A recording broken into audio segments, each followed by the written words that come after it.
I'll praise you, Most High. Yeah, that sound good, y'all. Hello. What we doing? Hey, cook that up, Khalid. We still getting to the money, got these haters in they feel. Lil' homie, let them chill. Most I told me, vengeance hit my enemies, my footstools. We ain't got no beef for real. This here, this how we live. Look here, homie, we still getting to the money, got these haters in they feel. Lil' homie, let them chill. Most I told me, vengeance hit my enemies, my footstools. We ain't got no beef for real. This here, this how we live. Look here, homie, be still. They said you got the call, they tryna blackball you. Play what they own, bro. You can't blackball a boss. The whole world, they hate Israel. The way you hate your neighbor, might as well pull the trigger on yourself. You know we get excited by the smoke. Every day we casting flesh. Save my treasure stored in heaven, we gon' blow the rest. They disrespected and we check the bank that causing kept it still. They asking others about my business, but I ain't got no instant miss. See, I still deal with ox direct. Cause your person don't mean you respect. Your outlet don't get no credit if the ox ain't in it. Money answer all things and you got all these questions. Playing Vic. Look, I employ slavery. I'll give you broke your head. Yeah, them crews in the hood, Jews in the hood. I caught them clues, now I'm good. I broke it down, he understraight my all to you. Filtered through, you found a few, I'm good. We what we sold, this here exclusive. They like, hey, folk, look what you doing. We still getting to the money, got these haters in they feel. Lil' homie, let them chill. Most I told me, vengeance hit my enemies, my footstools. We ain't got no beef for real. This here, this how we live. Look here, homie, we still getting to the money, got these haters in they feel. Lil' homie, let them chill. Most I told me, vengeance hit my enemies, my footstools. We ain't got no beef for real. This here, this how we live. Look here, homie, be still. Most I told me, be still, give her room to work. Know my movie work. Your faith ain't good, don't put the work in. In the spirit flexing, that my day job. Getting the mode out my own, I don't know what they are. Before I got the blueprint, and I'm too legit to quit. Let it spark in the dark, be a light, got it lit. Tryna map my movement, got my haters pondering. The odds set the question there, they wanna know if you still lit. It hit different, you authentic, a lot of odds pretending. We do it for the Lord, got my own motion, who are you to judge? Put Most High first, none above. Tech in the spirit, we locked in, they'll come against your plot. You know Judas said, yeah, we spit them scripts, they barely now. Came on slave ships, then you not blind. You know they tell you everything. Isaiah 30:20, yeah, we bad. You see what happened when they tried to rail the train up off the track. False witness, hypocrite. We throw shots back, now they feel hit. Must go get it. We still getting to the money, got these haters in they feel. Lil' homie, let them chill. Most I told me, vengeance hit my enemies, my footstools. We ain't got no beef for real. This here, this how we live. Look here, homie, we still getting to the money, got these haters in they feel. Lil' homie, let them chill. Most I told me, vengeance hit my enemies, my footstools. We ain't got no beef for real. This here, this how we live. Look here, homie, be still.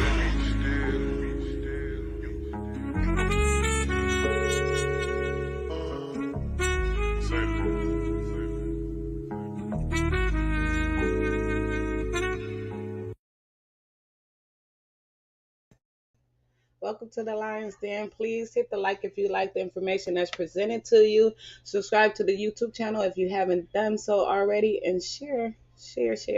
Topic for discussion is it just a woman's role to cook and clean? So you can come up and give your input on what you feel about the topic and what you feel a woman's role is, or anything.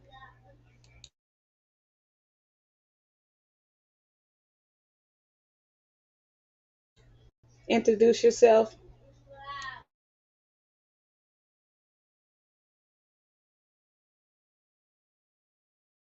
Unmute your mic.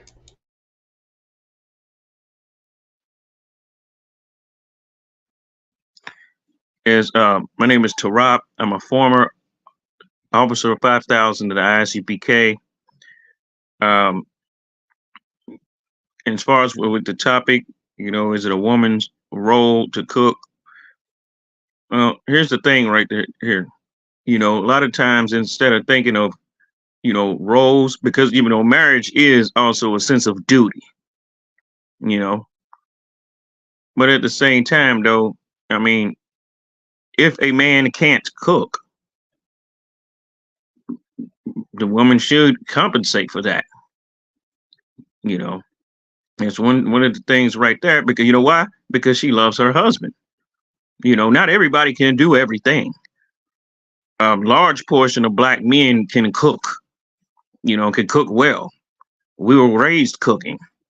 And then here's the thing also too, that's damn sure not going to be enough in a relationship.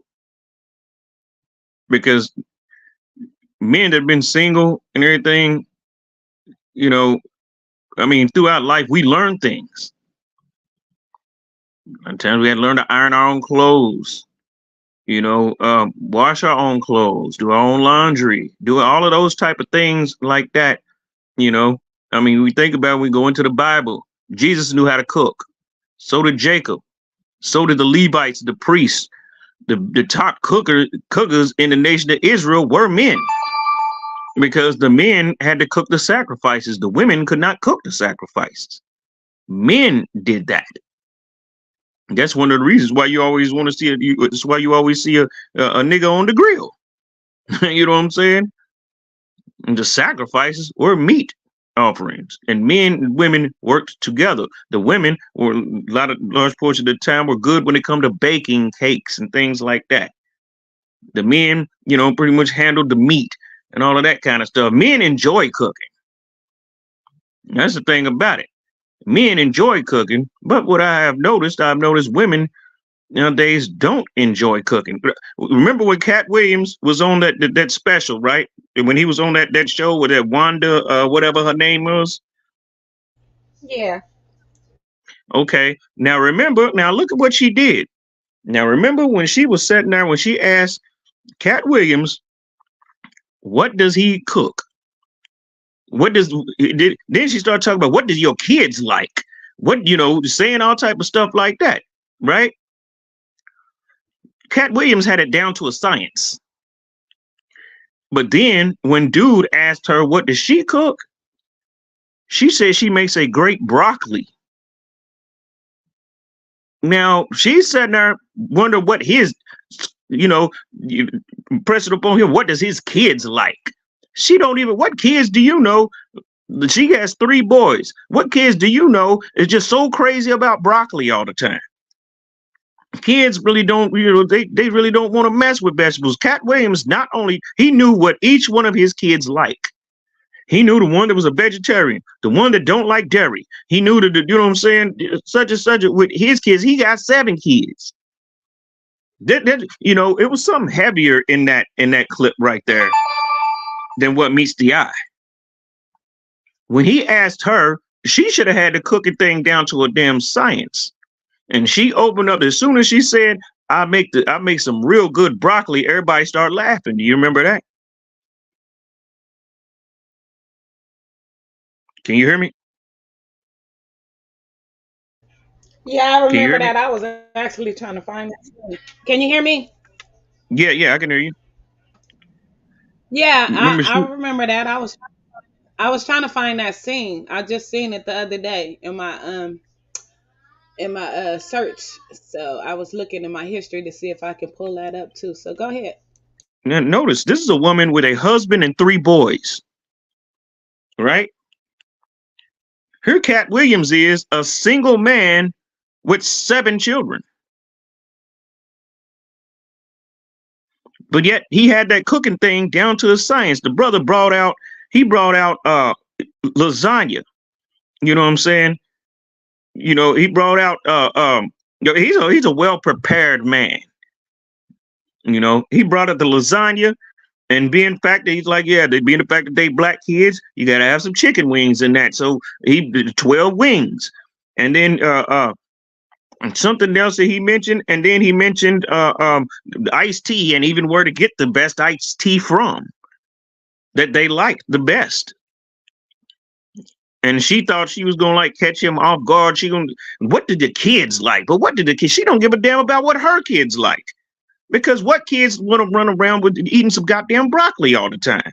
Now think about it. These are young boys. You know, they run around playing football. You know what I'm saying? Playing basketball, doing some type of sport or something, and are you getting some goddamn good broccoli? And then he had to rip her up. She opened herself up real good for that because he said some real funny stuff. You know, he said, what does it take? Look at what it takes to make some damn broccoli. You don't take nothing to make no broccoli. You boil it. You know what? That's a throwback to the old project. And this woman is rich. To the old project time when they would remember going over somebody's house, you know what I'm saying, when your friends' houses and the projects, whatever, and they got a pot of water with some big swollen up hot dogs sitting in it. Remember that?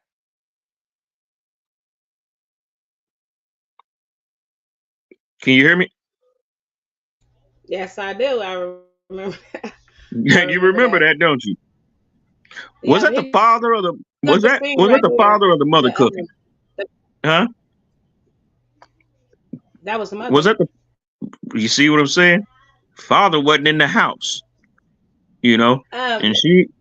Yeah, this is the scene he was talking about. Yeah, this is the scene. Yeah, this is the scene.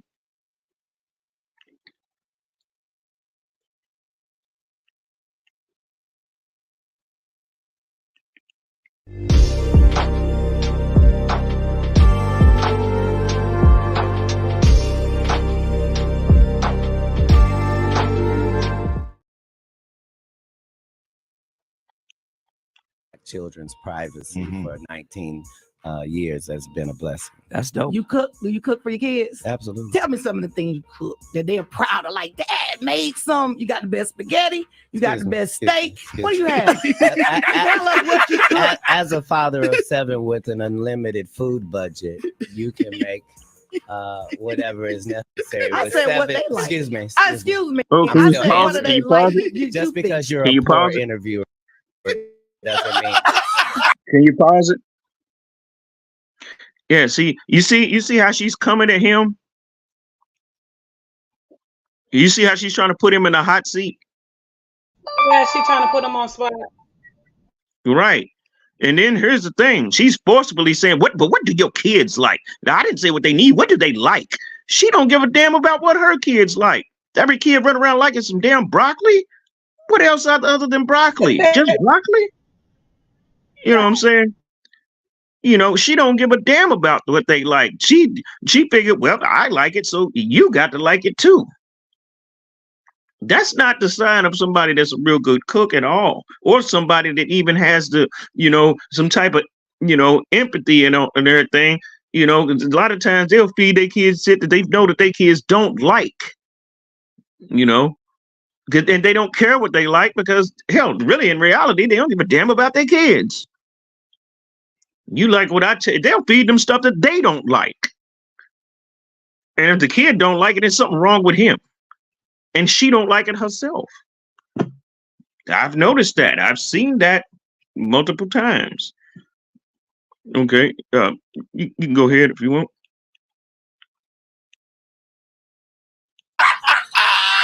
Yeah, and that right there will be the second point of tension between Kat and Wanda. This right here. Whatever is necessary. I said what they like. Excuse me. I said what do they like? Excuse me. Excuse me. I said what do they like? Just because you're a poor interviewer doesn't mean. The whole asking a question and then cutting off like that, it was disrespectful. And it's true. Wanda was a poor interviewer, honestly, it was painful trying to listen to her in the morning. Everything was just like, yes. And it was like, why? What is this? But yeah, that's the second point of tension right there. I said you answer the question and just tell me. Man, you're a strong black woman. Why is everyone in the US going crazy over this portable heater?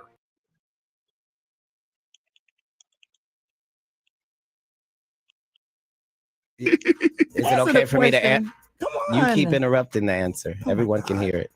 It sounds like you like me a little bit. It's starting to bleed over the airway. It is.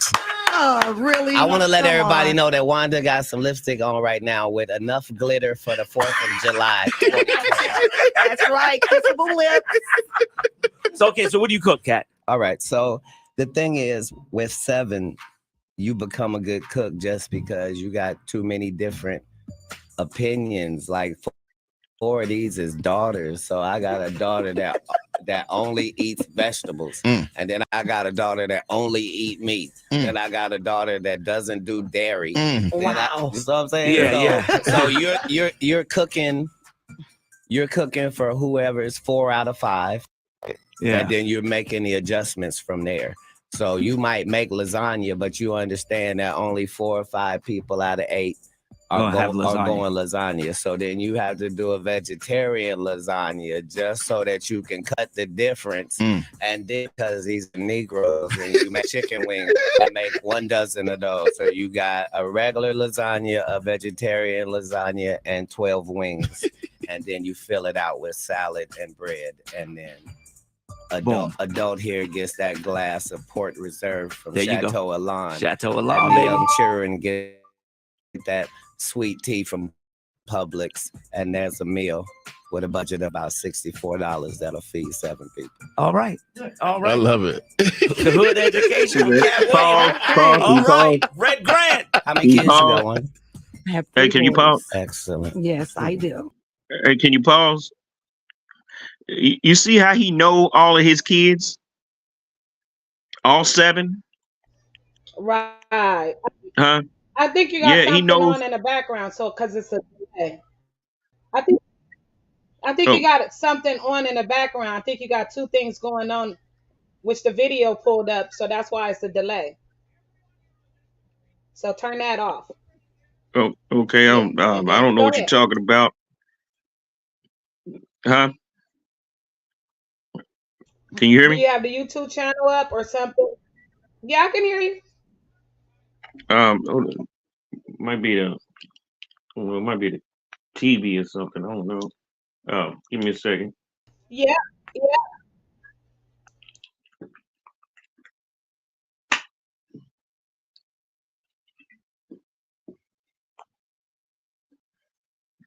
Is it better now? You tell me. Can you hear me in double? Yeah, I can hear you. Okay, you good now. Okay.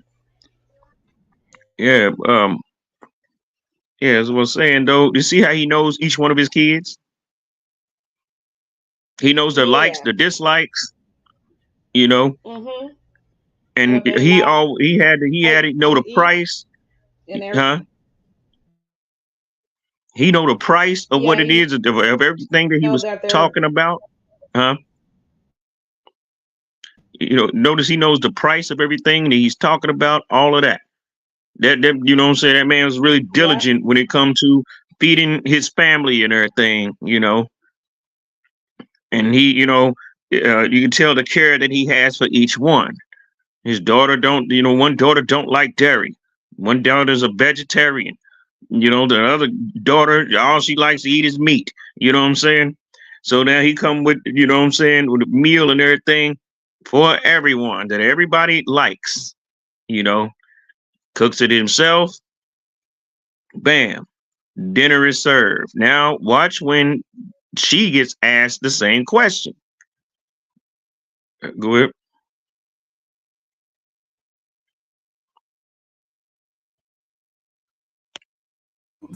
Aren't boys simple? Mhm. Aren't boys simple? They can be. They can be. Wanda knows she I'm what? She didn't do as much cooking in the latter years as she did in the beginning. Whatever. I cook. I do it all. I didn't say that you Well, didn't. that's all right. I did it in the beginning and the middle and the end. What's your favorite thing to cook? Your boys say, yeah. They like for me to. I do a really nice broccoli. They like my broccoli and they love my baked chicken. Hey, And hey, they right now, love- look up your phone and see what it takes to make broccoli, and tell me he doesn't say heat up water. Shut up. That's the only step in broccoli. Heat up water, simmer. Have you ever heard of burned broccoli? Can you whatever, burn hater. broccoli? You Whatever, can't burn hater. it because it's made in a pot of You water. don't know nothing about. You know what her second meal they love from her? What I do with corn. Whatever. I like to dig it out that can and I put it in there. And then I get a can of water and I put it on there. And then I get some Zatarain. They don't expect that. I sprinkle. I am a great cook. Aw. Whatever. Yes, ma'am. You good at heating stuff up. You're good at telling us about what's going on in jail.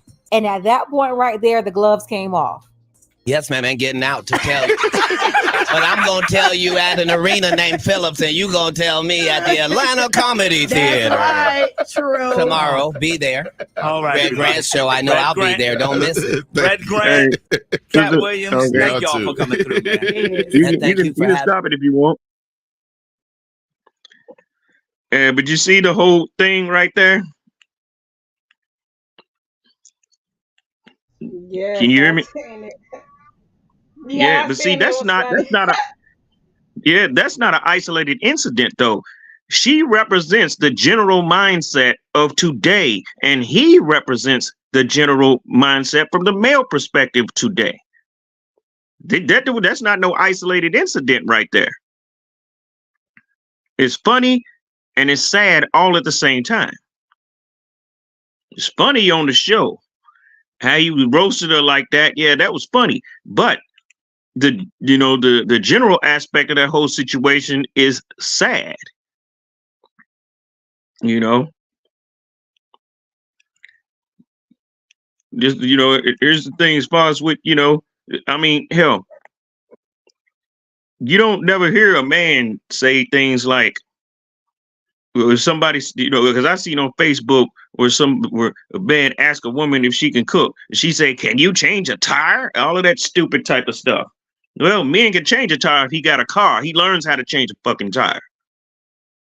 You know what I'm saying? Because he don't want to pay everybody to do every goddamn thing, especially if he's a man that's strapped for cash. He'll learn how to change the oil. He'll learn how to do all of that stuff himself. But as far as with cooking, they don't want to, a lot of the women don't want to cook, not unless they doing it for, in some restaurant or doing it for some white people. But they don't want to cook. Back in the day, women used to take pride in their dishes. They used to take pride in it. But me, myself, today, I don't even like to eat every woman's cooking. Myself, I don't like to eat every woman's cooking, and I'm not even gonna pressure her to cook. Cause a lot of women can't cook. It's just simple as that. They hate the ways of their grandmother. They despise it. They honor their grandmother. They look at her as the spiritual leader of their family and their house, but they don't want to do a damn thing like what she did. They want to be a modern woman. And they want some nigga to take them to some expensive restaurant and all of that garbage on his own dime. You know what I'm saying? No, we're going to Taco Bell. You know what I'm saying? We're going to McDonald's. Can you hear me? Yeah, I can hear you. Go ahead. Yeah, we going to Burger King, somewhere like that. You know what I'm saying? Because they talk of this stuff about, a woman's role and all of this shit.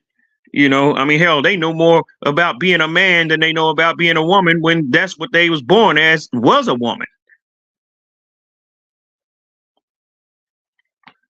So now, even if you got a man that generally likes to cook and everything, because a lot of men like to cook. Men that are good at cooking like doing it. Me, myself, I like doing it. And other men that I know that know how to cook real well like cooking. But see, here's the thing. When you got the type of woman that's like that, and you see what mindset is she on, now it goes, bitch, you got to fend for yourself. You know what I'm saying? Don't no man want to be the man-made. So as far as with gender roles, it ain't neither one's actual gender role to do that. You know what I'm saying? When you see majority of the people cooking in the Bible, it was men. All the Levites was men. The women wasn't able to offer up the meat offering. The women wasn't able to do that. It was the men that did that. These were the priests, you know, and then, you know, outside of the priest, what was Jacob doing? Jacob was sodding pottage, means he was making, you know, boiling and making a stew, you know, with meat in it. So it's never been really attached to, you know, the reason why we think that it's a woman's role, because when you go back 67 years ago, 60, 70 years ago, something like that, the man had to go out to work all day, because back then you had one person working, you know, and they could raise 8 kids back then on one salary. The men's salary, they could raise 8 kids, 8, 9 kids. And back then we had big families. So the man is out, you know what I'm saying, breaking his back all damn day, because a lot of them jobs was hard. That's why, you know, granddaddy would come in and be so damn tired, and you know what I'm saying, and just sit on the couch, cut on the damn TV, and have his little pet pleasantries, you know what I'm saying?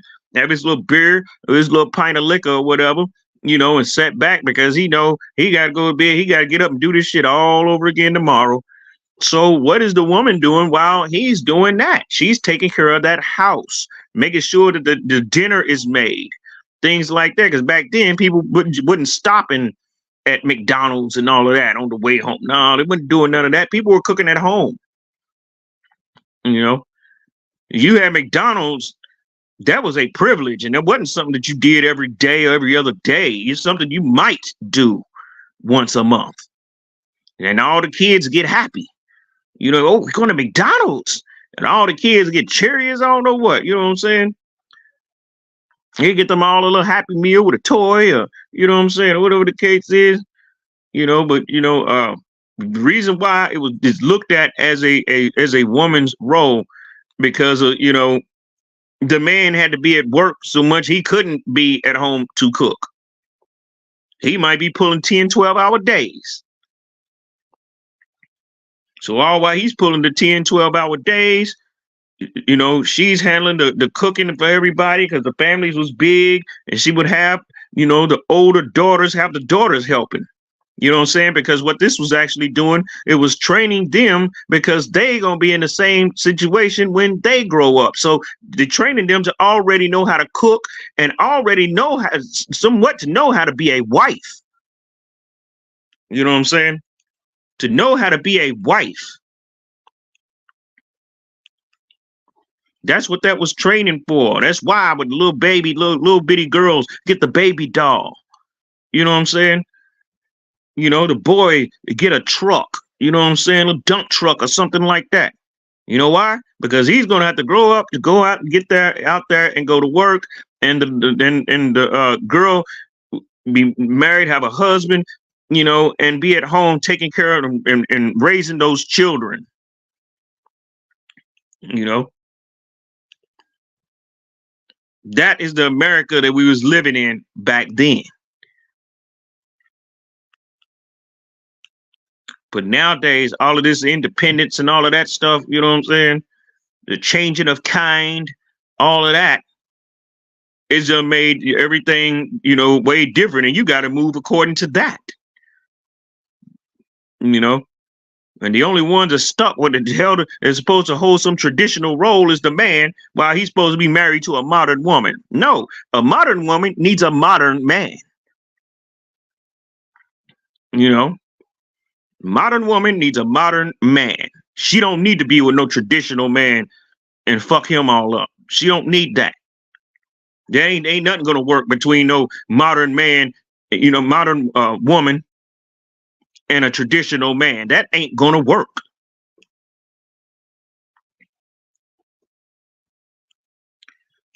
Do you have anything you want to say, sis?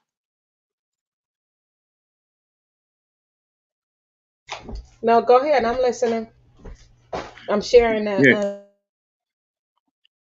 Oh, yeah, you know, that, you know, modern man, you know what I'm saying? Like I was saying, modern man with a modern woman, you know, She's independent and she's this and that. Well, hell, you know what? She gets the counterpart. He independent, such and such a this and that.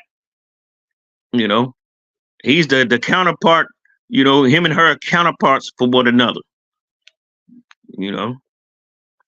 He run around wanting to be like Young Jeezy and them. You know what I'm saying? He don't want to be a father. She doesn't want to be a mother. She doesn't want to be a mother and a wife. He doesn't want to be a father and a husband. They're perfect together, right? They're perfect together. Neither one of them want to be what it is that they're supposed to be. You know what I'm saying? So they're perfect for one another.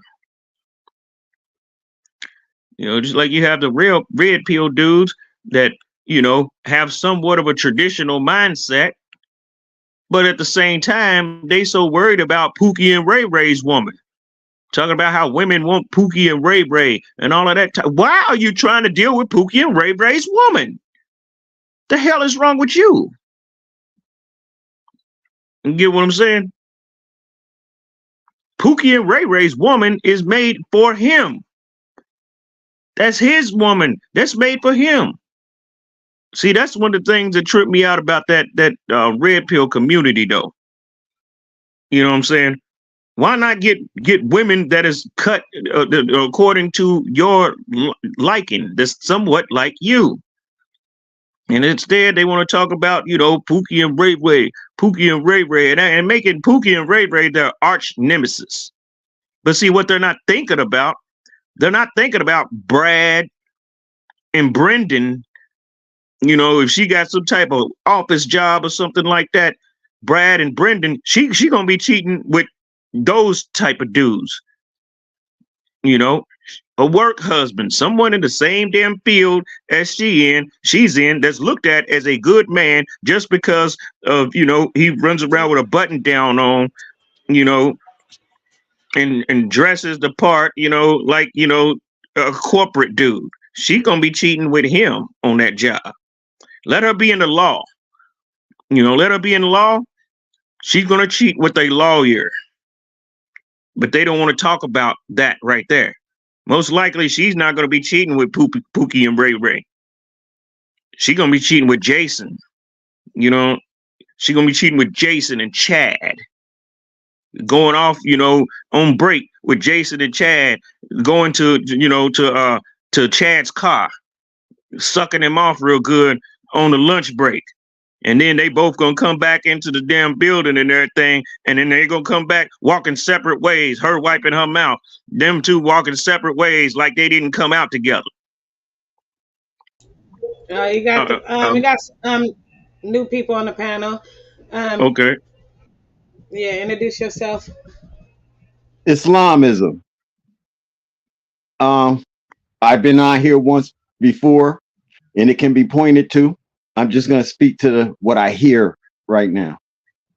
As far as asking any question about our women and then stating what they do, I'm going to say to everybody, it looks to me like, in kind of a way, me as a man, first of all, the dowry. Buying what? Selling who? No price for my daughter. I don't understand that. So if we take the Bible as the inception of life, that right there is foul to women. And anything that come behind it actually grinds women down. So in this aspect of what we're looking at and what we're talking about, the only reason why our women, and if they out there cheating, because you sitting at home, no matter what job you got, you ain't got no real power as a man to be out here talking, to be out here doing anything. They seek power, right? That's what we say about women. They seek what power we got. And the only power we got is sitting in our house. I'm the man. Well, then you take that and you do that with somebody who's comfortable with it. Somebody who really understands power, has your woman at a job paying her, talking crap to her. So she's being threatened. Her home and her life is being threatened. Now, I'm not going to say there ain't some who just go, because that would be ignorant, right? However, for the most part, the reason why even the ones who go along with it, they trying to eat. Then they end up with children. They want to feed their children. They want to look as respectable as they can. And I apologize.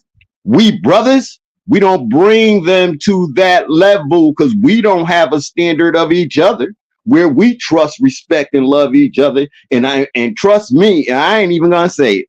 And where we don't trust, love, and respect each other and carry each other's back and deal with each other for what the other one said out of their mouth. We always question it. We talk just like, excuse me, side stars. We talk just like the women most of the time when we talk, when we explain a situation. It's not about that, yo.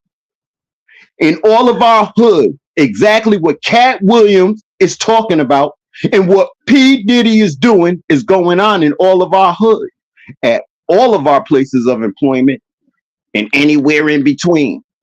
In order to get ahead, you got to join a special group. Then you got to do what that special group is doing, and Masons and this one and the whatever the whatever the women want to call. Because I don't focus on our side stars and what they doing. Because at the end of the day, a side star made me. That's my mama. You also had a father too, did you, brother? Whatever my mama got to do to survive around these savage men. Did you have a father? I'm now her defender. I'm now her defender. I'm not here to slander her, and I'm not going to put it in the father also. Say that again. Didn't you also have a father?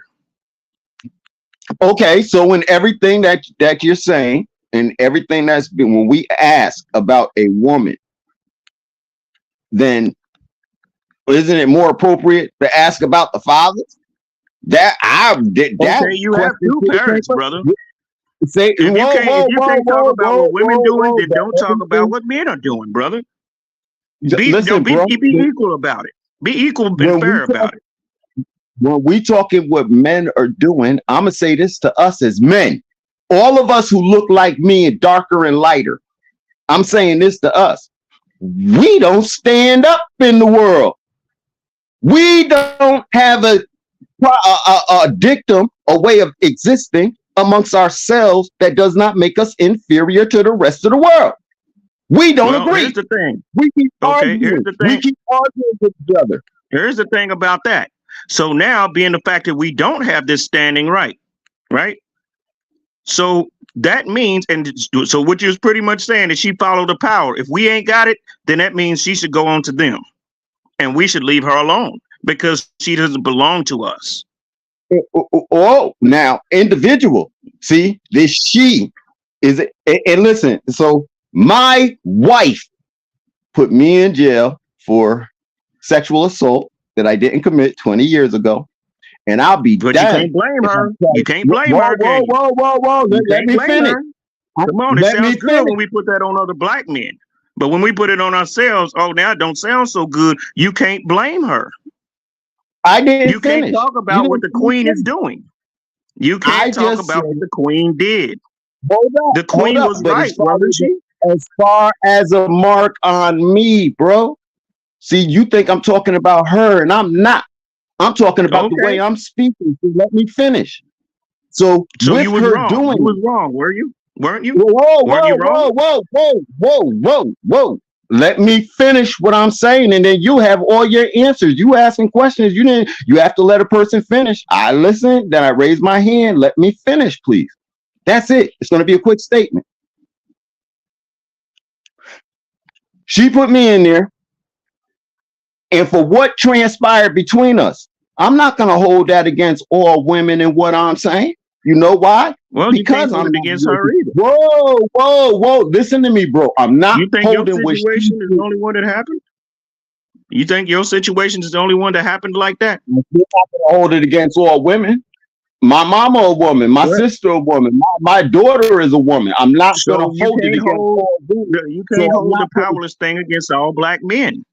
Because when you speak of black men, you're speaking generally, brother.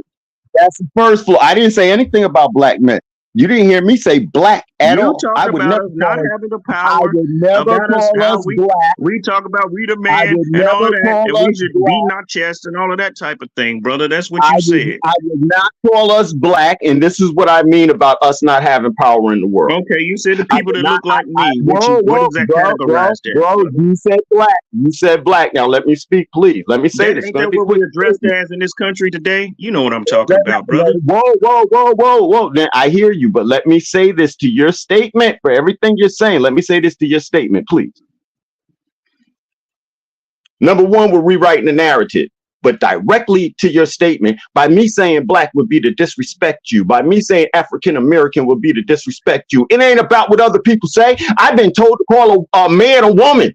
And you say ma'am to me, I will whoop your tail if you think you're going to stand here and tell me to call you a woman and I know you not. If you misrepresent yourself to me, we got problems, baby. Let's be real about stuff. So then, therefore, I'm telling you, this thing of black and African American, it's not us. And that's the first disrespect and the reason why our women have to go to work someplace else. Now, let's talk about so-called black economics. When we talk about, oh, let's talk about black, and then I want to sell you something. That's not economics. Economic is the recognition that 98% of our people work for, their labor is spent helping somebody else make billions of dollars that's used against us. Now, how do we get that labor unto ourselves? See, that's economics. That's an economic question. That's an economic realization. And we as men don't sit around and deal with these subjects. We too busy dealing with other stuff. We need to deal with everybody else sitting at the table dealing with. That's what you and I as men need to be dealing with. That's why that brother JJ, let me tell you something about money. Because then in the Bible, gambling, interest, it's all a sin. Really? It's money. Gambling and interest are a part of money. Everything is about moderation. So then therefore, once you realize, oh, gambling is a part of money, you realize I can't spend all my money gambling, trying to get rich. It ain't fixed that way. But I can spend a little bit. I can spend a little percentage in order to make some money, because that's what this whole game is about. How to take zero and make $1 billion. And you and I aren't operating with these economic, monetary policies and concepts of what the game really is, because we don't know, because we're stuck in our religions or political parties. This live, sister, can you tell the brother what the title of the live is? Is it just a woman's road to cook and clean? Okay, this is where okay. How about we address this? Because I see we just going all the way off left field somewhere. Can I answer that question? Can I answer that question? Because I got into your answer and I apologize. Heavens no, it's not her job, just her job to cook and clean. The woman is the caretaker of us all. Her lap is the throne. Father, mother, child. That's the first Trinity, not the Holy Spirit, Father, Ghost, whatever. That's not the first Trinity. The first Trinity is the family. So the mother is actually known as the wisdom of the family, within the family, the teacher and the guider, and because she's the mother. So the wife. Okay, what about cooking, brother? What about cooking? What about cooking? Listen, let me tell you, one of the greatest things, I love to see my family smile. I always have. And the greatest one, when I cooked and they all sat down and ate. See, my mother cooked until we were 20, in our 20s. And then one day she said, I'm not cooking anymore. Ain't wasn't nobody mad at mommy. All of us were prepared to stand at the stove, my sisters and my brothers. Or even if all they could do at that time was boil hot dogs and make eggs, we all came. See, we're not put the woman in the kitchen. Wait a minute. Yeah. Hold on, give me a second. Let me ask you a question, brother. You said that all your brothers and sisters knew how to do was cook hot dogs and boil eggs, but then your mother said she's not cooking anymore. Knowing that their skill, wait, brother, let me listen. That their skill level wasn't on a level for her to pass the torch down to nobody. To cook hot dogs and eggs, brother, that's not cooking, man. That's I not cooking. apologize. Listen, Do you see bro. where the wrong is at there? Do you see where the wrong is there? You don't understand the She age did level. not make sure that I they was could. in my 20s. I was in my 20s, and I had a baby. All y'all could cook was hot dogs and eggs in 20s, in y'all's I 20s. had a baby brother. I got a baby brother who's like 12 years younger than me, and Brother, that's all. Brother, the rest of us, and then we have younger people like our children. Brother, did she give y'all the sufficient, competency or whatever when it comes to cooking so that she could pass down the torch?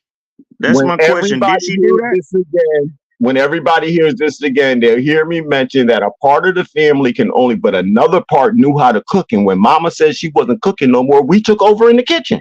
We took over. There was no problem. I took over. Okay. Yeah, I'm a man. I was in my 20s. You said and I that go all in y'all and I could make cook was things hot together. dogs and boiled eggs. I said Didn't no. you I say said that? a number of there That's were. not Listen, sufficient. I had younger people in the house and my children. They didn't know how to cook nothing, and my younger brothers and them, they only knew how to cook hot dogs and eggs.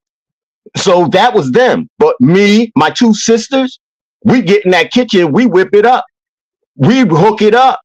See, I'm just talking about when my mother said it. I'm not, but at the age I just said, we took over in the kitchen. I went in there. I started cooking. I knew how to fry chicken because I done worked and stuff like that. I knew how to cut up fried potatoes. So that's the question. That. That's the question that I had. You know what I'm saying? And now you finally you answered the question now. That's what I was trying to get to. We have to learn how to have a conversation, y'all, because from the beginning, when you mentioned about cooking, I did say, man, by the time my mother said she quit, we went in there and took over. I said that. But there were a number of people, all they knew how to do was cook eggs and hot dogs. I said that, but you have to listen to what I said. Though, brother. And the question I asked was, did y'all have the sufficient training to actually take over the kitchen? Because you mentioned that y'all just knew how to make hot dogs and boiled eggs. I didn't say all of us. That's what I'm saying. I didn't say all of us. Okay. So, now you're saying that you and your sisters took over the kitchen, which means that y'all had sufficient training. Okay, see, that's what I was trying to get at. That's what I was trying to get at right there. And that's how, so when it comes to, is it her job? No, because by the time I get out there and I'm with women and I got children, I know how to I'll make some spaghetti. I'll make some spaghetti. Her at her job, she's going to be thinking about my spaghetti. She's going to be thinking about my salad. See, that's the type of man I am. I'm not worried about all that others because she don't need to be out there working for them when we have a home. When your home is your first governance. See, when you think differently, and I'll admit to y'all, at the time when I was married and I went through that, I had this mentality. I didn't know how to be lawful with it. You understand what I'm saying? I didn't know how to speak the law into what I'm saying. But I had this mentality. And so being in the hood and dealing with P. Diddy type organizations and the school system and the police by myself, I ran ashore. I ran my ship ashore because I won't relent. I won't give up. I don't back down. They offered me $80,000 to shut my mouth. 6 months later, I was in jail through a neighborhood association. So this is at the crux of what we're dealing with now today, because that was 20 years ago when I caught people out of position and I first spoke it in the public. Seems like there's some type of game being run on the people, and I start blaming the religion for the way that they demolished the woman's authority, because she mommy. When I'm sitting on mommy's lap, she feeding me. Ain't nobody else. What about God said just follow nature. Why you stop? Why you stop following nature? Can I ask you, what about daddy? Because everything about mama. What about your father? Listen. Because I'm a man, I don't give a hoot about. I'm not gonna say I don't care about me because I love me to death. Even some women have said, even my ex-wife said, you just like yourself. So I'm not saying it this way, but I'm gonna say this: when it comes to being with a woman and children, who gives a hoot about me, bro? I'm ready to die. every single day. When I wake up, we know what the What we know about what your the streets are. father, We know brother? what the streets are. But listen, What man, as a about your father, you father? just do. As a father, now listen, as a father, I'm gonna say this as a father. This is the only thing I can say as a father. I raised my daughter from 1985 till now, and I think What the about Creator. your father? What about your Listen, father? listen, bro. And I'll get to my father in a second because that's a good question. Hold up. My daughter has only been with, as far as I know, one man. She has 2 children with him, and they've been together since she was 13. And they smile. I'm not gonna say they're having hard times, but when I see them, they smiling and laughing. And they both got good employ, damn good. And the grandchildren are happy children, even though grandman, because he can't get his way all the time. You know how that is, but happy. So that's from being a father. Now, my dad was in my life until I was 16 years old. He was there every single day, and he dealt with me every day. And then I had uncles. And then growing up in the Nation of Islam and then moving over to Sunni Islam, I always had those brothers around me and things of that nature. And as a child, see, if you was an adult and you told me you messed up, I listened to how you messed up, and I wasn't going to do what you did. I don't need to learn by example. I don't need to hear by when brothers started telling me, oh man, you out here going to jail as a part of it. No, it ain't.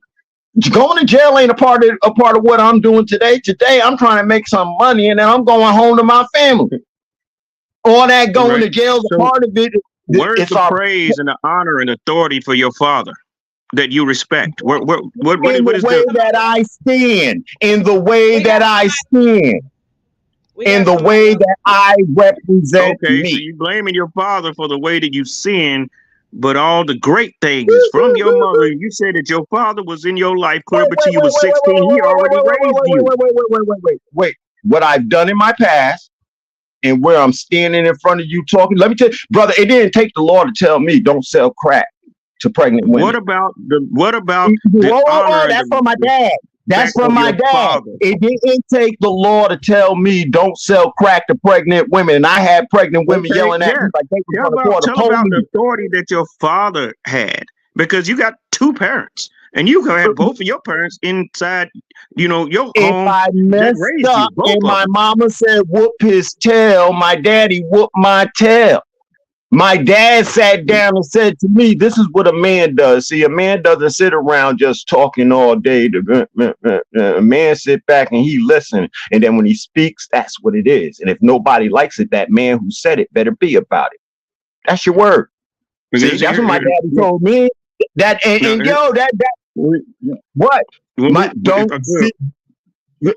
had to read books. I had to know certain things from, the Nation of Islam, how to eat, to live, the fall of black man, all that. I had to read all that stuff. The papers when they came in, and I was responsible for standing there and regurgitating or giving it back the best I could in my own synopsises of what it was. See, this is how my dad dealt with me. So I don't know what you're looking for as far as a father when it comes to what I did with my daughter and making sure that by the time she's in her 30s, she's a respectable woman. Nobody can talk about her dancing on no pole. Because you made your mother the chief authority. I would be under the impression by the start of the conversation. I would be under the impression that you were raised by a single mother. That's why I was asking you about your father, but it took you so long to even bring him into the mix, though, brother. What I'm saying? Because, bro, I'm the man now. What my dad did and established under his kingdom throne is since you a man now. It's written in it didn't write her off, but somehow wrote off your father, and I had to really dig and just for you to even bring him up. No, you didn't hear me right off my father. Bro, you didn't hear me right off my father. When it comes to black men, this is the problem that we're dealing with. It's a bigger thing that I'm trying to get onto here. You see what I'm saying? Okay, this is the problem. I want the sister to introduce herself and then pretty much, give her take on the conversation. Then maybe you can go back to what y'all was talking about, but let the sister introduce herself. Oh, hey, I'm Honey Clark. I was I was listening. I don't know. I mean, I was the topic, was about women cooking, but I think y'all got onto something else. So I don't know. I was just listening. I agree with what the brother was saying though.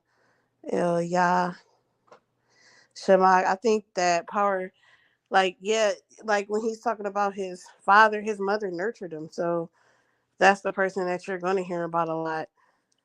Well, here's the thing: you gotta, when somebody's talking, person's you're got to going to hear mention that both. because your fathers, they usually are the disciplinary, the one that teaches you And that's how not, to it's not stand up. supposed to be like You're that. not the nurturer. That's not how it's supposed to be. The father is actually supposed to be the disciplinarian. Yeah, not the that's mother. what I just said. The father is Yeah, usually that. yeah, So the when disciplinarian. somebody's being Yes, nurtured by somebody, that's the person that they're going to. That's the person that you praise. That's the person you look to all the time, especially in times of need, in times of sorrow, in times of everything else, because that's the person that nurtures that. because the father's job is actually to give you instruction in life, to show you pitfalls, all type of things like that. That's the father's role right there. But see, here's the thing: we can't make it like one role is is more important than the other. That's why families are supposed to have 2 parent households, not one. You know what I'm saying? But I mean, the only person that was making it more important was like you. Because It when he is told the important. things that his father taught him, It is important. you diminished that, but that's an important thing as a Diminish man. the father thing? Now the man No, I'm just said, trying to hold bring on. it. The man said his dad is not of many words. So when he stepped in, it was for discipline. Anytime his daddy came in was to discipline and step in and take over as far He as said some Right. things that his dad also taught him too. He did do Yeah, that too. and then he also showed that he said you can see who my father is and who I am, how I Okay, raised my that's child, what I how was I trying. stood up for this, how I did that. Remember when I asked, "What about your father?" Remember that there was a simple question. What about your father?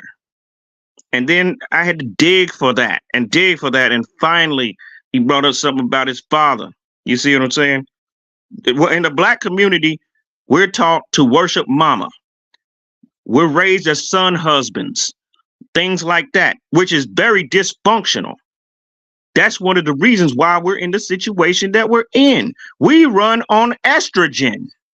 But We if you listen to run it. what he The black said, he community is didn't a do hyena that. clan. That's what it really is. Black community is a hyena clan. That's one of the reasons why we all messed up how we are. But if he's walking in his father's footsteps, then you're not going to hear about him. You're going to see it. You're going to hear about his mother because he's not a woman. So you can only hear about his Okay. mother. You're not going to see his mother in him because he's walking in his father's steps. So you see him. When you see him, you see how he is. You see how he is as a man. You see all of that. You see that. You see his father. He can tell you about his mother because he's not going to show you that. He's not a woman. He's not feminine. Okay. When it said that the woman, we said the woman's the authoritarian. Those are men's roles. His father's still an authority, authoritative figure in the home. So what is the mother authority of? She's the nurturer. So what is that the authority of? Okay. When, like, say, for instance, the little boy goes, you know what I'm saying, he's running and he falls and scrapes his knee.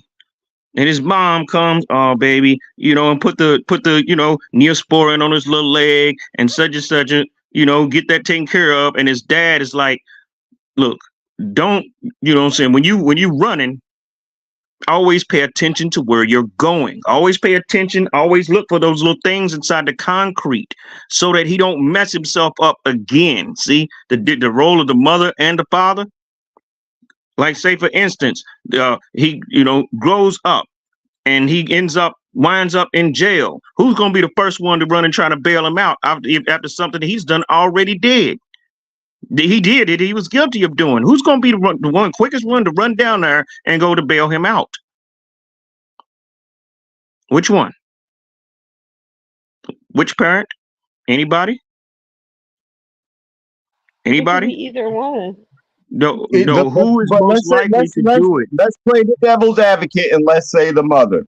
We're doing that because in order for anything that I'm representing to be understood, I gotta tell us, we got to understand this. One, I'm not dealing with anything from a Black or African American perspective. And every time you say that, you're slapping me in the face. Every time you say black, okay, black, brother, you black, know what? we ain't All black. right, no, Bro, let me finish, bro, because I listened, like I said, you asked the you know how question. black people talk. Come on, man, kill that. Now you pissing me off too, baby. See, so I'm gonna say this You know what I'm again. saying? I'm gonna say, so you openly smacking me because I just said when you refer to us that way, you smacking me. I just said that. So that's kind of disrespectful. Then African American, I don't refer to us like that. And our beginning doesn't start with those holy scriptures. Our beginning goes way beyond that. It's humans. I'm not mentioning no colors or skin colors. We go way beyond it. If you add up the Bible's years, Adam was a certain age, this one was a certain age, it comes out to like 10,000 years plus 2023. 12,023 years ago is when Jesus hit the earth and started dealing. So prior to that, we already had a system and a way of life.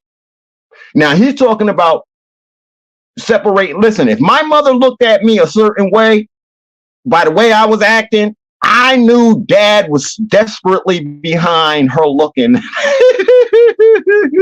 Because all she had to say was, I felt disrespected. I felt, and my dad would act on what she felt. So all of this diminishing the man, I don't see, to me, it's like, excuse me, feministic to always, because I don't know the other side, right? But when you try to every bit of detail of, look, baby, I don't know what we even arguing about anymore, baby. I'm trying to tell you, you gotta stop. Let's stop and let's go there. I don't want no, because yesterday and then last week, yo, too much. I can't, and my brain ain't where your brain is. Let's breathe for a second. So when a man does it, it's kind of effeminate. That's the word I want to say. It's kind of effeminate. But then again, please hear me. This system that we live in, where men operate in the black, and they're Masons, and a lot of them are preachers. We see TD Jakes with P. Diddy.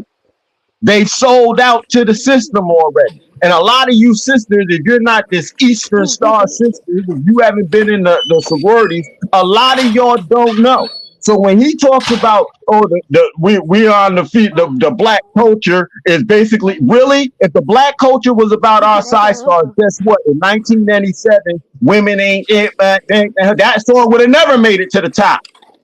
Because everybody been like, you don't call my mama no hoe. But no, that song made it to the top. Why? Because we lying. We ain't about our mother.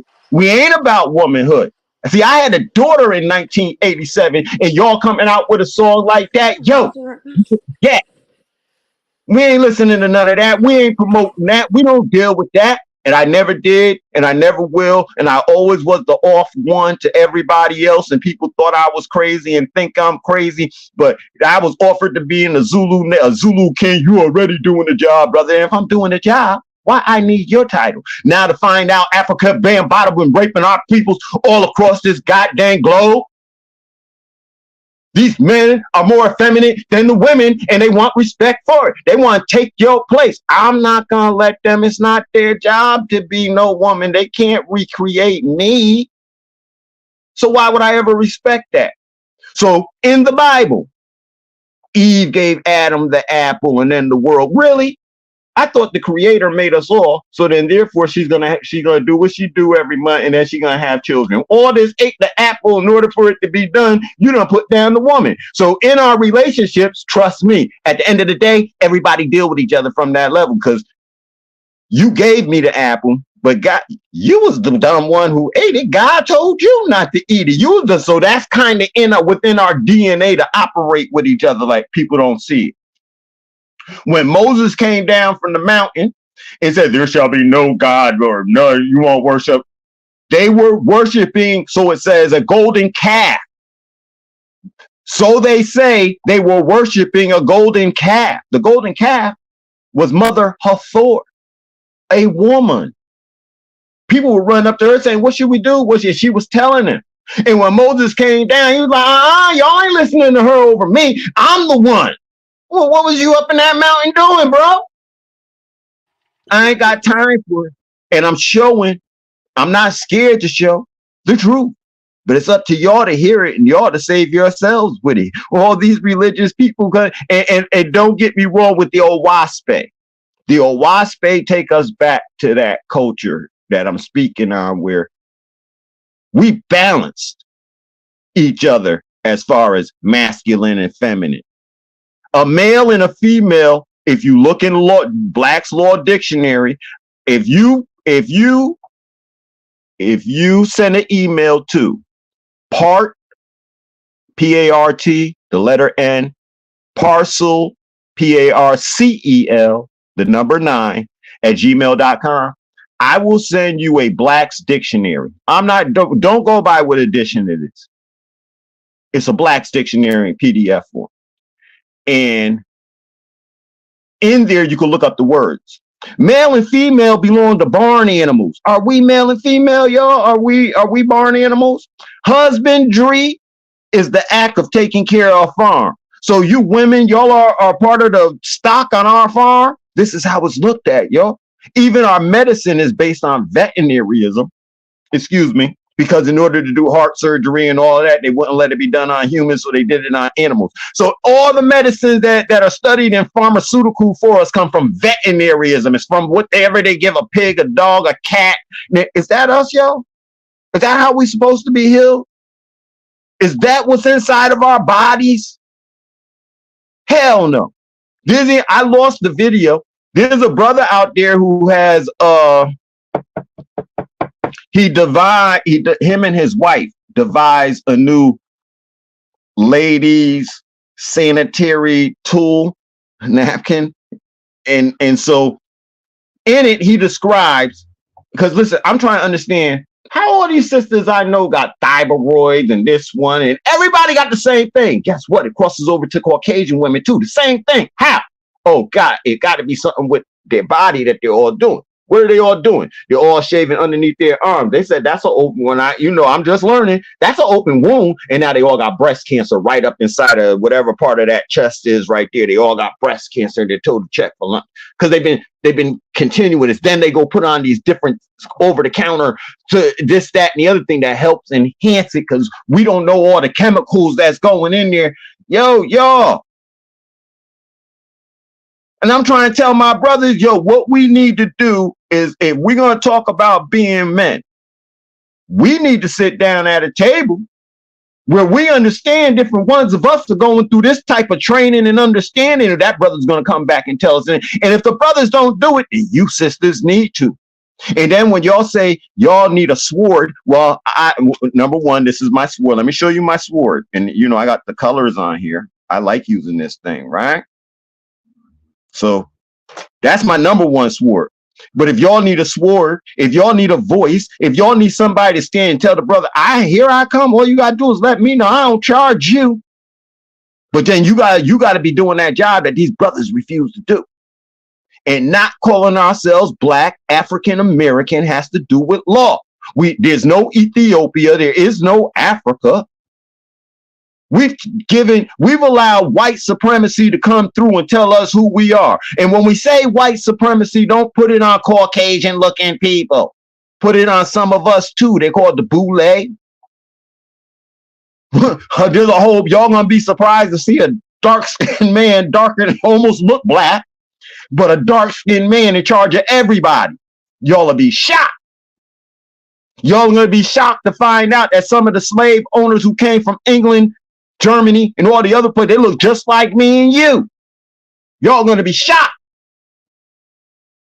But if we don't study this stuff, then how we know? And if nobody comes out and tells us, then how we know? But if you don't go back and study, then that's the fault, man. You can Google half of what I'm saying just to get the answer. You can look up the United States Census and put the words in their description of races. And then after you read it, realize that what you're really reading, because it uses this word origin twice. However, Blacks and African Americans are the only people who don't have their origins in the originality, see the words, of the people of the ancestral earth. And they don't say it that way. They say it another way. I'm just telling you. They made Black and African Americans in 1619 in order to have somebody to step on and walk on. Do you all understand that? On this land, they incorporated it, and then it went throughout the world. In 1619, we all we got. I have a question. We all we got. Excuse me, I got a question. Like, I mean, I understand what you're saying, but like, how the comments are saying, like, oh, like colonialism and white supremacy and stuff. That's very true. But in today's society, we've gotten far away from our roots. And what I'm seeing is a lot of, while people are saying, well, feminism is the white man's fight, I see a lot of Black men today fighting the white man's fight. Like, so yeah, Black women may have jumped on feminism because it had some good things in it for us, so we saw, and things like that, and it was the white woman's fight. However, the white man's fight is now, and they have incorporated our Black who are red pill and who are here against the Black white man's fight. Though he's having a problem right now because his woman is going to court and taking him to court and taking him up top for everything. That's not our actual fight. That's not what we do. But when they put it out there and they're using our Black men to raise, oh, well, this is happening to men. See all these Black men that are incarcerated? Black men, they keep saying men are getting treated unfairly. When it's not men, it's Black men. But Black men are hopping on this fight and they're doing the same thing that the Black woman made a mistake in doing and repeating history. So when you come in and you're trying to oppress your woman, the Black woman, you're also fighting a white man's fight. Very good. If you're trying to oppress it, so simply by being in church and following those doctrines, you suppressed our women. Simply by being in any of the systems that follow that, you suppressed our women. And I'm gonna say this again: if we keep using Black African American, you suppressing yourself. You suppressing yourself by the word and the use of that thing. Because politically, socially, and economically, you're going to be treated as if you are a Black or African American. And there goes your financial problems right then and there. Your social, political. We don't understand that simple thing. But listen to the Bible now. Your word is the power. Isn't that what they say? Your word. Most basic thing we could all do to like help ourselves right now. I'm an Aboriginal. In other words, anywhere that you look on this world, you're going to see me from the beginning. Now, ain't that what we done said already in all of our so-called groups and social theories? That's what I'm talking about. What we arguing for? Whether you are Israelite, a Muslim, a Muslim, any Christian, we were here first. We were the kings and queens, and we're aboriginals to the land. Ain't that? We're everywhere. Now the idea is to figure out where we're actually from. And as one brother, just listen to your last name. Because all that slavery stuff you want to believe in, it ain't true. All of that ain't true. There was a whole bunch of us left here. We started signing on as Black and African Americans, as opposed to signing on that I'm Cherokee, I'm Choctaw, I'm Olmec, I'm this, I'm Mayan, I'm that, and I'm this, but I ain't your Black and African American. So we have to realize the power of that right there. We have to realize we are not male and female. We are feminine and masculine. We have to realize that I am not your husband. You are not my wife. Because if you go back to the beginning, look up wife, etymology online, and then put the word wife in, you find it started off as a disrespectful word. And this is the type of thinking that we have to be or have to start associating ourselves with and dealing in. Everything that we dealing in is to own us. Everything that we dealing in is to make us think what somebody else is thinking of us. It's their thoughts of us, not our thoughts of ourselves. at all. And I can see that in the conversations by the way everyone's talking.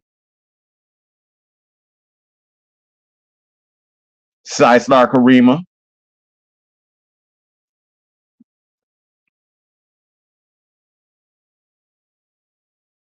I don't mean to claim the show. Anybody else want to come on? I'm going to listen.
Yeah, what happened? Where everybody where everybody at?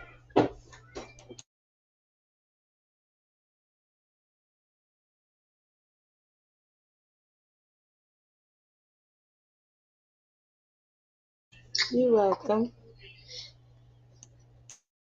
The link in the chat, just in case anybody else want to come on. I don't know what happened. I'm gonna give them a few seconds and then shut it down. But if you want to come on, I'll put the link in there.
How you doing? Peace, Sister Karima. How you?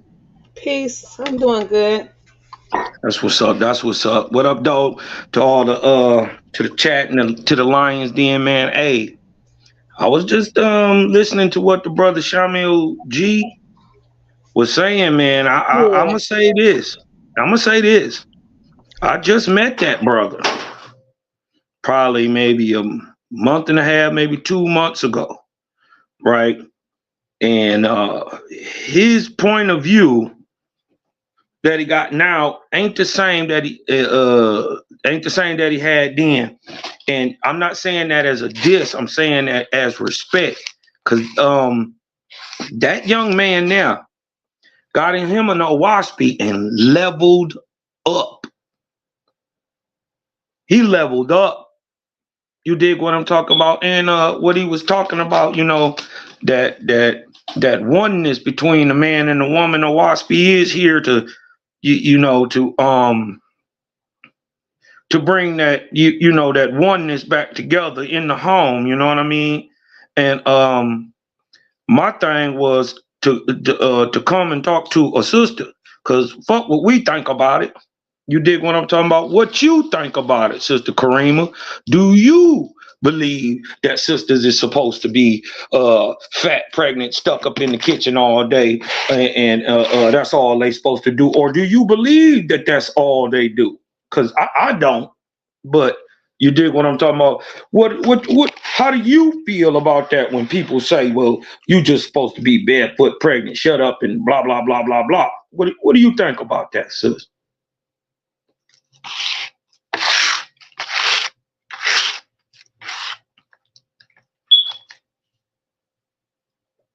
Is she still there? Yeah, I'm right here. Another brother, the other brother just joined.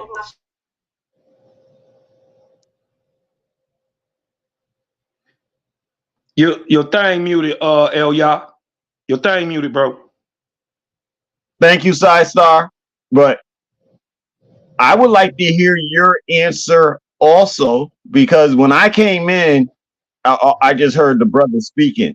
I did hear a little bit of what one of the Side Stars says, but okay, so that's where we were going. We would like to hear the Side Stars speak on it.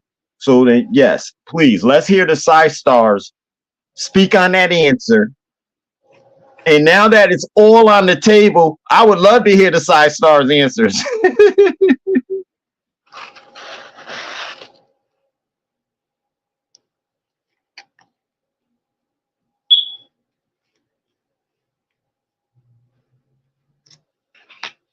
They waiting on you, Sister Karima. They want to hear what you. What did he say? He was asking you, like, how do you feel about the question? You dig what I'm talking about? Should sisters just be cooking and cleaning, shut your mouth, be pregnant, fat, and you dig what I'm talking about? What is your ideal? You dig what I'm talking about? I know he ain't asking me that. I didn't ask that question that way. No. We just say inquiring minds want to know. Since he asked, all right, now see, I don't have a problem. I'm getting in there, every day, all day, if that's the case, But I don't think it's just my role to just do that, If I'm sick or whatever, I felt like my partner should be able to step in. He shouldn't have no problem stepping in. But yeah, I don't have no problem getting barefooted in the kitchen. I ain't gonna be butt naked. I got kids anyways. Hey, and I agree with that. Me personally, I agree with the my personal view is, sister, you can be and do whatever the hell you want to do. That's right. Long as you righteous and in your feminine, you all good. Ain't nothing nobody can tell you, and they bet not say nothing to you, especially when you in your feminine. Cause see, then you got brothers like me who gonna say, why you fucking with her? You dig what I'm talking about? And gonna do something about it. So there are women who love wearing a dress, who don't want to be a man, who don't want to take on manly roles. You dig what I'm talking about? But it ain't nothing wrong with that. But guess what? It's some that do. And guess what? Most men probably won't like them. But guess what? There are some men who, for a lack of a better word, would be, let's just say, more docile, to where a more manly woman, you dig what I'm talking about? Or you know, I wouldn't say manly, or, you know, more driven. You dig what I'm talking about? To where they balance each other out also. So there ain't no good, there ain't no bad, there ain't no negative, there ain't no, you know, they're all necessaries. Right. There ain't no book. No. There ain't the book. You the book. How you write it is up to you. That's right. You dig what I'm talking about? How you write it is up to you. And the people who play them roles in that book, you dig what I'm talking about? Some of them there for just a chapter. Some of them maybe they're half the book, but it may be one or two to make it through the whole book. But how you write your book is on you. You dig what I'm saying? This is what I'm saying. I would tell the sisters, don't limit yourself to nothing. Because you the only one limiting you. You dig what I'm talking about? And this is why I don't get feminism for quote unquote melanated women. It's really not your issue. You dig what I'm talking about? You didn't have these fights with your man before somebody gave them to you. You know what I mean? So I just wanted to come in and drop that point of view. You dig what I'm talking about? Give my brother El Yah some shout outs and encouragement, and tell him to keep pushing too, man. Because you know, real recognize real. You dig what I'm talking about? You can smell it on a nigga. And what you end up finding out about it is that it ain't on you, it's in you. You know what I mean? And so when I personally met the brother, like I was saying, I don't know if he was just coming in, but I was like, when I met the brother El Yah, probably about 2 months ago, his view wasn't far off, right? He was on the right path, but boy, when that boy got that OSP, I see he done leveled up to God status. You dig what I'm talking about? He was in here dropping straight light and truth, and I couldn't do nothing but help come in and agree with what the brother was saying. That's him right there. Yeah, that's what I know. That's what I know. You dig what I'm talking about? So shalom to you and peace to you, King.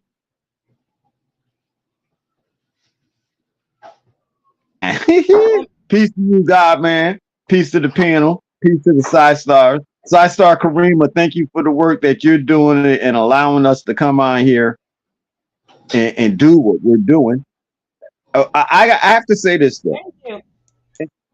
And anything that us masculines say to the Side Stars, we have to look at ourselves and we have to realize, like, one of the things that really put me with a wasp thing was I said, yo, that's the same stuff Prophet Noble Drew Ali teaches. And you know, the certain language might be different and stuff that he done taught us to do exactly what a wasp said. So I can't separate myself from a wasp, and I have to be honest with you, bro. I read some of it, but I really haven't read the book and taken in. I couldn't defend anything or speak to any. This is what my mama raised. That's the only thing I can answer to anybody. From childhood, my mother, my grandmother, the spirit, for some reason, since I was a child, I went against everything. I did not stand on the one principle of what I heard or what the adults taught me. What this is what it is. No, it can't be. It's too defined in this book, and the creator can y'all told me that, but y'all aren't living and going by that example. So before we masculine speak so much to our side stars, I'm gonna say again, we need to be at a table as the bro stars, saying how we gonna shine to lift them up out of this.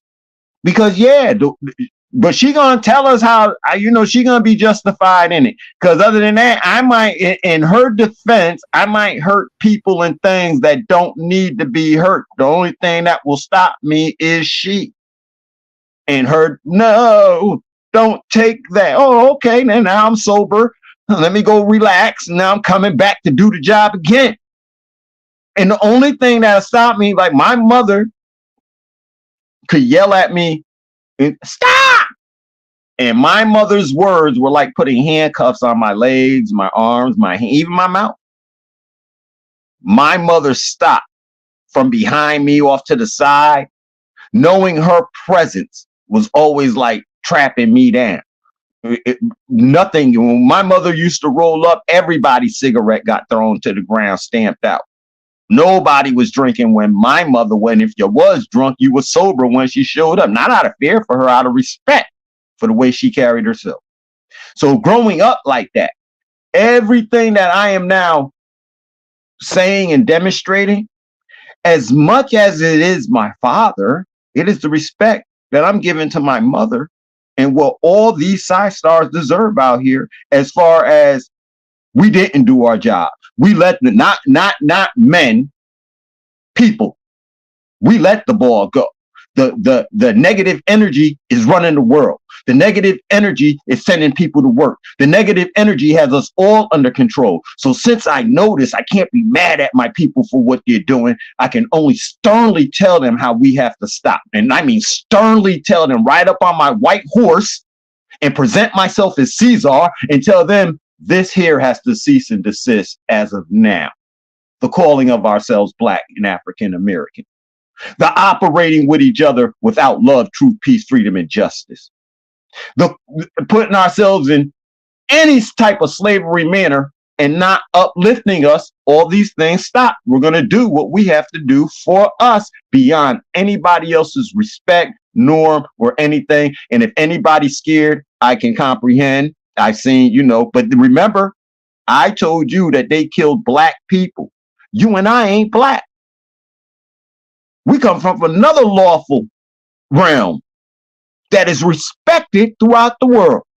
So please don't equate us to the civil rights or anything Black or African American about what I'm speaking to you, because every time you do, you're disrespecting us.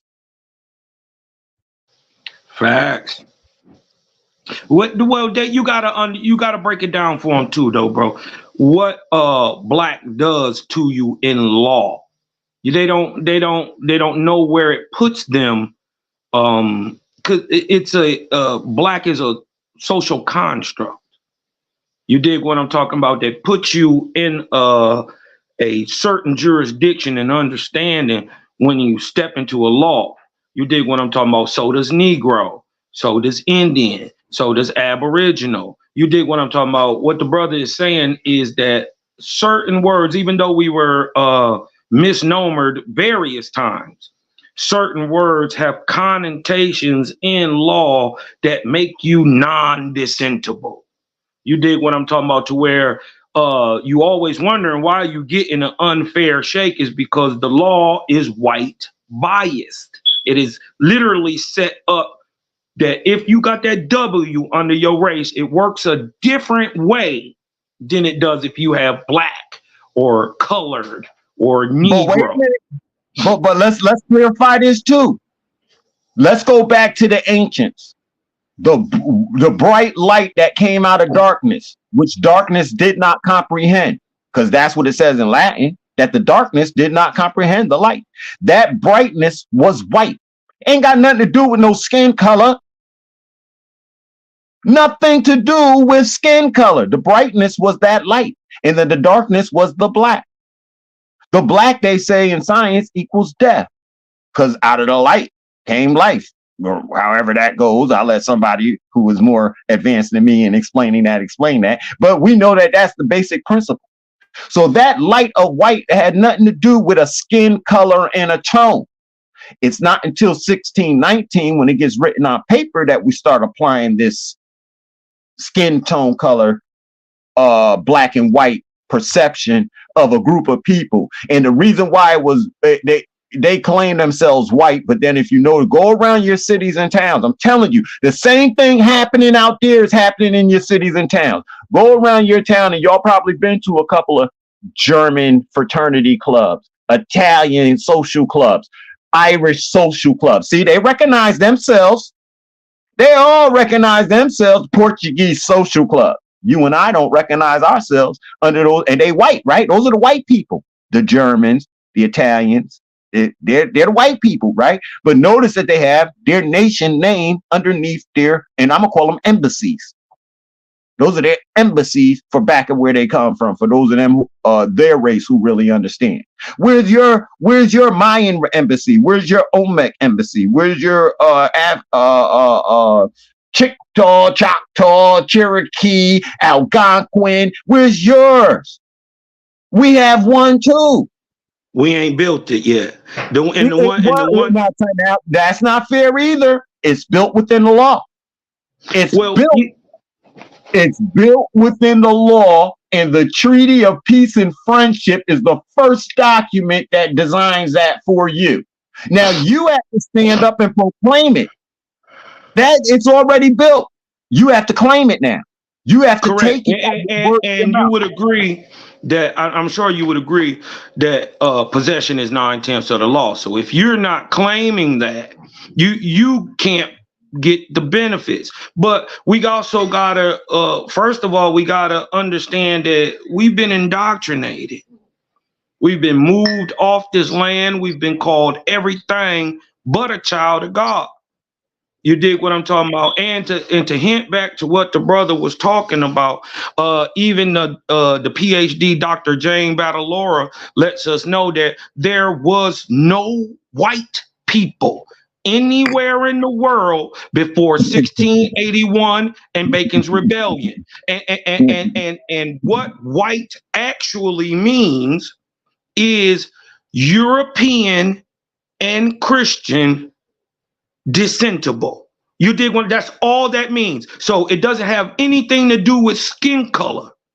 As a matter of fact, the first Europeans to come over here were melanated Europeans, look just like me and you. Ain't no other way they even got in with the tribes. Y'all got to remember the Jews got kicked out 6 years before the Moors did. Moors got kicked out 1492. Columbus on his way, but 1486. They don't ever talk about that. Where all them niggas go? Who they become? And then we gotta understand genetics also. You gonna end up looking like who you breed with. That's just that on that. You dig what I'm talking about? So yeah, 400, 500 years, I could take a heavenly melanated people. As a matter of fact, I can do it in less than 30. I can do it in 33 years. 33 years is a generation. That's why the number of the Masonic hold it so dear, because it's how you tell time. It's the key, 33. But in one generation, you can change a melanated, heavenly melanated black man into a white boy in 33 years. It's not even hard to do. And especially if you keep mixing back with the lighter and lighter human style. You dig what I'm talking about? We got to get past this color shit. Color gonna stop you from reparations. Color is gonna stop you from them holding back. And why do y'all think they took Negro out of all law? Your boy Barry Obama did that. Obama took Negro out of the law. So it'd be harder to trace our ancestors back. They trying to hide this shit because they trying to keep the land. That's the whole point. Land is money. Land is where all the wealth is. It does everything. You can't do nothing without the land. Do we got ghettos? Check. You want to know why? Because you don't own the land.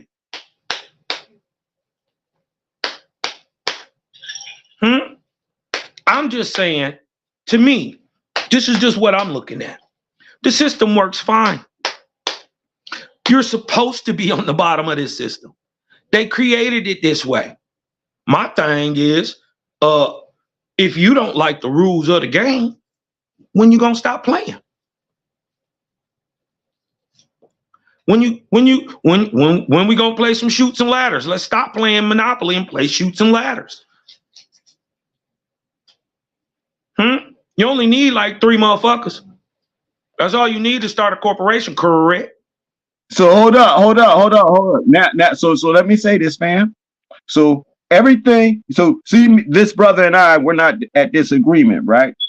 Here's where. Yeah, we got a sister on the panel too. I want her to introduce herself, and if she want to say something, let her. Yes, forgive our ignorance. Yes, go ahead, Side Star. You have the floor. Thanks for having me.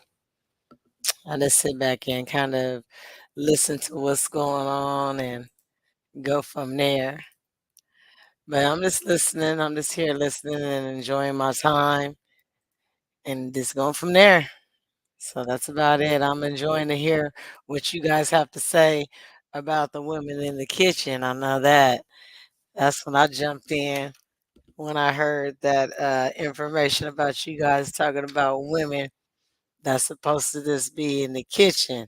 It's too much work for us to do this to be in the kitchen. So I was just wanting to hear what Karima was going to say about that. I knew. I said, oh, they got only Karima on there, and they talking about women supposed to be fat and pregnant, listening to men and in the kitchen. I said, oh, let me go on and jump in, because I know that they don't think that that's really what's going on. We have all these kings that don't understand who they are. Instead of getting their boots licked, they licking boots. So we have to step in sometime and make sure that that load is taken care of. Sometimes it consists of the cooking and cleaning, but sometimes, most of the time, 99% of the time, it consists of way more than that, because he ain't nothing without us. So we got to make sure that he all right so he can stand up the way he's supposed to stand up.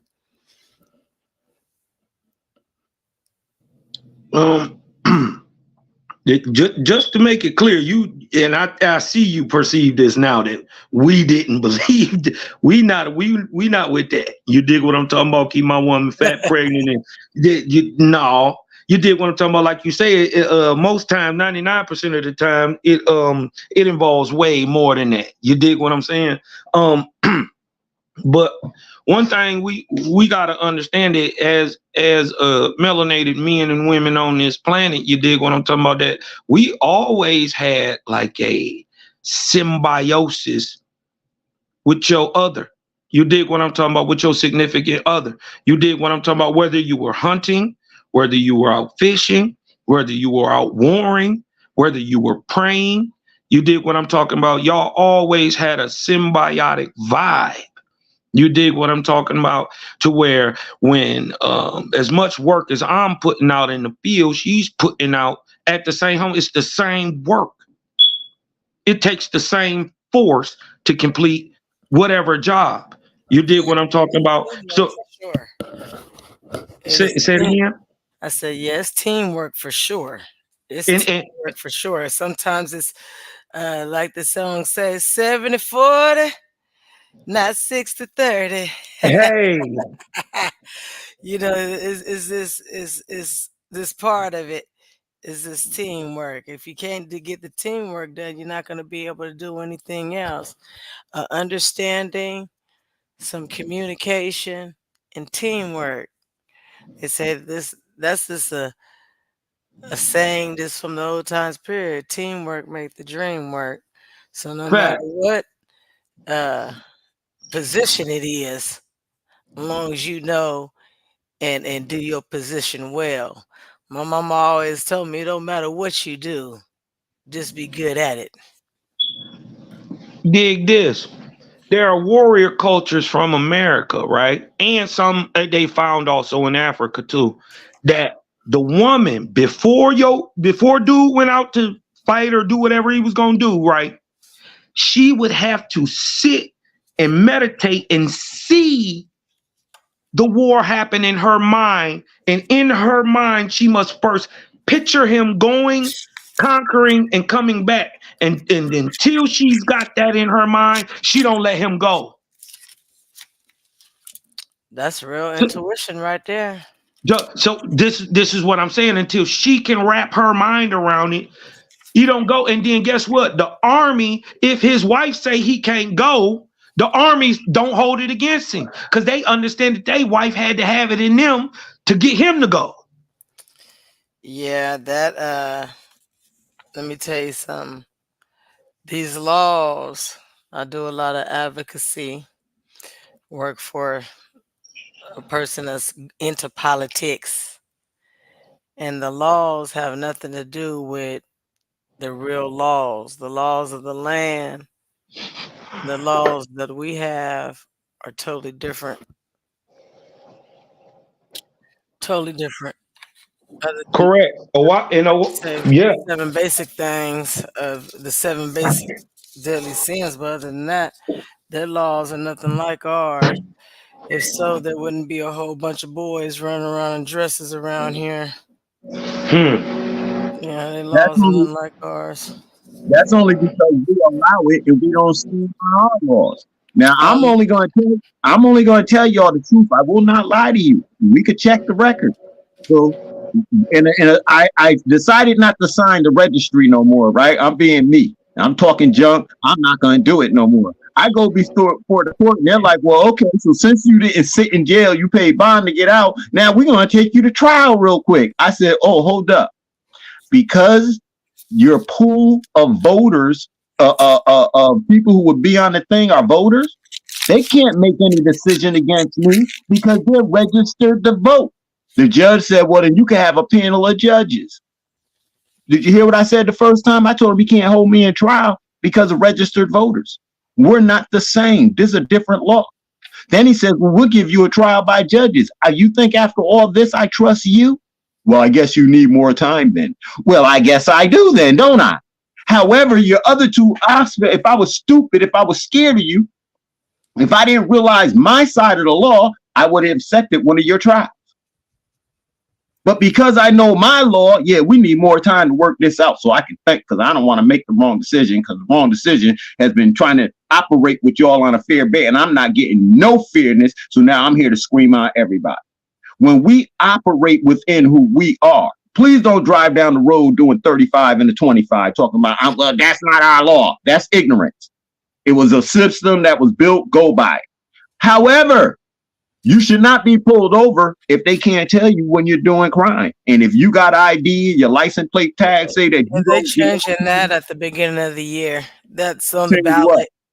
What's that? When the police pulls you over, starting January, when the police pulls you over, before they ask you for anything, before they ask you your name, they have to start telling you exactly why they pulled you over. So now understand what I'm understand. This is something that's in law. I don't really understand. Really go against any of it. You know, I kind of have my own little way of thinking in regards to certain things, and I know that the law of the land is not the law. But like you said, in order to obtain the little piece of freedom that you feel that you have, which is really no freedom at all, but you feel you have it, you have to obtain that. So in the system that we live in, I do not operate through the United States with a driver's license, an ID, or anything else. I don't live in their world. I live on this land in my own world. That's Moorish American, Aboriginal, indigenous to this land. Nothing that their statutes and laws say really apply to me, because I'm not one of your statute people. I'm not one of your people that you wrote about in statute. I'm not a Black and African American. Everything that in their law, when you say Congress says that they shall have nothing to do with religions, that's where I come in at. Since Congress has nothing to do with religions, what can they say about me? Because everything about me is religious. I come from the Creator. And everything about me is a theocracy, not a democracy or anything like that. It's a theocracy. It comes from the Creator. I deal straight from there.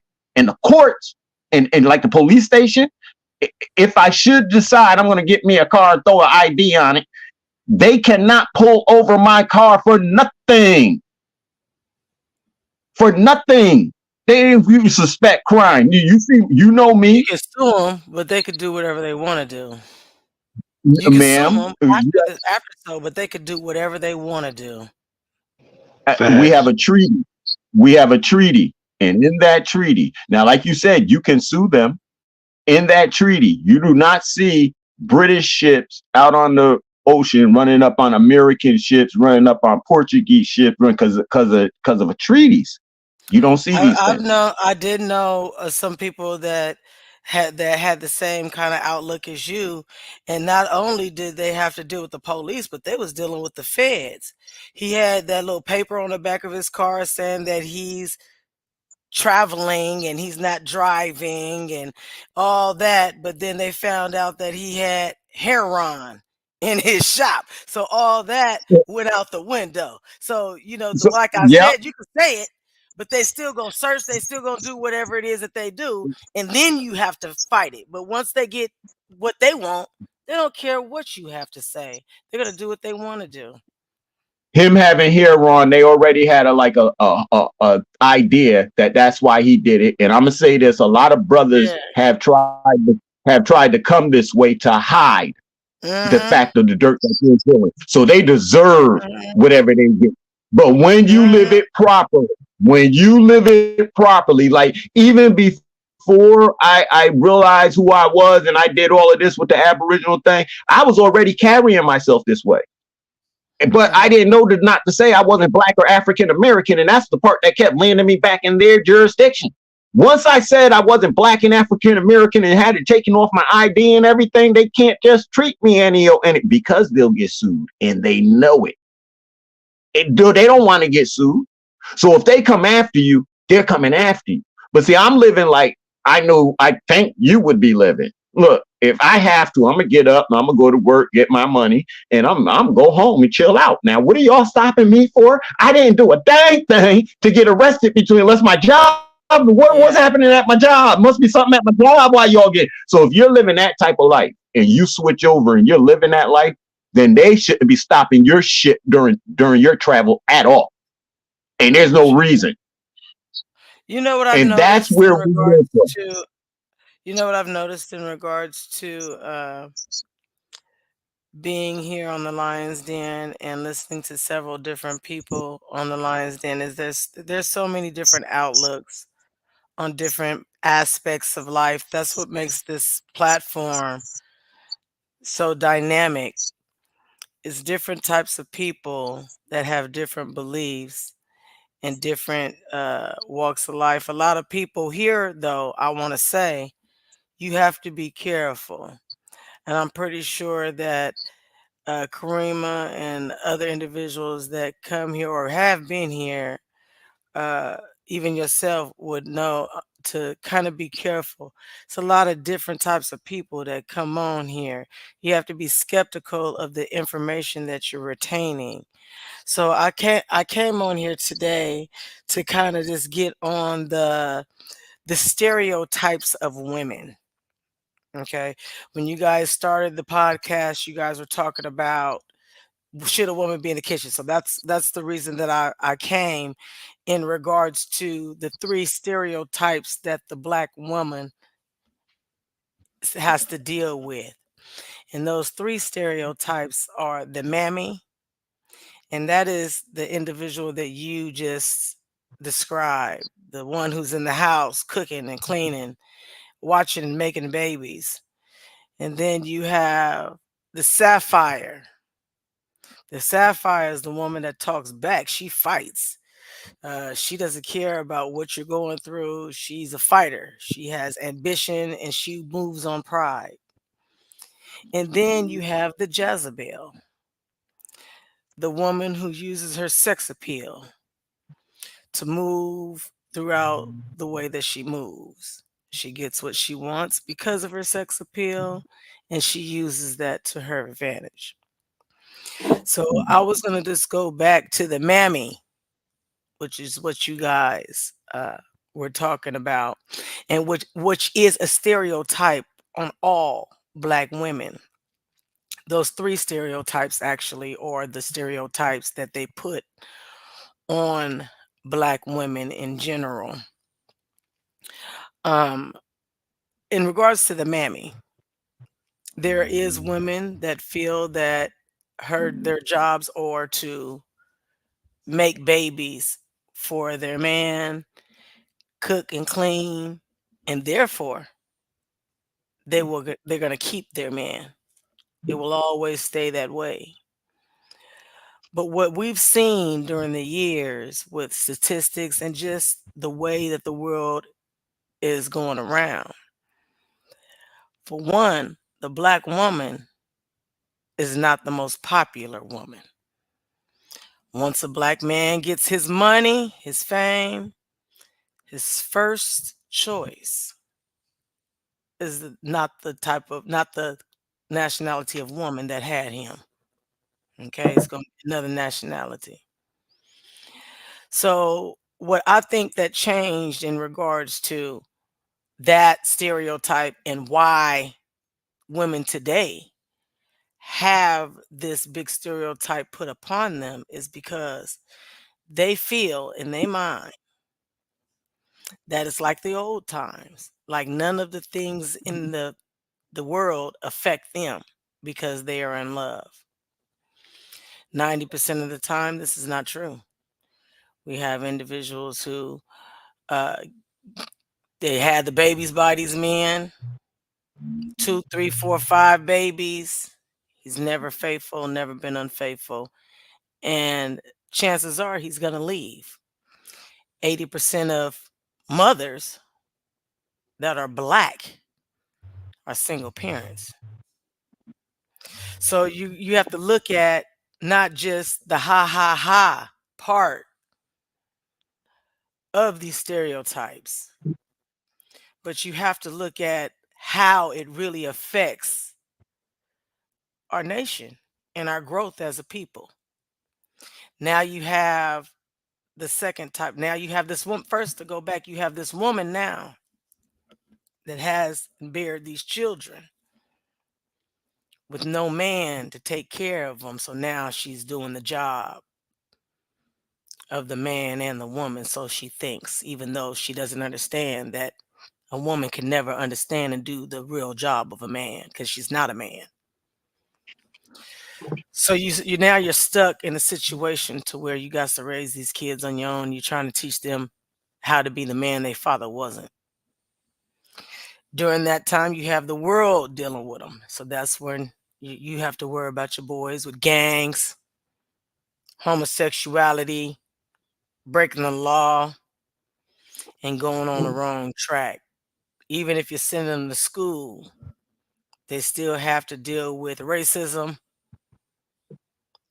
homosexuals approaching them, and being in uncomfortable situations. So that's the downfall of that. Can't teach a man how to be a man when there's no man around. So then the second one that we go to is the sapphire. Sapphire don't need a man. She has it all figured out by herself. She's successful. She's in the corporate world. She doesn't need to have the side attractions and the side distractions of a male human being unless it's for sex. Other than that, he has no purpose to her. He's just another bill. Dealing with these women are the ones that are not picking kings as husbands. These are the women that's going to go marry the white man. They're going to make some Mexican babies. They're going to do whatever they feel is beneficial. You know, the Mexican work hard. He know how to build houses. He not lazy. No matter what, he going to go get it. So I'm going to choose him because I'm successful. And the man that I see right now, he got 6 kids. He don't take care of none of them. Or he got money, but he chose the white woman. He don't even like black women. Right? So then you have the last one. The worst of them all. Jezebel. She has diminished the respect of the black woman. She comes in with a snake around her neck for seduction, and she gets what she wants. But usually she's the slimiest of them all, filled with demon and demon ways, deceptive, and willing to do anything to be on top. So these 3 different types of stereotypes are diminishing the strength of the black woman, which I am.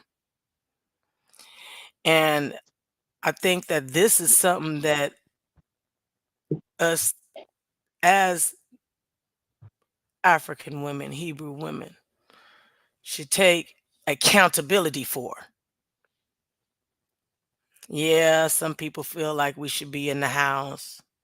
Yeah, some people want us to be corporate. Yeah, some people want us to do all of it naked. But what do the Most High want you to do? Where's your role? Now, can I just give you a little bit of pushback on that, sister? Just a little bit. Because as a nigga, you call it brother, we could be nice, but I'm a 100% guy. We don't say that. So we must ask the question, where does this stereotype even come from? Because we're not saying Jim Crow. It started from Jim Crow. No, if you read in regards to the laws and theories of attraction in the Jim Crow era, this was something that they put in elite. So this is the elite's way of categorizing the black woman. Now, it may not be with the black man, but it is sort of with the black man when you look at the black birth rate. See, I'm about numbers. If the black birth rate has gone down by 17.5% worldwide, that means black women ain't making no babies with black men. So what's happening to the black babies? 1, healthcare, right? 1, healthcare. 2, black men. We have a little bit of a shortage of the good black man. We have the homosexual black man. We have the incarcerated black man. And then we have the boot-licking black man who just don't want black. So that gives us a tremendous shortage in the pickings for a king when he's confused most of the time. Is that a stereotype too? Because what I'm saying is, I believe that these are learned behaviors and they was never your problem. And feminism gave you the ideal of being fat and pregnant and all that, when that is a whole job. Being a mother is a job. They demonize that. White women demonize. Hold on. I got to say, you never had a problem with this in your home. Feminism created the whole idea that being fat and pregnant and all that was something wrong with it. I don't think so. I think And that so, it went kind of like as being you as admitted that as it being came out of Jim Crow, correct? Is did. feminism not part of Jim Crow? No, I don't think that feminism is a part of Jim Crow. Okay, so Segregation, just in general, is part of Jim Crow. And if you want to put feminism in that segregation, then maybe yes. But I believe Feminism don't got nothing to do with segregation. Yes, it does. The separation of the woman and the man. No, it's not. And being, that ain't what feminism got to do with. I feel like feminism has something to do with being the difference between a man and a woman. Very much so, and so much so that it's damaging to the man.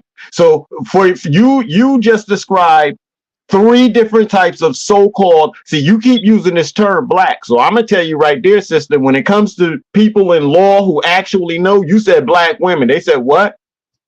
Who? You talking about who? They don't exist. African women. Who? They don't exist. So everything you talking about is like abstract. Don't nobody really care about. I was just giving you some information out of a document that I understand. Side Star, y'all have to understand. And y'all have being in my own life and being in the corporate world and being a part of, having children. So that's why, I can relate to a lot of these things and seeing how it does go when you go up the pay scale ladder on how that works. So I'm talking not just from the book or from, statistically seeing that there's black children that's not being produced at the rate that they were. Hold on, before we go. I don't. You're misunderstanding what I'm saying, Side Star. Please hear me when I say this. There are no black children except by who white supremacists want to call children. And since white supremacists want to talk about black men, black women, and black children, I ain't giving him no power to do that. I ain't reading who he says. See, you describe 3 types of black women. Let me tell you about another woman. Yin and yang, which is this. They're just saying. Wait a minute, but let me show you another woman.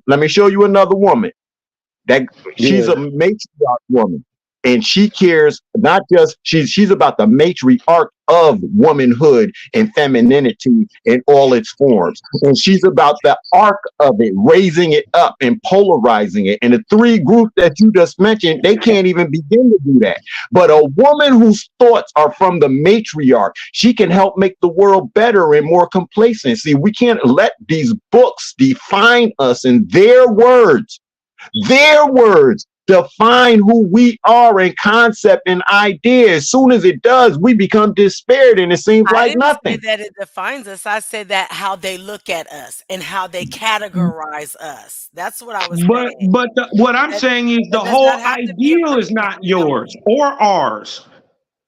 Before we even get to that point, if there's a stereotype, for it to affect you, you must believe in it. We never gave you the stereotype that was something negative or something that you had to push back off of. You dig what I'm talking about? That was given to you during Indian civil rights in the late 1960s, early 70s. Correct. This is what I'm saying. It was never our ideal that is a bad thing. Why? It's been working for us forever. This is why it's demonized now. This is why you had to hide in the closet. If you was a daddy in the 70s and 80s, when the DHS man came around, you had to hide under the bed. You had to jump out the window because it was a reason that they put this division in there, and that division and those stereotypes are birthed in feminism. That's all I'm saying. And then it causes division in our homes that were never there. Peace and love. They weren't there in the 20s. They weren't there in the 30s. They weren't there in the 40s. They wasn't there in the 50s. It didn't come along till immigration, civil rights. You dig what I'm talking about? And switching people's identities and putting us into this system that always pushed us to the damn bottom. That's all I'm saying is don't blame black men for other people's stereotype or excuse me, I didn't even mean to say aboriginal melanated men of America. For myself, I can speak Hold for on, myself. I get what you're I've saying. seen the numbers that I see are diminishing as well. It's not like they're just saying something and it's just off the top of and nobody's seeing it, and it's like, they're just saying something and I'm just coming off of the side of my neck. This is true. When you go outside, there is not that many like men in regards to women. You know what I'm saying? So what are you saying? Like, it's not like it's not true. When you go outside and you look around, you see these black men. These black men are not available to black women. Well, I don't know. You know what? You did what I'm talking about. Now, I grew up in a sort of mixed society. I don't know no black women who not single who just don't want to be. You dig what I'm talking about?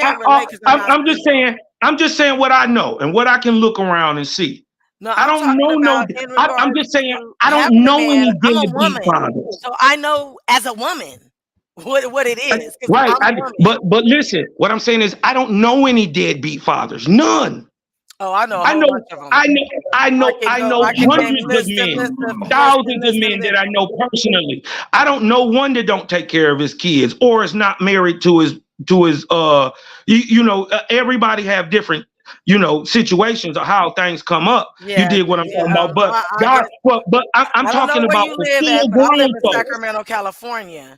I live in California, Sacramento to be exact. And these men, niggas, whatever you want to call them, they ain't taking care of their kids. These females walk around here with 6, 7, 8, 9, 10 kids. Okay, and he's smoking weed, rolling dice. You know what I'm saying? You got the Israelites on the corner trying to help him out and try to bring him in, and they rolling around smoking weed. You know what I'm saying? That's not a man, though. He may be male. He may be a male, but that's not what men do. See, it's a thing you gotta do to become a man. I just now said there's low pickings of men. I just said that. That's the whole point of the conversation. Right. Shalom, family. Shalom, family. Shalom. That's all I'm saying. What's good with the family, Karima and Cosmos? Yeah, what's good with everybody on the planet? I just came in, so I just I'm. What's up, Eli? What's good? What's good? Karima already know I'm finna go in. The thing is, what I'm hearing, I've been on here for about. I just tuned in because I just got in the house, and when I came in, when we talk about the selective pick of men, okay, now women outnumber men 10-1 in every state. Okay, so if a man decides to just get one woman, and I'm not getting off the subject because I'm gonna stay on it. Select just one woman. Then what does that lead the other 9 to do? Okay, so we in this system, when you don't understand how white supremacy work and operate, whatever you say don't mean nothing. Okay. I understand that you may have to have several wives or several different helpers or several different individuals for your kids to be there with your kids. I know that, and I know families that do that, but I'm just saying, when I look outside, when I go to wherever I go, if I go to the store, if I go wherever people date at, because I haven't been dating in a long time. But when you look at these black men, it's so disappointing. No, they're not working. They have willing bodies, not working. And so going on that shit. So what sitting on the ground. She's speaking truth, though. Sitting on the ground. Right, we seeing that. What does the black woman to do? What is he to do? What is she to do? What is she to do? What is she to do when she knows it's not her duty? Not what it is. It's not her duty. It's the duty of us brothers, and these are the things that I'm talking about when I talk to us brothers. This is our responsibility. And I say what she to do. But it affects us. I see what it affects us, and it affects your kids. Right, and that's the whole point. And the thing is, none of us on here is too old to just think a couple of years back in high school. You know how the game went, okay? The bad boys always get through first goodies first. You see what I'm saying? And that's nothing good because because see, the same women that we talking about that got a hard time picking, this was the same woman that when she meet a good guy, he get friend zone, okay? And when he get friend zone, the doughboy is the one that always is getting the first prize of everything. And the good guys always is the one to come clean up the mess. So what's going on in this society that we're looking at is that women is not being held accountable for going out here and picking these what we want to, if you regardless what you want to call them, thugs, street bros, and street this or this, that, and the other. Every race of men has their quote unquote crazy dudes. Okay, that's just a part of nature. It's been like that since day one. The problem is that here in this society in America, you gotta be a wannabe rapper. You gotta be a wannabe guy who got the connect. And it's them that, and it's the ladies. They look, men, we just play the game. Women are the game. So you choose who you get in bed with. Okay, you choose that, and you know who you get in bed with just off of vibration itself. And the problem is, in this society, women do not get held accountable for the choices that they willfully make. You know, because the reason why women choose these type of no good men, because with these no good men, they do not require her responsibility. They do not give you rules. And deep down inside, most of our sisters in this country do not want that. Therefore, they would choose a good guy last, because with a good guy comes rules and regulation. You can't do whatever you want to do with good guys. You can't be having your side dudes calling you and this, that, when you with a guy with discipline. So they would purposely pick street dudes, because some street dudes don't care. They just come in, they get what they're gonna get, and they go. You see what I'm saying? What about them not having any type of real upbringing to be able to pick? Because a lot of these individuals I see really never had a chance. I see these girls here, they're the product of the fathers before them, drug addicts. You know, the mama smoked dope. Now you get the kids on pills. You know, you got fentanyl deaths everywhere.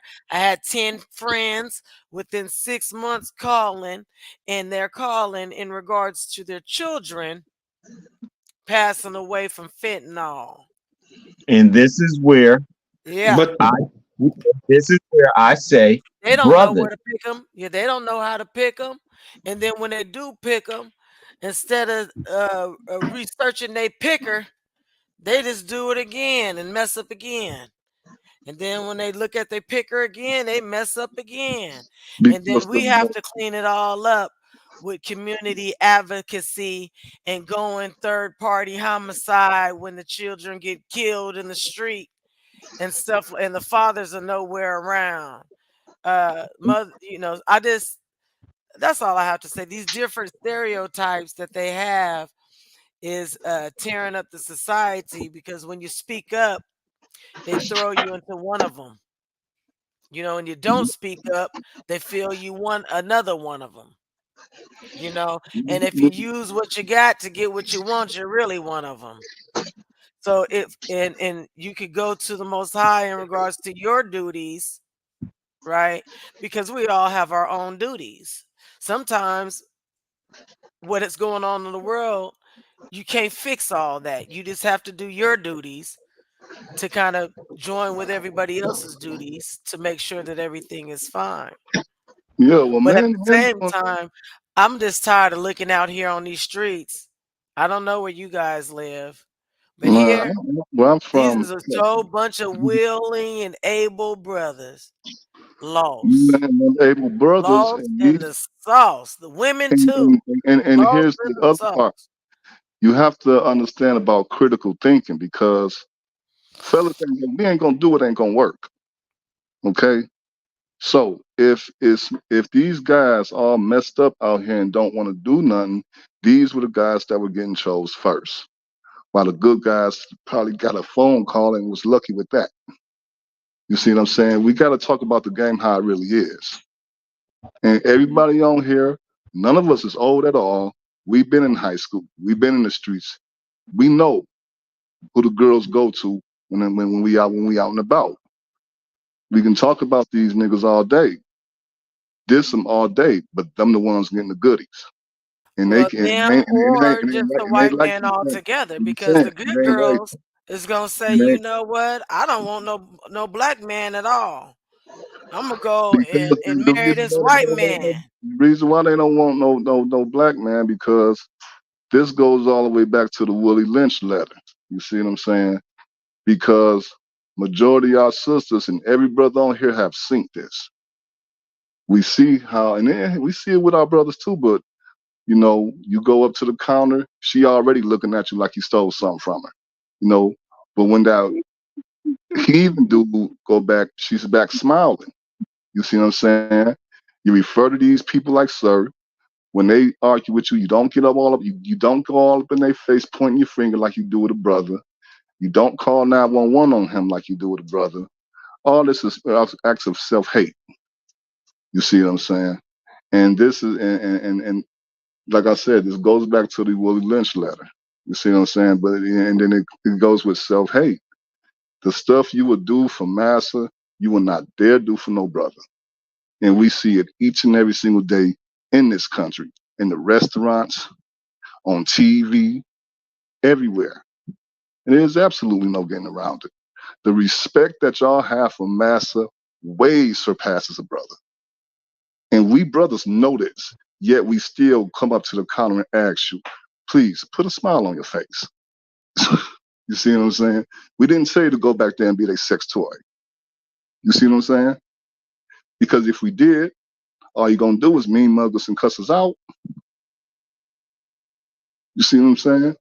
The problem is y'all don't want to be held accountable for the part y'all playing in this game of Adam and Eve and the serpent.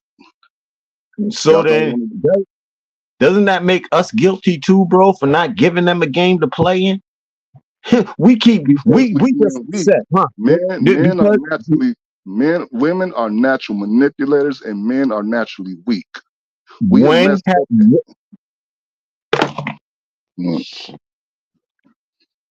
mess up. We ain't even good at lying, because by nature it ain't even for us to only deal with one lady 80 years of our lives to begin with. I think like for what you're describing, I think I wish to bring us all into one and to see the oneness of what I'm trying to present to us. Because if we go through our lives, then there's a lot of sisters who grew up without a dad, who don't know how to respond to a man, whether he don't know what a good man or a bad man is, because they didn't have a dad who represented anything to them to try kind of like lead them on the path. And then vice versa with the men. So now here I am, a grown man today, right? And I know all these problems existed. I refuse to put it in my sister's back pocket, and I'm not going to let her put it into my pocket. That's why first thing with me is we ain't black. Stop calling each other black, and then you stop defining black things for us. That's the first thing. After we deal with that, now I could be a little more relaxed and say, hey, look, here's the problem. We men ain't been standing up in our hood and just putting down what needs to be put down the correct way to let our women know that they have we can't beat our children. Well, who told you that? I will beat mine every single day, and I give you permission to do the same. So then if you went through the school thing and you was like, oh, we can't beat our kids anymore, then you are part of the problem that we have in the day. Anytime we allow somebody else to come into our homes and tell us, and we keep operating off what somebody else, I'm telling y'all, this is the problem. This is the part we have to stop. So talking to us about. And then when that happens, we're thrown in jail, though. So that's the thing. We're thrown in jail. Wait. Side star. Let's not put so much definitive on the end part of something that could be done in the future. Because let me show you again. Congress has no right to say anything within the religious realm. So when we stand up together and present ourselves properly, and we're not telling them, because once I say I'm Black or African American, I put them in an authority over me. When I don't describe, they realize, oh, we don't have authority over them. Yeah, and I'm standing on my religious without Congress having anything, and I whoop my child's behind for Ray. Now, if you done beat your child and it looks like you threw your child down the stairs, don't tell me nothing. You need to be arrested. But if you spank your child and you're responsible, and not only you, but let's say your child did something with another child, and that mother will, well, then we both coming to see y'all. Not only that, the husbands are coming and other neighbors are coming. Say, look, the child got their butt. That's what it takes for us to defend. Not this. Oh yeah, everybody's so scared. When I realized something a while ago that everybody lets dirt go away because they figure, well, I might have to do that dirt one day, and I don't want nobody to tell on me, so I'm not gonna tell on this person. You's a fool. People said to me, well, you don't want to burn bridges. You never know who you're gonna need. Yo, y'all don't know me. I got hay. I got oil. When I cross the bridge, I will light it on fire. I don't need to go back. And please, if you wasn't coming with me, then why are you trying to get over here now? Swim the moat. You have to stand on firm, solid ground in everything that you do in order for us to free ourselves and move ourselves into the next world, and putting ourselves in somebody else's mind. When we say we're Black, they went to sleep and they had a dream about Black people. It was you. And then they said African, and it was you. And they woke up in their eyes, and now you living out their dream for them. That's why they can put you in categories and say how you doing, what you do and don't do. Without that, they can't touch you. And we have to get to that part of ourselves to see that part of that realness of ourselves, that my side stars, you are nothing that was described amongst them three women. However, you are the matriarch, and by you being a matriarch, you'll shame their women, and you'll shame them, and you'll shame us men who keep sitting around here talking in all these little different groups. And right now, we got 3 or 4 on the panel right now who ain't said to each other, yeah, I agree to work with you tomorrow morning on a plan to move us forward. I agree with you that this should happen, that should happen. And because we're not doing that, that's why this is going to continue the way it goes. So you're looking at 4 brothers right now who you can hold accountable because they sitting up in here running their mouths to you. And if we can't be accountable, then you shouldn't step into the public to say anything. Because right now, everybody on the panel, as far as I'm concerned, you're all accountable. I love you. and the further that, but what I'm noticing is that we both crying about the same ass whooping. You dig what I'm talking about? This goes both ways, right? You dig what I'm talking about? These for let's just say a sister who is crippled by stereotypes to where she is to a point to where she can't even trust her homeboy, or to a brother who out in the streets who just can't get right. You dig what I'm talking about? Who crippled by stereotypes and a system that's whooping both of their ass, and then got them feuding against each other. Right. This is what I'm saying. She getting stabbed, I'm getting cut. It's the same thing. Now, we got to understand that those ideals of self aren't ours. Right, and what it is like I said, that Willie Lynch letter was directed to both men and women. Come on now. And the whole thing is, you have to know your enemy and how he operates. I had said this earlier. When you don't know white supremacy and how it operates, whatever you say really don't mean nothing. Now, what white supremacy does, white supremacy on TV, you already know who got the gun pointed at him in white supremacy. Now, is that the whole truth? No, it ain't. Because both of us, men and women of Israelite descent, is catching hell one way or another. But now you got to understand how this man operates, and why he would put on TV on the whole world to just aim at a brother. We have to let you got to understand that you gave the answer. The answer is that it was taught to you. This is Willie Lynchism. You dig what I'm talking about? They always put the small against the big, the light against the dark. You dig what I'm talking about? The skinny against the fat. It's male and female also. You dig what I'm talking about? They playing both sides against the middle. This is when the brother is saying that you got to understand how it is. First, if you don't understand that white supremacy is a mental attack. It is an attack mentally. Because what I know and what my OGs and what life has proven to me is that white supremacy doesn't work without black backs or melanated backs. White supremacy don't work. Right. You dig what I'm talking about? So you dig what I'm saying? It get to the point that we got to stop arguing at each other about a problem that's affecting us, that's been put on us, and start turning on the nigga who putting the problem on us. Did I just say that? Yeah. Come on now. I just said Come on that. now, this is where, but we gotta have these conversations. We gotta have these conversations, bro, Mighty Lion. We gotta have these conversations, because if we not codified in something, and I believe, this is just what I believe, the only thing that we gonna all be able to get under and to move in solidarity in one way is the Creator. That's the only thing that's gonna get it done. Absolutely. I believe, but when you move in that singularity and that power, we see things get done. It's just about getting a little more love into our hearts and loving on ourselves a little more. And because you got to remember this, I want people to wrap your mind around this. Wrap your mind around this. There was no black on black crime in the 1960s. Hold on, Cosma. Say it again for the niggas in their back.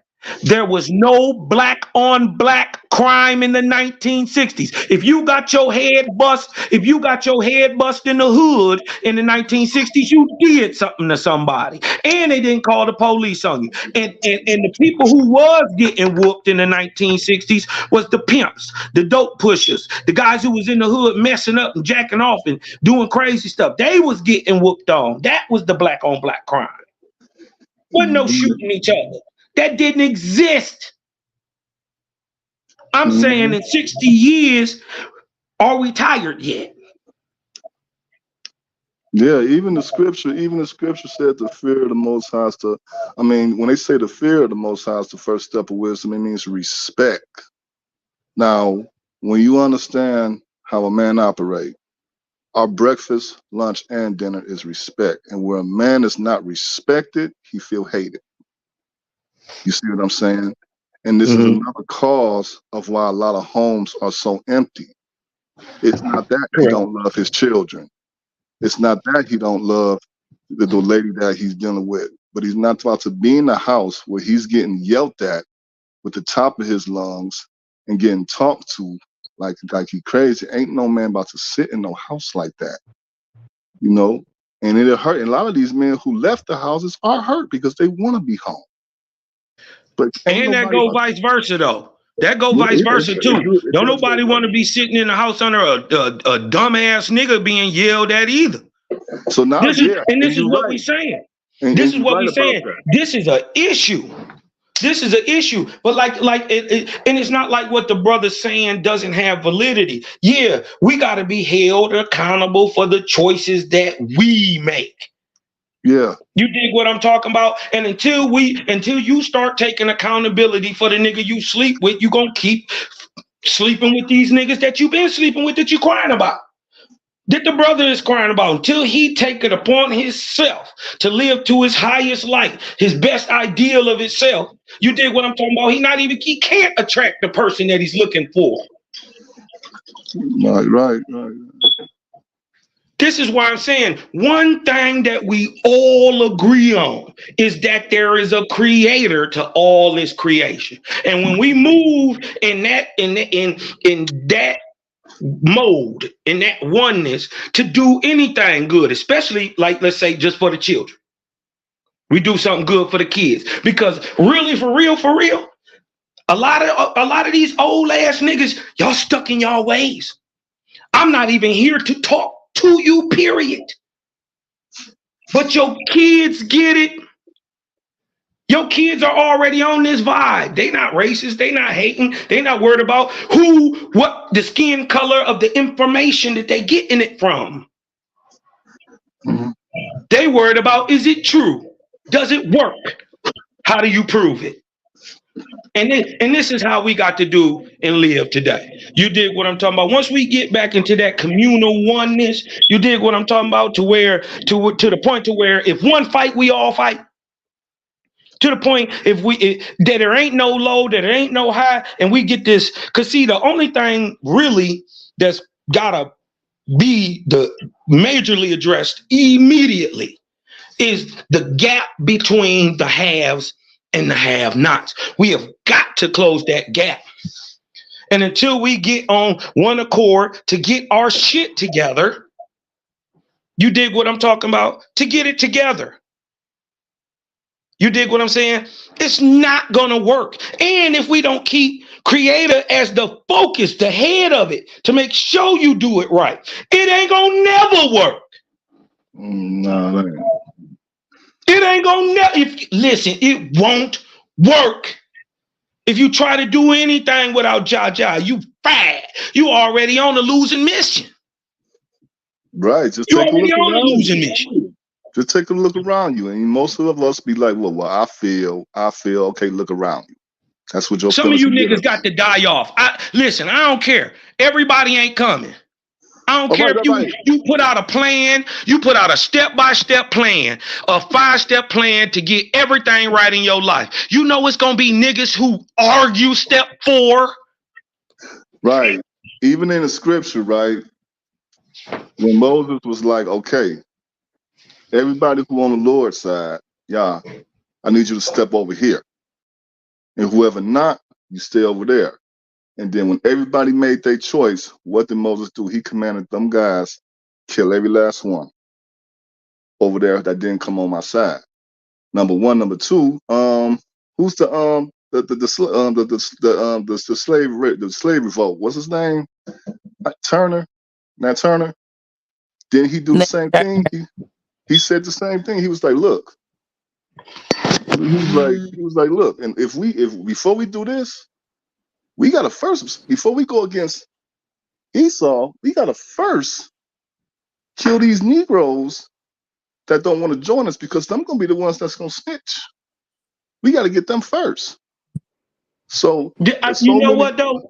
I'm not with all that killing and that murdering and that 2,000-year-old, 2,500-year-old old shit. I'm not with that. My sister don't need me to kill nobody for her, because she know what's gonna happen when the killing is done. I got to go to jail. I don't want that for her, and she don't want that for me. I know we ain't gonna do that here. We ain't gonna do that here, but think of the principle. Just I get it. I get that. Like you said earlier today, you're gonna have them that's gonna be wanting to argue about step 4 and getting in the way. Them is our biggest problems to this very day. Come on. The Bible talks about them people as being lukewarm, want to play both sides. You know what? I think he was just putting it as a narrative, right? To drive home the point. We're being ill and everything. You know what I'm saying? Because that's definitely not of the Creator. Killing anything that He created, who the fuck am I to do that? So obviously, whatever the ideal is that come with killing and murdering ain't from the Most High. So we can always put whatever end up in that category to the side. If it always end up in death and murder, that ain't of the Most High. Right. So we go with the definitions that lead towards life and light and rising up and ascension, because it's only 2 type of people in the whole world. Right, those who are of the ascension and those who are of declension. There has always been and will always be. It's just about choosing which one you gonna be, and how you get there don't even matter. Are you gonna do something for somebody good along the way? That's Why what is matters. it one or the other? How long are humans going to have a religious war? Or who God is better than whom? So why can't we just all get along and respect each other's belief system? Well, that once again, religion was created by who? Baptist, Methodist, Pentecostal, what else you got out here? You know, and they all own slaves. You see what I'm saying? Over So 4,000 religions.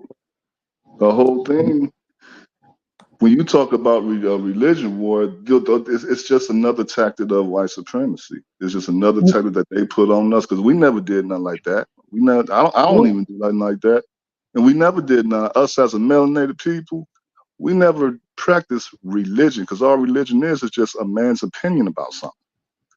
Also, that belief system as well. Why can't we just respect each other's belief system, whatever it is, whether you're Islamic, whether you're Israelite, it don't matter. I'm sorry, I'm eating. Correct. Why can't we just respect each other from that point on? Because it was always a financial game when it came to religions, that whoever religion was the most prominent, that would be the one who got the they would come around once a year and they would leave off the food and stuff and leave. So whatever kingdom got that. So they started to fight over the religions and their gods. Let's talk about King James. Let's talk about it. This is long before King James. This is what I'm saying. The Bible is not the beginning of religion. There is religion thousands of years before the Bible. So when we say the Bible, like that's final, no, there's a whole nother part we missing. In that other part, we find out that religion is nothing but the science of life, of existence of us. And it has to do with the entire universe. So what they call astrology and study. No, it's a study of myself within the universe. And this is the oldest religion called alchemy. Alchemic, not the lead you wanted to turn into gold was to go from your lower self to your higher self. Then because like people wanted a god and our people and some other people said no, so different gods. They made another god. But see, you're a goddess. You're allowed to have your own god. Nobody should tell you about your god and what your god, because you're a goddess. You're allowed to see that. And this is that's why when they say polytheists in the Abrahamic faith, the polytheists, the heathens, the pagans, they're saying that there were so many of those people who knew their way of life. We couldn't defeat them for thousands of years because the children will come up and tell us the same law of the land and the universe that the parents would say. That didn't get broken until 1600 and beyond. Prior to that system, everything they was fighting was against the power of the woman. They wanted to break the woman. They wanted to break polytheism. But in order to do it, they had to show that the woman was not as powerful as a man. Here's what made the woman as powerful as a man. That's why she was taking out the word. The woman had sons. Now, see, I got a mama. Come into my house and try something with my mother. See, my mother had a defender. This is why you killed off the first son. Your story is told in the Bible, but how do you just look at it as, oh, the Bible's the beginning? Because if you do, then you're going to have a short vision, which is the reason why when we call ourselves black, you only have 28 days of black history because your history started in 1619. Prior to that, you wasn't on the earth as black people. You did not exist as black people prior to 1619. So you got 28 days of history. Don't be talking about all year long to learn black history. You became slave. That's all you did. You ain't do nothing else.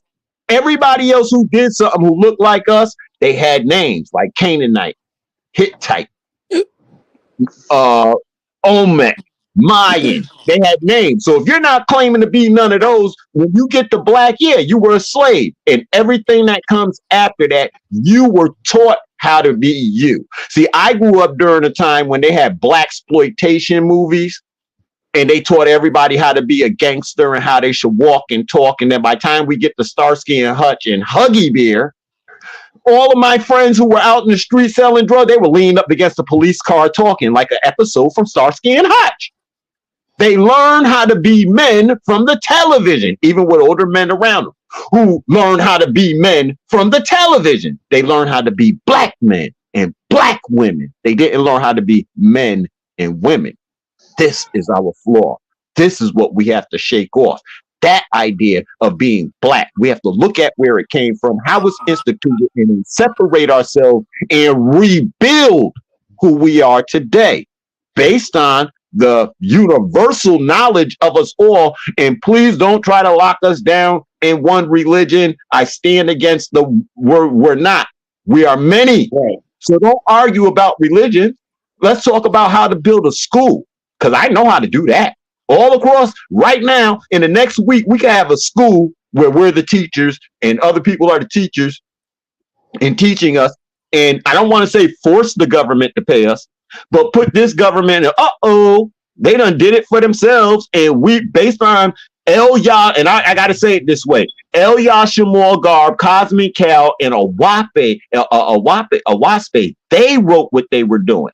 And y'all got to understand it's because of our positions with them on paper that they can't stop us from what we build, and we just include everybody else. The United States government can't stop us. If they do, the rest of the world will see them as terrorists on emerging markets. Can I ask you guys a question? I know I'm 2 hours and 33 minutes late. Did y'all ever, I know y'all talked about whether gender roles was a man or a woman's trait, I guess. Hold on, let me look. Was a man or woman's role? Did y'all elaborate on that? Because I kind of missed all that. Yeah, we did. We did that a while ago. The OG did slid in. What up, Quadna? What's the deal? I think we all agree. What's going on, OG? I think we all agree it's a shared role when it comes to our home, cooking and cleaning and all of that. That's something we share. That is not anyone's particular role. Take the role and for that Abrahamic faith gave us for men and women and get rid of it. Because when I'm out here working, I need my wife at home, my wives at home plotting on the world. Then when I come home, they're going to tell me what they was plotting on as I report to them what actually happened. And they're going to go and start plotting again. And then when we wake up in the morning, they're going to be like, now go do this. And I'm going to go out and do that. And then and that's how we operate. I don't operate no other way. Because you know why? Because my mother sent me to school. I came home. She helped me with my homework. And then she sent me back to school. Now, for the brother who asked, what did your father do? After I did my homework, my dad took me downstairs and gave me some boxing lessons or threw me up against a wall another way or spanked me, beat me for whatever I did wrong today. That he did daddy things. So, but my mother was the one there. She helped me through my homework. And then when I went to school, I did what mommy told me to do in school and carried myself the way mommy told me that I need to carry myself in school. And my dad's words were, men don't hug and kiss each other. So there was no hugging and kissing amongst men. And, so it's always a balance. But how do we operate that balance for better efficiency for tomorrow? We have to let go of all the things yesterday. They lied to us about everything. Yeah. You dig what I'm talking about? First of all, they made gender roles. You dig what I'm talking about? Like, only one can do this, only one can do that. You never believed in that. It's not even objective. We don't see that in real life. The daddy show love and the mama show love. Right. You dig what I'm talking about? We don't see that in real objective life. You dig what I'm talking about? See, they made some things good and some things bad. And everything that was good, that worked in your culture and your heritage forever and ever, they made a negative. Right. And then retaught it back, and we regurgitate stereotype. I'm not mad that I love watermelon. You can stereotype that all you want to. I'm still gonna tell me about 3 watermelons a month. And don't forget the grape juice. Don't forget the grape juice. Hold on, you can't have no fried chicken without no hot sauce. And the Kool-Aid. It's purple flavor. I'm drinking purple. Purple drink. purple flavor. It ain't even I grape. want the It's drink, not purple. you. You ain't about to make me pass up on some chicken and hot sauce. And You you know, know, Hey, listen, I ain't I'm mad gonna at have you. a I heart ain't even attack. mad. I'm not mad. But the thing is, see, they demonize that. So what? So what? Guess what? It was some big pretty women raising up white babies. So much so that she couldn't even do her own. Yeah, she a mammy, but guess what? They demonize. I love my mammy. You can't. I know her. I know that woman.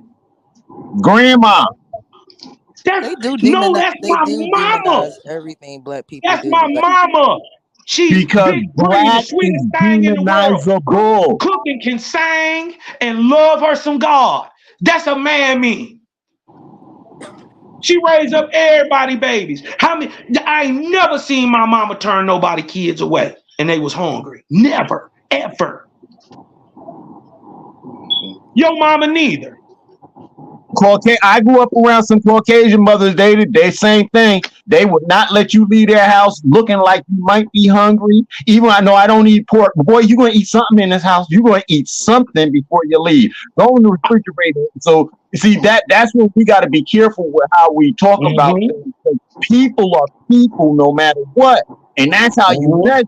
There are some dark-skinned people who are going to be more evil to you than you thought a Caucasian could be, because it's really going to shock you because, damn, you darker than me, and you ready to call me all types of Niggerr.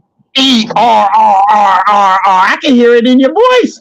A Caucasian has never said that to me, even if it was out of fear. But what you're saying to me right now lets me know I'm in danger for my own person. And it's about money. And that's why it exists in your city hall, right downtown from where you are. What's going on with Diddy and them is going on right in your neighborhood, right around you. Y'all got to know that. Right outside your door, look around. Especially if they walking around talking about they Zulu kings and stuff. Not everybody, but y'all better check them. Y'all better, they're coming from a culture that ain't us. And they're introducing our children very crappy. The NAACP is only a reactionary program. You think that them being for the advancement of so-called colored people, they would have advanced something. But only when can I ask y'all a question to get back onto some things that can help that I thought was very interesting. Did y'all see that the Hasidic Jews in New York and downtown Brooklyn got caught building them illegal tunnels? Right, yeah. I saw it. Yeah, I seen What y'all think about that? I seen that earlier today. Yeah. And that's Hey, dig this. Let me give y'all these little facts. Let me give y'all these little facts. In New York alone, since 2020, they've averaged 13,000 missing children in the last 3 years, since 2020 to 2023. 13,000 children went missing in New York alone each year. My question is, where are all the bodies? Where do you hide them? They got these missing bodies back in the back of these prisons. Those bodies that they keep finding in prison, they're killing people in prison and not even reporting it to the family. They done got like 30, they got like 200 something. I posted it earlier today, 200 something bodies down in Mississippi that is unmarked and buried. Yeah. You see what I'm saying? And he's paying, and the people and then the family members of these peoples are not even getting called for it. And I seen that too. Where one of the cops killed one of them dudes and just buried dude. Revelation Bible ship book. To who? No, I was talking to Kanaz. He was talking all that smack before. I was telling him he was going to defend his Matthew the Revelation Bible ship book. What about the Bible? That ain't the time and place. Yeah. You got something to say on them Hasidic Jew tunnels that they found? You did what I'm talking about? They had bloody mattresses in there, baby strollers. Anything you want to say on that? I heard about that. Yeah, I heard about that. What? As well. The stories in the chat, I just put it in there. Yeah, I heard about what happened heard about what happened. I heard about what happened. Yeah. I know what's going on with these Amalekites right now, man. These fucking Amalekites trying to take over, man. That's what they're trying to do, man. They trying to do a whole bunch of dumb shit, you know, like trying to pretend to be the Jews and shit, steal people's nationality and shit, you know. Like, I'm getting fucking tired of them too, man. Like, I be speaking against them too, man. Don't just think I just be getting on other people, man. I be getting on everybody, man. I be getting on the Christians. I be getting on other people, bro. Like, I be getting on these fucking Amalekites, bro, because these fucking Amalekites, fucking Edomites, bro, trying to take over all our shit, bro. According to Psalms 83, bro, it says in Psalms 83, it says that Edom, you know, is confederate against us. So they're all against us, bro. They're all trying to get rid of us, bro. Steal our nationality, bro. Steal our culture. Steal everything, bro. That's what they're trying to do. You know, Psalms 83, bro. Every day, the enemies that David had, David had to deal with these type of people, bro. That were trying to convert. They were trying to take our Torah, take the scriptures, try to claim it as theirs. They've been doing that since the time of David, man. They've been doing that since David, man, since Malak the Wad, man. They've been doing that.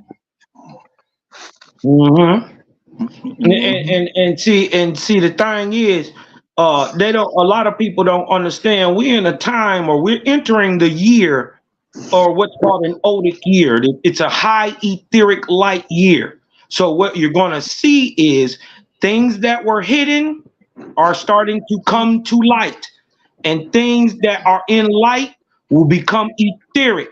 They will become forever things. You dig what I'm talking about? So we're going to see the death and the growth of brand new systems just this year in 2024. You gotta. So can I tell you about a new system? Can I tell you about a new system? Right now, as far as us Aboriginal people, we have a system of 4.7 billion pesos of our own currency to distribute amongst ourselves, to utilize for ourselves within our lives. It is done without the United States and before the United States. However, just like people accept Bitcoin, I need all of you to accept your bond. And with that bond, I'm telling you, you can't slip up later and call yourself a Black or African American somewhere, because then the United States is going to say, well, then we're taxing you too. And right now, the way we set it up, they can't tax you. Well, then we can't go for that deal. Because for the simple fact is, remember, over the years, you've called me African American, you've called me Black, you've called me colored, you called me Indian, you've called me mulatto, you've called me freedman, you called me free man, you've called me Indian, you called me Aboriginal, you called me everything. So if my words can somehow trip me up in anything that got to do with anything melanated in America, we can't go for that deal. Hey, hold up. I got something to add about that. The same thing with these white people, man, because they be doing the same thing with these Latinos, man. They be calling us fucking Aztecs, Mexicas, fucking Mexicans, all these fucking names. Actually. You know what I'm saying? Like, calling us all these different names. You know, Deuteronomy says, you know, it talks about all that stuff, you know, like the curses, you know what I'm saying? Like, it talks about all that stuff, like how these other nations were going to try to rise up, and then they're going to try to be like bigger than us, bro. Like, try to take everything, bro. Like, try to. And listen to how they did it. Listen to how they did it. Listen to how they did it. They got you calling yourself a Latino. They got and a Hispanic. They got us calling ourselves Black and African American. You said they called you an Aztec. They gave you the highest, greatest thing that they could call you. They gave you a nationality, but you argue against it to be Latino.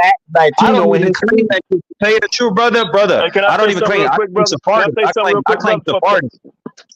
I claim Sephardic and African. That's what I claim. I claim I'm Sephardic and African. I'm like a Sephardic and African. So I don't rep that fucking Aztec, Mexica, all that native shit. I don't rep none of that, because I believe that Native Americans are Siberians. That's what I believe. I don't even believe in none of that shit. You know what I mean? So Native Americans are Siberians. They're just not Aboriginals.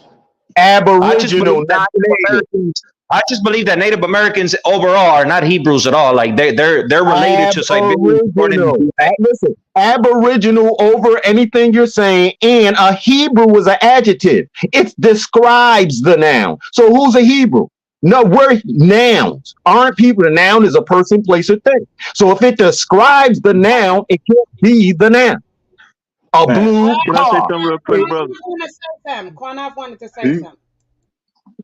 Hey, blessing to everybody, man. I was just listening, and it kind of turned in what I thought it was going to turn into, like it always do on any channel of mine, and it don't have anything to do with the channel, just us as a people, that y'all was going to start having a disagreement and going back and forth, who's who and who's that, and really who gives a shit. At the end of the day, if you notice, we're the only people who keep trying to search out who we are. It's like we living to die, and we keep looking for answers, and then we end up fighting each other. I think the true answers lies within ourselves. All this talking about, and I said the same thing a lot, man. By the way, I don't even do my shows no more, and I said I was going to stay off YouTube, but I still come to different other platforms just to give my point of view on certain things, man. I just don't see as a people us coming together, man. I mean, all that, we got to come together. Let's be honest. Ain't nobody coming together, man. You know, you gotta do it on your own. And then when you do shit on your own, you gotta be mindful of the leeches, right? Of the people that's gonna come in that may have your same blood, who's gonna take from you and don't appreciate you. You have to be an example to yourself, your wife, your children, or just be an example, period. Because at the end of the day, we keep blaming the white man, the Arab man, all these different people, right? The only person you can blame is yourself. You know, as far as information and all that, well, we could, all we doing is hearing the information. I don't see anybody utilizing the information. And then some information is really not important. You know, some information is really not that important, man. So from what I see, we're living to die, right? Everybody worried about the woman should do this, or the man should do that, and the place and all that. You know, I get it. But the real solution is self, you know, and I'm not saying step out the Bible or step in the Bible or all these different philosophies. Just look at yourself, right? Because everybody that's on this channel, I'm sure, is 30 and up, 35 and up, and keep going up. Now, I like what the brother, no disrespect, but it sounds like you have like a accent of maybe somebody would say Hispanic or whatever, Latino. So no, I don't mean no disrespect if I'm not trying to call you out your name, but, and I always say this, man, and there's no disrespect to him because I agree with him about certain things about people come from Siberia. It's just like we always allow other people to join in our fight and come right beside us and reap the benefits. Let's be honest. In Chicago, New York, DC, California, right? All these states that's letting people come here, right? Who have a country, right? And getting benefits, free housing, staying in hotels, free mopeds, free cards, free healthcare, free schooling, right? And we don't get free nothing, but everybody keep on trying to say they got the same fight as us. That's bullshit. That's bullshit. And I respect everybody's flight, right? I respect the people that's coming over here illegally, right? Across the border, not a neighbor, illegal. That's why they call it illegal, right? I respect them for doing that because they're trying to do better for their family. But I can't respect when somebody try to leash themselves onto our shit and actually come on our programs. When we start some NAACP, right? A Rainbow Coalition, next thing you know, everybody else doing the same shit, right? But nobody really march with us unless they can get something. And it's time for us to just be for ourselves, man. A lot of groups, that's good, but you got to be mindful who's running the group. Are we serving man? Or are we serving God? Or are we serving ourselves? I'll tell you this and I'll close with this. It's time for us to start respecting. No, let him finish, bro. Let him finish. Go ahead. I just had a question for him. I'll answer. For me, in closing, I think we need to just respect ourselves, man, and then stop respecting people who don't mean shit. This hip hop 50 years of anniversary. Anniversary to what? What have they done? What have hip hop done? But booty hole pink, booty hole brown, pussy, whatever. Y'all know what I'm saying? All this stuff, hip hop. and who think about this? Black people don't say hip hop. That's white terms. They gave us that. They gave that music that shit. That was a music of showing our plight, what we was going through. Now everybody want to say we helped bring along, so on and so forth. I'm sick and tired of being sick and tired of watch other people reap the benefits of our shit that we go through. And let's stop trying to get other people to fight for it. You're gonna give information on what you doing, how you improving your life, so we can see that. That's the information we need to know. You know, how are you helping the children, right? How are you living? What job opportunities you creating for your people, that the ones that's going to do right, not just get a job so they can go buy some weed or go buy some hoes or go get their nails done. That's going to do right by their family, right? Facts. All family ain't family. That's what, almost done. I have a song on my channel called Family, right? And it starts out saying all family ain't blood, but sometimes the people who's not blood is the closest to you. So I answer that's a closer for me, man. All the arguing going back and forth, because once this show with, it's gonna be 4 weeks down the line on a whole lot of people. We're just gonna be going against each other all the time, where everybody reap the benefits of our shit, spending tax dollars. People don't. It's about what America gonna say. I mean, what people gonna say about America, how they treating us. Nobody cares about us. Care about ourselves, man. It's time to be for your race. Point blank period. Stop fussing and fighting with each other, man. And stop trying to step on the woman's neck. I heard my man, he was on ISBK, right, and he came on our program. I agree with you on a lot of shit, Slim, but I'm going to keep it a buck. I think you're a little hard sometimes, man, on women, Slim. I think something happened, some type of trauma and shit. I've been watching, I've been listening when you first came on our show, right? I think it's some trauma going on there on how a woman may have treated you. All women not the same, just like all men. We're not monolithic. So don't blame all women on that shit, Slim. And don't blame all men. Talking about you can ask the question, man. I'm out of here after that. Thanks for letting me on, Kareem. Hey, Quanat, I got a question. Let's say if a Latino, right, and he can prove he has African DNA, right, and he looks kind of like my brother, right? Would you accept him as your brother? Look like who? If he looks kind of like my color, right? Because I know you're darker than me. I never see your face. Okay, I'll show you right now, bro. That's me right here, bro. All right. Okay, so let's say a brown brother like me, right? Like a brown brother, right? Like a light brown color, right? Okay. Let's see if I can prove and I can show you the evidence, right, of me having African DNA or me having some connections with Africa. Would you accept him as your brother, Quanat? I ain't accepting a motherfucker African, no niggas, no black who don't love themselves first and love their people. I ain't gonna say, listen, people in Africa. I give honest. And I respect you. Well, not the reason why I respect you, bro, because you love your people, bro, and I understand that. But you gotta understand, I love my people too, bro. And so it's like, I know. And you know, but I love everybody, bro. But I got. Wait a minute, bro. Do you gotta hold on, hey Manasseh? Do you gotta separate people that's your people that's different than Quanat people? Because when you say I got somebody that's my people, you know, that you love, was they a different people than the people that Quanat was mentioning? Brother, all I'm trying to say is this, bro, because Quanat had attacked me like a while back, and then he tried to say that I was a spick, and then he said wetback, and then he said fucking Spaniard and all this other fucking shit. So it's like he tends to do that because, and he doesn't do it just to be funny, bro. He does it because he loves his people, and I understand that he has to go hard on his black people, bro. He has to defend African Americans. That's what he's all about, bro. That's what his congregation is about. It's just defending the black man, defending the black woman, and I'm the same, bro. I got so many black friends, bro, like women and men, bro. Can I interrupt real quick? Give me 15 seconds, I promise. Yeah, go ahead, brother. I don't have no hate towards you, but my brother Cosmo caught it, and this is the issue, brother. Right? You can't put a cat and a mouse together. Eventually, that cat gonna eat that mouse. Right? Not saying I'm a mouse and you're a cat and vice versa, but you said something.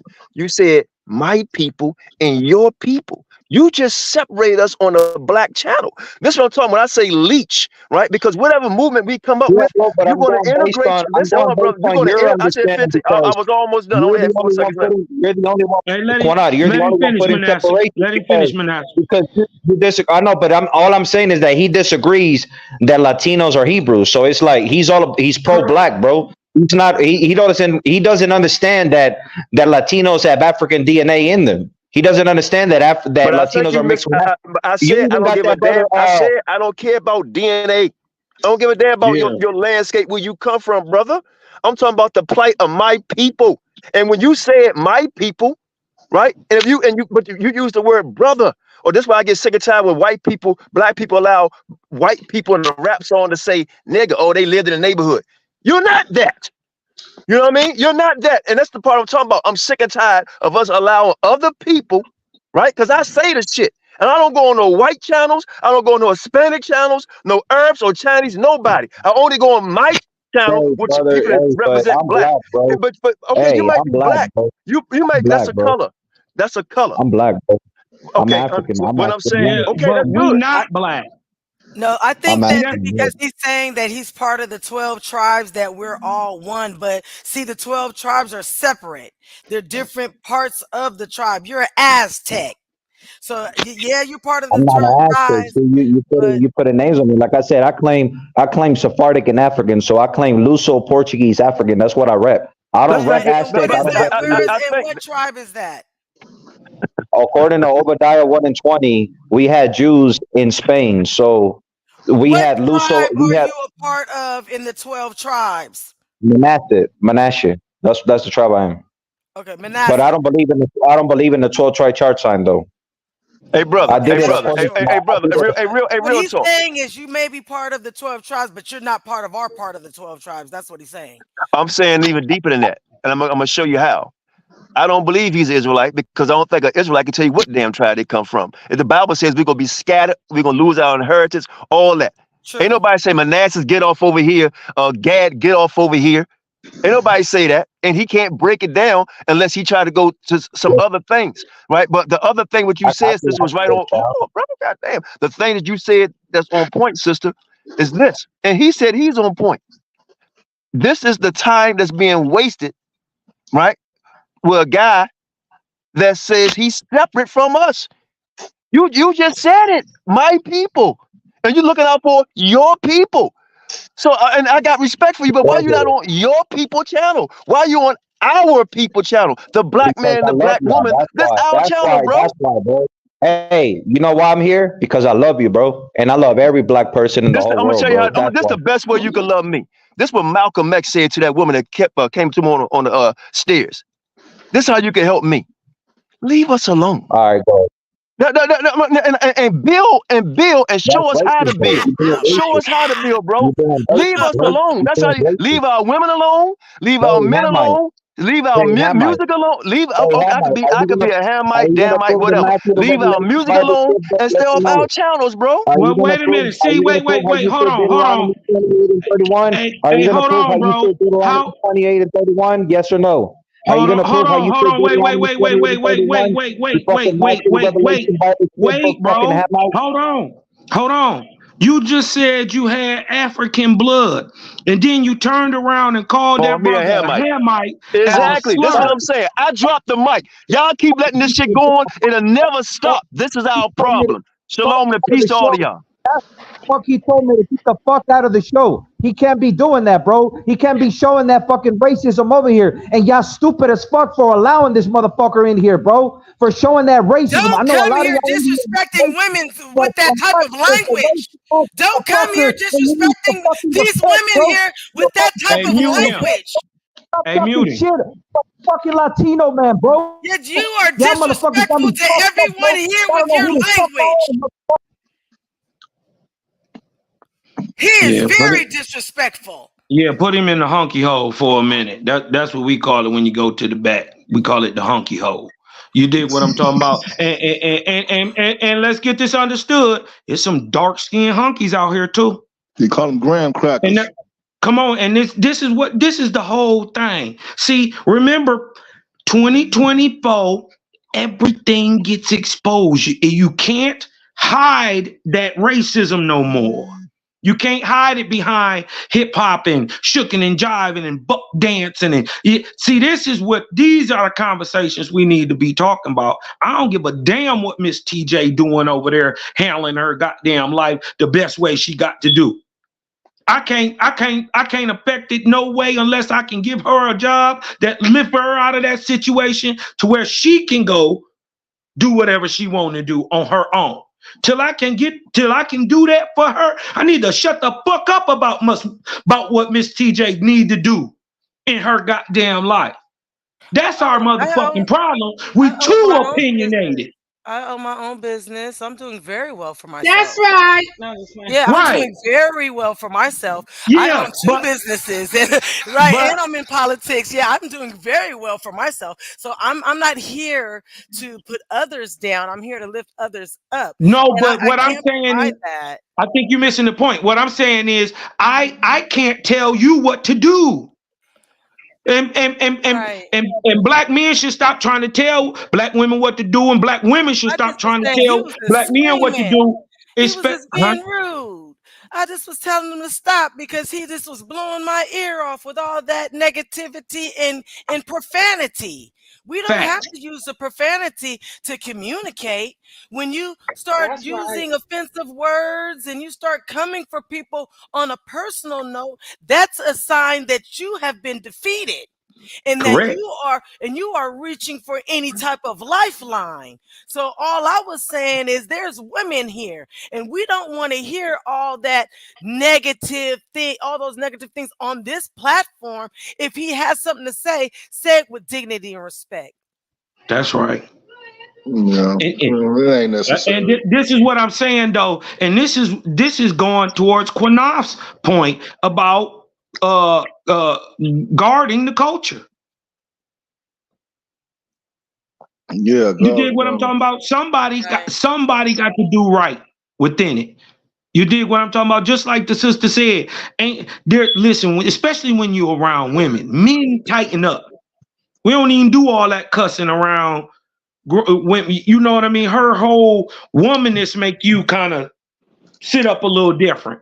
You dig what I'm talking about? She don't really have to say nothing, and you not gonna be in there willy-nilly cussing around her. I want to apologize. So for the fact that brother came in here like that, you dig what I'm talking about? Just exposes where he is spiritually. What I'm trying to tell y'all is all things that was dark is being made light, and this is what Quanaf is talking about. This is what he's talking about, guarding ours, loving on us. Hey, I want to apologize and when we get back to that point, hey. That was part of it. I want to apologize for that. And I'm sorry to cut you off, Cosmo, but I apologize for that. But I listen very carefully, and I could tell the snake in the room. When he called me a Hamite, he called all of y'all a Hamite. Sure did. Right? When he said your people and his people, he created the separation when he said that. See, and this is what I don't like, because these are type of men that sleep in our women, that sneak in our women houses, man, and plant their seed and destroy us as a people, right? So you need people like me, right?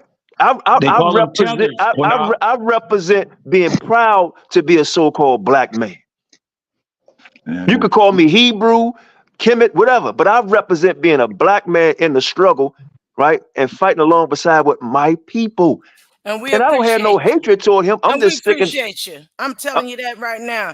The ones that can stand up for us and stand up and be a man, we sure appreciate you, because it's not a whole bunch of them out here. We appreciate you, sir.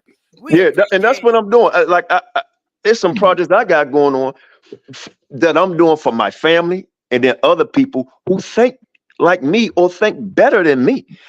I don't have nothing against that guy that went ballistic on me, because I know what makes them tick. Truth make people tick, right? So I hung up so I wouldn't have to go back and forth with him. And I said, you know what? Eventually they'll put him in the back because he's gonna disrespect y'all, you know.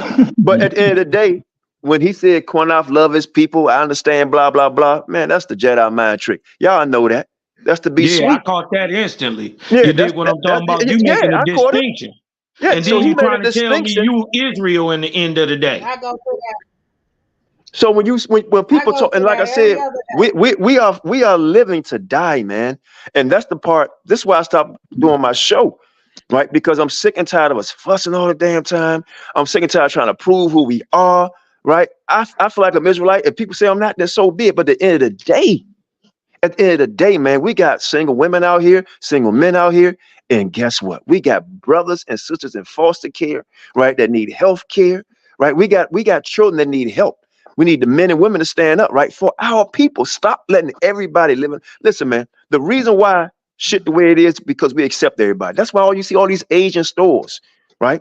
When you see a beauty supply store, they got our women working there, but we don't own it, right? Carry outs every goddamn way. All the gas stations, who work in the gas stations? Who own the damn car washes? All these people, the 7-Elevens. Y'all see this shit, right? Who's piled up in a Home Depot, right? That's working illegally. Y'all see it. All that work the black man was doing, construction and all that shit. That's all over America gone. Okay, but we still want to bring everybody. Everybody can rap now, right? People who look like us, not us. Cardi B is not a goddamn black person, man. Like these people, Jennifer Lopez, right? They take our shit, build their communities up, and we buy it and support them. Eminem the same damn way. And then we got people who want to destroy our nation. And I'm a speak where y'all know what I'm talking about. People who want to be with other people that can't appropriate that way. That's why Tyler Perry got rich off wearing a damn dress. Martin got rich, just like Cat Williams said, man. And we still allow other people because we want to be politically correct. Nobody else been politically correct. Nobody. You know the position. Stand up against the wall. Sit on the ground. Stop resisting. And that's the problem, man. Y'all, and I'm gonna tell you, I know we want information to get out, but let's just get it from the people who love us and who about us, not these other people who say they love us. Stop trusting every goddamn body, man. That's the problem. This would make me sick. It's not making y'all sick. Somebody got on the channel last week, I believe it's the sister right here, where her community was all black. Now it's 6% black. 6%. That's the sister you brought on the other day, Karima. 6%. How much power is left at 6%, brothers and sisters? None. Come on, man. That's because we let everybody else in. And that's the problem, man. And then we got niggas on other channels who talk about people, children, right?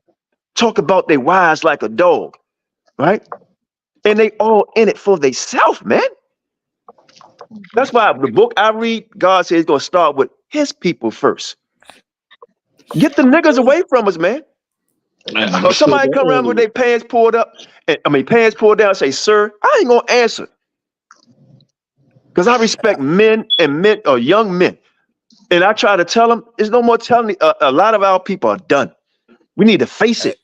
Hey, Elder, could I ask a quick question? Sure, bro. All right, cool. Appreciate you, man. I know the topic is about it's been about women and men and black men and women more specifically. My question, so I went on a show and they was talking about just Pan-Africanism and how Pan-Africanism is basically something that accepts different cultures and traditions that are associated with the African, the African people, right? So I try to make a point that if we all are to be accepted as Pan-Africanism, right? To those who are under that Pan-African umbrella, because those who consider themselves to be Israelites may not put themselves in that category as a Pan-Africanism. But we know that the Pan-Africanists will say that the Israelites are a part of that category. Would y'all agree with that? I just want to make sure y'all following me. Yeah, that's the story that's being told. Yep. Okay. So I try to make the point that when it comes to just women in general and how we see our black, even our Hispanic women, you know what I'm saying, and the dancing, you know what I mean, the twerking, the whining, you know what I mean. I would like to hear from the women first. You know what I mean, more specifically, and then I would definitely like to hear from the brothers as well.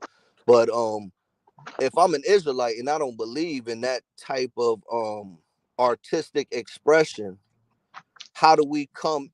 You know, how do we co-parent? You know what I mean? How do we? Yeah. Well, Pan-Africanism is Pinocchioism to me, brother. It's a lie, and I'm gonna tell you why. Right? I've been trying to move to Africa for years, brother. But try to get a residence, right, in Africa. Try to become a citizen in Africa, right? Everywhere we go, we gotta prove.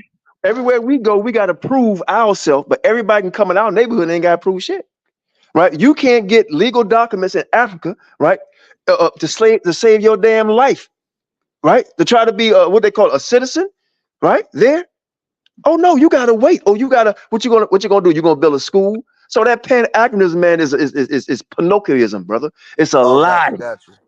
You know, as far as with the twerking, for me, with yes. with real quick with the twerking, right? Different cultures, right? But here's the thing: you can have a culture, right? But then you can have people put something bad on it. I give you it. One of it is so-called hip hop. Black people didn't name hip hop. White man named it hip hop, a Jewish guy. Right? That was an artistic expression to tell you about our plight here in America, but they turned it to bad. Same thing with dance. Here in America, we got lustful eyes, brother. We got lustful eyes. Let a woman with a fat ass walk down the street. We're going to be catcalling, whistling. Oh, she must be high drunk. It's culture differences. So in other places in Africa, it don't mean anything because they don't look at it with the sexual eye. Right? If you wear a man can wear some gray sweatpants, let's keep it a buck. They penis watching, right? And then you got other guys with dick envy, right? So this thing goes deep. It's being self-taught in the psyche, and we don't realize it. We don't see the paint that's actually on the wall. It's in our face. So if a woman walk around a certain way in America, right? We're going to look at it and say, that's nasty. That's how we perceive it. Some black women, bro, they can't hide their ass. They can't hide their breasts, so on and so forth, right? Same thing with a guy with his parts or whatever, right? Now, we could take it down a little bit, right? But everything they do in Africa, that's a different custom, brother. So I don't look at it that way. But as far as being African, I love African people. Not all of them, right? Because I know people over there in Africa. But I ask each and every one of them, can I be a citizen? Oh, that's going to be hard. But everybody can come over here and be a citizen, brother, illegally. It's time to start worrying about Pinocchioism, right? Hebrewism, all this other stuff, man, that come together as a people. Start with yourself first. Show me what you're doing. Don't ask for no help. Show me.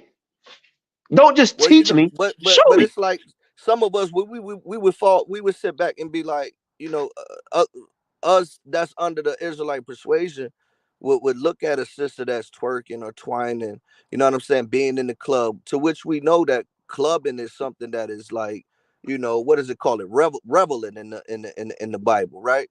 So we know that these are things that some of us that are of a different persuasion would shun these type of things, right? So it's like I know that the sister, a lot of females, they really get uncomfortable when men get to talking about these things and telling them like things like, oh, don't wear that much makeup. You know what I'm saying? You look beautiful without the makeup, and you don't go to clubs. Huh? What if you just are not the type to? I think that you're kind of doing what we talked about, which is earlier in this forum about stereotypes. You're going back to that. You're putting all women in this stereotype. And the stereotype. No, I'm not putting all women. I'm not putting all women. You're just now coming in. So the stereotype that we're talking about, different stereotypes before you arrived today, and this is what we were talking about. We were talking about the different brother, it's self-taught. Yeah, it's taught. It's taught to our little girl. My daughter, I'll never forget. She's like 5 or 6, right? And she was she was dancing, and I said, whoa, baby, you don't dance like that, right? Yeah. And you gotta look. Let's look at it this way, brother. And I'm not jumping on the women's side, but I got to look at it in a certain way. When you see women dressed a certain way, not all, but you see women dressed a certain way, it's more of them than it is us. And women go by what men say they like or what they look at. If a woman walk past with a fat ass, what do the man do, bro? He turn around and say something. So the girl and young woman say, this is what they like. Even right? if he And don't say something, we could look and see what he's saying with his eyes, no matter if he's with somebody or not. Exactly. So when you see that, now listen, I don't, certain dresses and shit, I don't like when somebody come outside with the bonnet on or the pajamas, flip-flops going on. I don't like that. But that's what they do fine, right? But I'm telling you, the reason why I can flip the script. Why we always go to the goddamn strip club throwing up dollars and 20s and shit. Who do that? Why do y'all go to the gym? To show off our body, our biceps, all that, man. Listen, bro, I used to model. I know what makes the women look, right? And I know how to push that stuff forward. So it goes the same way. It's being self-taught. When I was young, man, you go to the store, all the magazines had these blondes, right? Everybody's pretty was white. So I'm like, damn, is black women not pretty? But I see black women looking good. So what they do, like I said, they leech Bo Derek. That might be before y'all time. Bo Derek, she had braids, but the black woman had to cut hers, but they let Bo Derek wear it in a damn movie, right? And you have to understand too, we don't always want that attention. Sometimes our mama just made us that way. We don't think that or care about what you thinking about. We were just made that way. We get that same stupid attention, and a lot of us get tired of it. I know that I do. The way that I look, you can't help how you look. If you're attractive, if you're not attractive, if you're fat, you got big, you got your beauty's in the eye of the beholder. Everybody's beautiful. Your grandmama jeans, right? Mm-hmm. But sometimes these men, they'll assume because of the way that we dress or the way that we look or our bodies, that's what's inside of our head. See, my flower is between my ears, not my legs. So when people look at you like that and they don't know who you are, and when you open your mouth, usually those same individuals that thought they was gonna like you don't like you no more.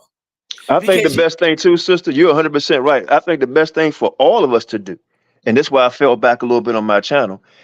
If we can't say something positive toward one another, sometimes it's best not to say nothing at all, man. And like I said, don't talk about the solution. Be it. Look, my wife. How many times have any of y'all? I've been on YouTube shit since 2007. How many of y'all ever seen my wife come on in and curse? She always been very polite, right? Dressed modest, but sexy as hell. Yeah. Okay, and I'm not saying it because it's my wife. You don't have right? to be naked. Bro, listen. I'm sorry. So there's a whole bunch of things. See, women. My wife could dress a certain way, and she still looks sexy. I was walking. Her and I was walking. Some dudes in the car, bro, start whistling at my wife, and we holding hands. Then they go to, "Oh, my bad, OG." Yes, sir. I'm like, damn, these niggas had no respect. Thing, but it's different when your girlfriend, your wife, or your significant other is out there, giving it to the people, the twerking. That's what I'm speaking to. No, I'm telling you how guys would disrespect women. That's what's going on with we can't hide your relationship. We can't hide our physical. But I'm no, we saying, can't. But we can represent my black. We can represent. I guarantee you, your wife or woman not dressed in a certain way. Represent my black sister or my Hispanic sister when they believe that they are doing something that is from their ancestors. They associate the twerking, the twining with African. Can I ask you a question, brother? Can I ask you a question? It's a difference between in an African dance plans or whatever, or in a choreography or something like that, and then going to the nightclub without. Hey, brother, you keep saying Hispanic. Are you Hispanic? I'm mixed, brother. I'm mixed. I'm black. But and look, that's cool. But there is a difference, brother. Hispanic women go through shit just like white women, Asian women, black women. But black women, Hispanic women are not the same in their plight. This what I'm talking. I'm not racist because I say that's a fact. How many Hispanic women got their ass got put in jars, right? Or been set up, put in zoos and all this shit, brother? So the black, it's a difference. The Mexican woman's placenta, they want our melanin. They want our placenta. Yeah, so I don't have no against Hispanic, but it makes my blood cringe because they don't go through the same shit that we go through, brother. That's a fact. They go through shit like everybody, but don't put them on the same place. I don't remember last time I seen somebody that, listen, bro, the only person I know is Hispanic with that using that language, Hispanic, that came on the boat was the masters. The slave master Hispanics, the French, they didn't call a black man Hispanic when he came across. So and listen, it's okay to be mixed. I got people, my family mixed too. Love them and love hard. I love you, but have some respect for both sides of your culture, brother. Don't put the black woman with the Hispanic woman on the same plight. They may be equal in other things and love one another, but we're not equal with the shit that we go through. Brother, look up inventions. Look at all the shit that the black man and woman invented. We the one make the earth go round. America was built by us. Now they try to say, well, America was built by Hispanics. Bullshit, brother. The damn car, everything. We done it all. I get sick and tired of being sick and tired of people come on black programs that's mixed or just straight nigga, right? Putting everybody plight with ours, and it's not true. Well, I think the problem starts, Elder, when it becomes the light skin versus the dark skin, and I agree with that. Now it becomes a point of contention where the darker skin person only has the monopoly to speak up on our conditions as a an African people of African ancestry. So I feel like it's wrong and it's kind of hypocritical for you to disassociate Hispanic women when I didn't say dissociate. I said I said love them. I'm not disassociating. I didn't say that. Said we're not the same. That's what he said. I didn't say. Listen, brother. Listen, brother. Listen. I respect you, but yeah, I'm the type of guy. I don't like when people try to do what you just did, bro. You just said. Hold on, brother. No, man. You just lied on me. That's why I don't like calling it on shit sometimes. I said, I love you. You told me you mixed. I said, I love you. I said, represent both sides fairly. I said, I love the Hispanic women and black women, but they have not gone through the same shit. I didn't say anything about disassociating myself in that, especially you family. I didn't say that. Ain't nobody on earth going through the same thing the black man and woman go through. Nobody. Ain't nobody done more for the whole planet than the black man and woman. Nobody. So listen, bro, when they come over here illegally, who's staying in the hotels in New York? You watch the videos. How many African Americans you see that's living rent free? Stop saying they going through the same shit. They go through shit, which is horrible. But there is a difference. And you can wear it however you want to wear. You can say they're going through something worse or whatever, but it's not the same, brother. It's not the same.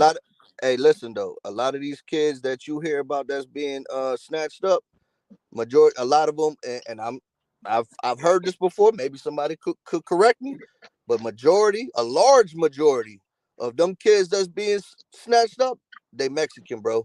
They Hispanic. That's a lie. That's a lie. I'm gonna tell you why. I'm gonna prove it. I dare anybody right now. All you got to do is look up and see how many African American women went missing last year. Compare the two. Brother. Brother, that's not true. I see people talk about, the cartel is robbing us when we come across the border. We got to pay money, but they walking across with brand new fucking sneakers, diamond earrings, and tattoos, right? Which are not cheap, right? Talking about somebody robbing them, and they say they go. Listen, brother, when you run from something, right? They say we coming over here, we seeking asylum because the country's at war. Where? You coming over here because you're poor. When last time you been in any place in Philly, right? Or in California, right? Skid Row. And you see all them Negroes that had the jobs and other people come over here and take the jobs, brother. That's a fact. In construction, that was the black man and white man job. in all aspects, from putting down tile, carpet, you name it. Working on the roads, brother, putting up windows, cutting grass, you name it. That was our shit. When we was coming up, McDonald's, Roy Rogers, Hardee's, Kentucky Fried Chicken, Popeyes. That was jobs for the young teenager blacks that was in school or after school going to college. Not no more.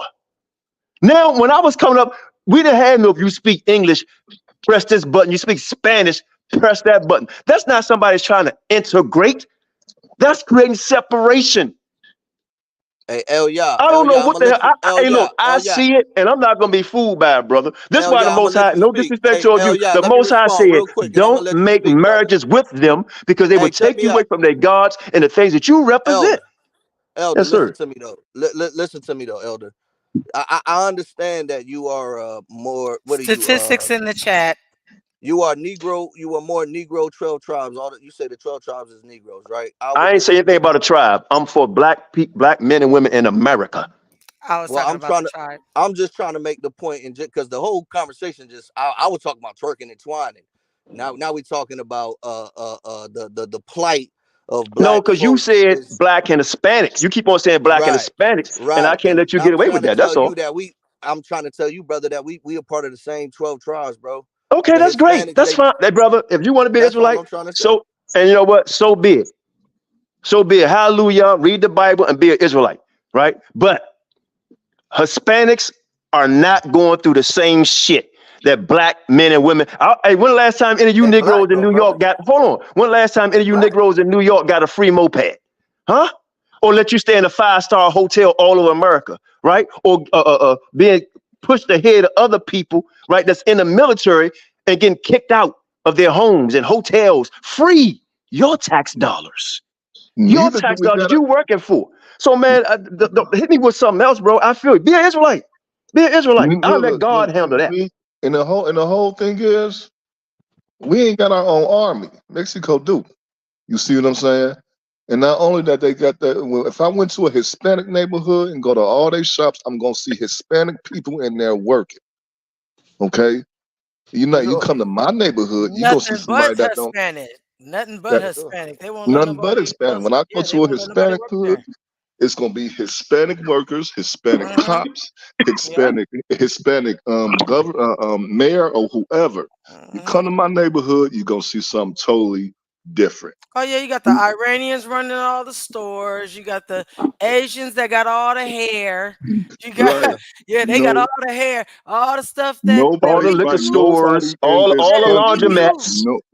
Nobody in this country goes through who the descendants of the transatlantic slave trade go through. Okay, so that's why I switched, brother. Bible, there's only one race of people who go through all of what the Bible say in the worst of the worst, and it's the descendants of the transatlantic slave trade. Everybody copy us, right? We shall overcome. No justice, no peace. That's our shit. And everybody else want to do the same thing. Let's march for the cross, right? Everybody doing the same thing.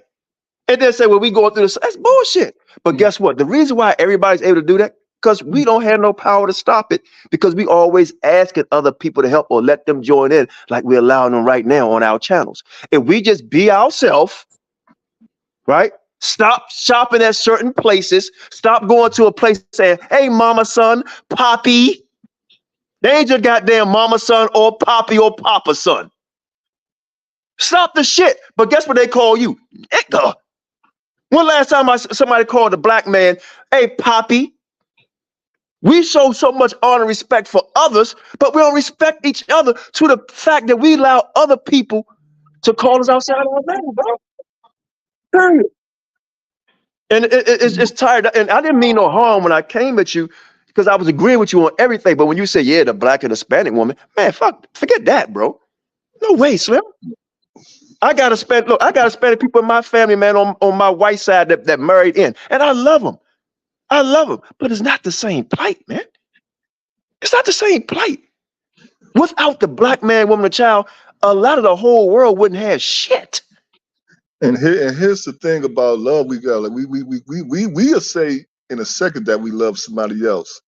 These Hispanics, Latinos, When they see us go through what we go through, one of us getting shot, one of us getting killed, or something going on in our neighborhood, we ain't about to see y'all in here standing and marching with us. Nah, you see what I'm saying? We're not about But to you got see black senators and governors going down to the border, right? Mayors trying to support Hispanics. Right? Right. And we support everybody, brother. Everybody. You on a black channel as a mixed brother, you're our brother, or we let somebody that's straight Mexican or Latino, whatever the hell y'all want to call yourself, because they mess y'all up too. I agree with that. They sure did. But we always let everybody in. The problem I got, bro, when we let other people in, y'all try to take our shit, rule over our shit, screw our women. Elder, you an Israelite. What Isaiah 14:1 say? It You tells us tell me that what the it say. stranger. It tells us that the stranger gonna cleave to the house of Israel and Judah, bro. So Right. And what all else do this it say? rhetoric. And what else do Let it me say? finish. Let me. I just told you. Isaiah Mm-hmm. 14:1 says that the stranger will cleave. Mm-hmm. Cleave means just like how Adam and Eve cleaved to each other, they became one. It said that stranger that you are so hard Brother, pressed. became one about what, brother? Say what? You said became one. What you mean became one? 14 and what? 14 No, and he said they became one together. What you mean by came one together? The strangers cleaved. Cleave Okay. means to become one. I'm not Brother. making that up. That's what the Okay, scripture let me say says. something. I'm gonna say something, brother. The scripture said the unnatural branches should not buck up against the natural branches. Everybody have a place, brother. You can work on a job, right? And we co-workers, but somebody's in charge, right? You can cleave all you want, right? But and what does it say in Matthew? Christ said, I only came for the lost sheep of the house of Israel. Joel chapter 2, Yeah, verse 27. He that's said, Yeshua. That's hold on, Yeshua. brother. But You your want to plight quote is scripture? different. Hold Your on, brother. plight's supposed to be different. Joel chapter 2, verse 27. He said, I'm the Nah, Lord brother. your God And and that's the none problem that we else. got as black folks. Black folks want to be the blackest one in the bunch and be like, Brother, oh, the rest I of ain't y'all mentioned light anything skinned. about being the blackest one. This is the separation of. This is why Nah, see, the you want to Bible says, separate don't yourself. give your And that's sons why and your the daughters rest of the to them nations because are it's going to ahead, create the brother. confusion. This ain't thing about doing No, with being the no, blackest. I'm talking no, truth. Let me ask you this. And no. then you ask me a question, let me ask you one question. Go ahead. Is the black woman and Hispanic woman, do they have the same plight ever on this earth? Do they have the same plight? Hispanic woman. If a Hispanic woman has black ancestry, of course. Brother, do the first of Emphatically, all, yes. well, I Emphatically. can't And remember I the can last give you time. an Hey, example. brother, Huh? hold on, man. This shit is getting deep. A black man and a white woman have a baby. How do the baby come out? Do the baby come out Hispanic? It Okay, a depends. white man and a It could come black out woman. looking Hold like on, Bob brother. I'm ready Marley, to and hit it you could with something. come out looking like No, Blake no. Griffin. It could come out looking like Bob So Marley why or the Blake hell? Griffin. So why That the baby gonna Hispanic? come out white. Why That don't baby ain't gonna be Hispanic? white. Stop it, man. Why don't Cesar Chavez look like Blake Griffin? Because he got Because more his white mother's ancestry. white. Because he got more white ancestry. Brother, I want y'all to put in your finger caps. I'm gonna say it again. The womb Right? he came out of is When you white. look at when you look at Jennifer Lopez, you don't look at her as being a red It bone. ain't about just the womb, But no, sister. brother, It's about the seed and I the womb. asked you a And question, you that's what we diverted, have a and that was a good problem. one. That's why we Dude, got I a ain't talking about, problem as listen, black brother, and dude, a black woman and a Hispanic woman. I ain't talking about a little bit of black in her. She can have a little, say she got 40%, 50% black, 50% white, and some kind of way she look like Jennifer Lopez. I ain't never seen a white and black person, male or female, create a Hispanic person. Right? Did they That's ever another create a topic. gray person? Did they ever make a black and white person? Did they ever make a gray person? The question is, Yeah, Y'all been do sitting the back with his Hispanic hand up to woman? his You're stomach. not, but you're The not getting. question is, the question is, have and do the Hispanic woman go through the same plight ever that the black woman in America went through? Well, there were about 3 questions, so I just That's dealt one with the birth question. Do they go question through the first. same shit the black women go through? Yes or no? Man, wait a minute, man. I dealt with the first part that was easily dealt with because y'all keep saying black and white, and I ain't seen a gray child nowhere because black and white makes gray. Now, if you want to deal with all these different little social, economical, political things, that's another realm for us to speak on, where I'm going to be bold and say, well, yeah, because when you go into those so-called Hispanic lands, the women there are treated pretty bad too. You know how I know that? Because most of their The men black one, the black ones. the Caucasian ones too.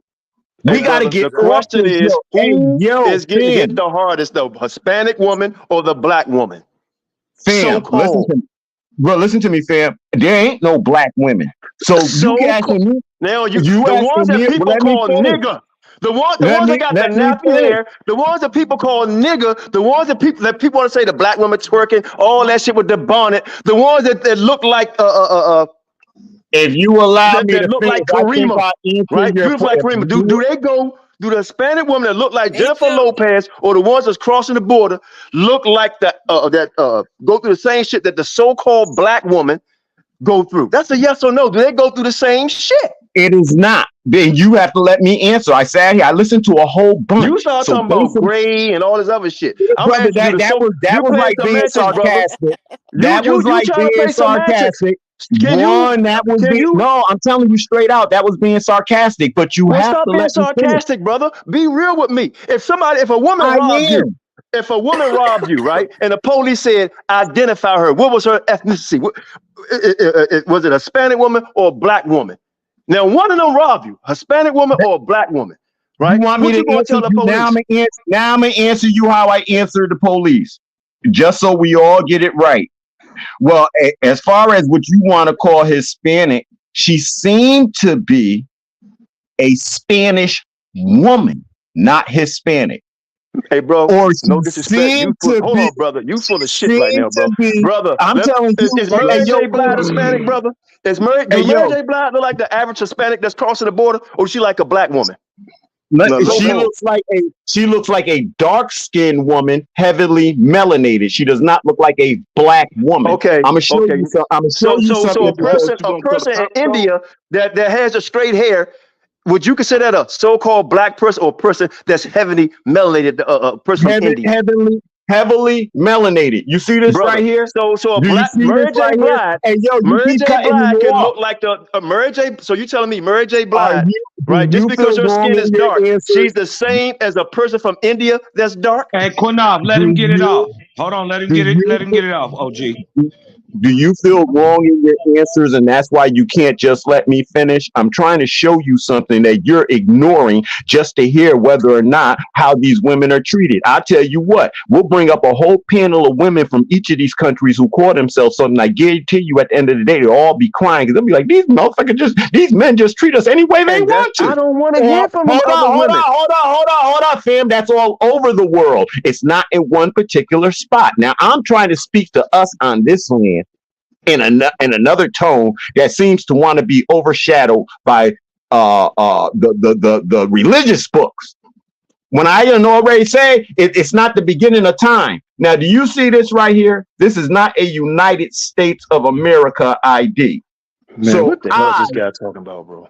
Listen, because y'all keep breaking things down to What black. you would have took a picture and put what you want to call yourself on? How did this happen to get here from twerking? I'm like, what are you talking about, bro? Somewhere else. Let me show you. The things that we call black and associated with black are all negative. Does everybody see that? Does everybody see that? Whoa. Does everybody see? Brother, I asked you a simple question, brother. And you going on about the ID, about melanin. I asked you a simple question. A person that look like Mary J. Blige, who got nappy and woolly hair, are they going? The Hispanic person going through the same shit? Melanated. I said she's heavily the Hispanic women going through the same shit of the melanated women here in America. And she does not have the in their own land. Yes, they are. In their own land. Are you kidding me, brother? Okay, what about here?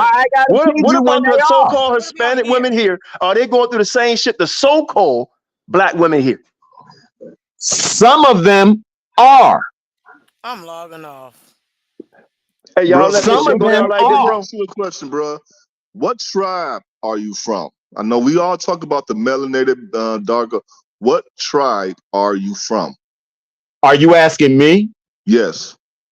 I am from the tribe that would be the parent of all these tribes, because I am a Moor, and the Moors existed before the 12 tribes existed. The whole thing about Mauritania, Marya, you can go back and look and see more in BCE. This is when they first started talking about Christianity. And this is when they first started talking about Christianity and Judaism. So if you go back, you see Marya. So we're the parents. I said your religions came out of a science. They're not religions, and the Bible is not the founding book of everything about men and women on earth.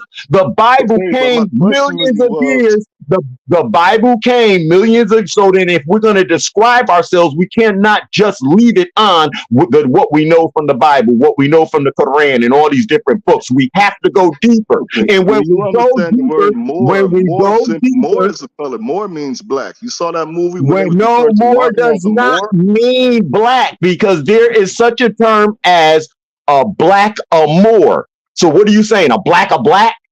It's a black Moor. Great point. That's a good point. What tribe it's not. It's the not. ancestors' names of this tribe that you are from. Who are like me? You would ask me. I would say Abraham, Isaac, Jacob.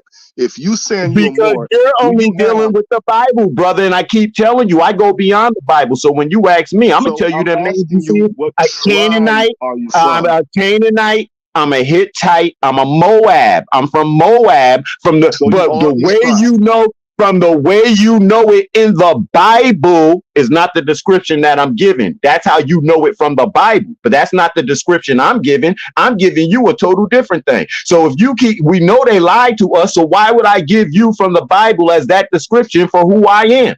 They lied to us. Why would I give you their description of us? But it's only by nature that a tribe is made from a man and a woman getting together and having children.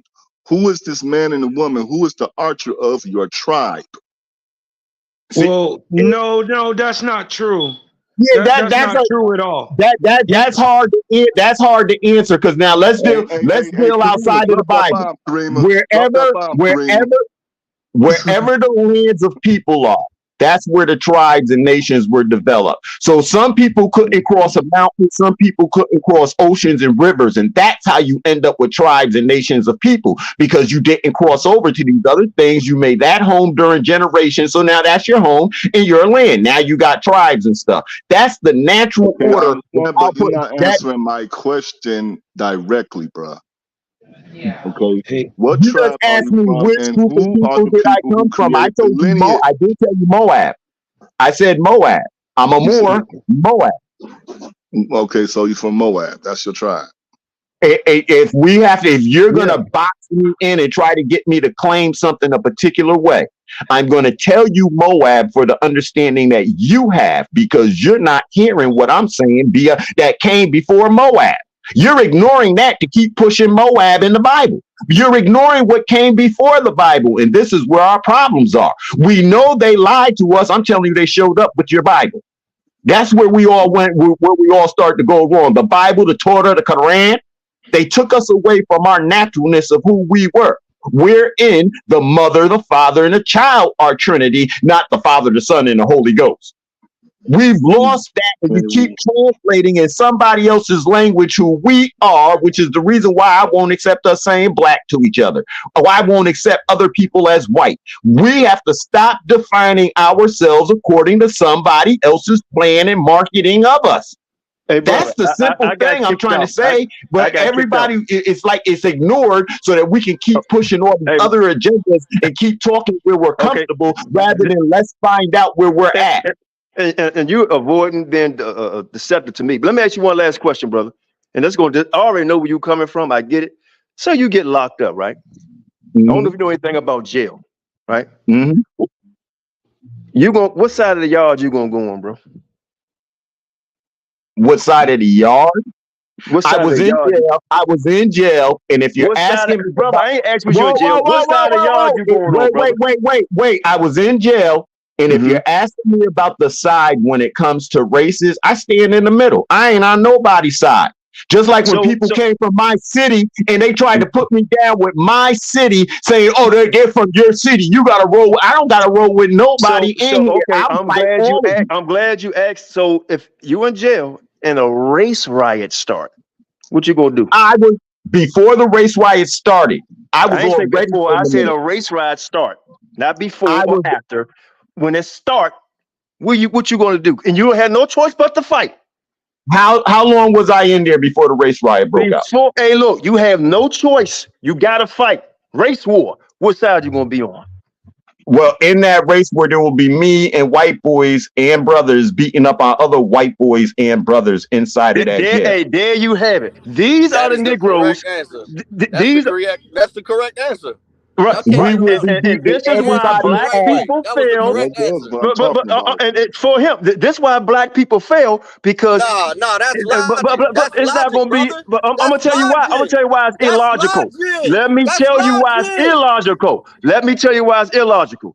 Because what he said is bullshit. A race ride start, ain't no white boy gonna be fighting by your ass. You're lying. You're lying. And I got Elyria, Ohio to prove it. When the race riot broke out at that high school, they called my father and the police and said this is the first time we ever had Caucasian kids standing up for one of your children. It was the what time, brother? We was in Elyria, Ohio. This was 1983. A race riot broke out, and because of the way we rode prior to the race riot, we had people who looked like me and people who looked like them. We were back to back busting everybody. And you was beating up brothers too. And you was beating up so-called melanated brothers too, huh? I was beating up brothers who were coming to beat on me. Man, right? They was coming to beat on me. Every brother ain't every brother. You know why they came to beat on your ass? Because you was hanging with the oppressor, and you chose to fight with the oppressor. Correct? Let me Who's ask the your oppressor? friend. Everybody know me. No, brother. Who is the Everybody oppressor? know me. Who is the oppressor, brother? Who is the Mentality, oppressor? though.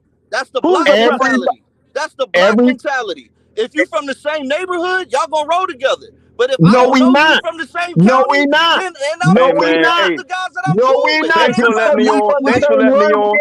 Like I said, man, it's always gonna be an argument, right? No solutions. We got so-called brothers on here, so-called, saying they gonna be in the middle and they're gonna fight with whomever's gonna fight with them. You keep that Rainbow Coalition up, Slim.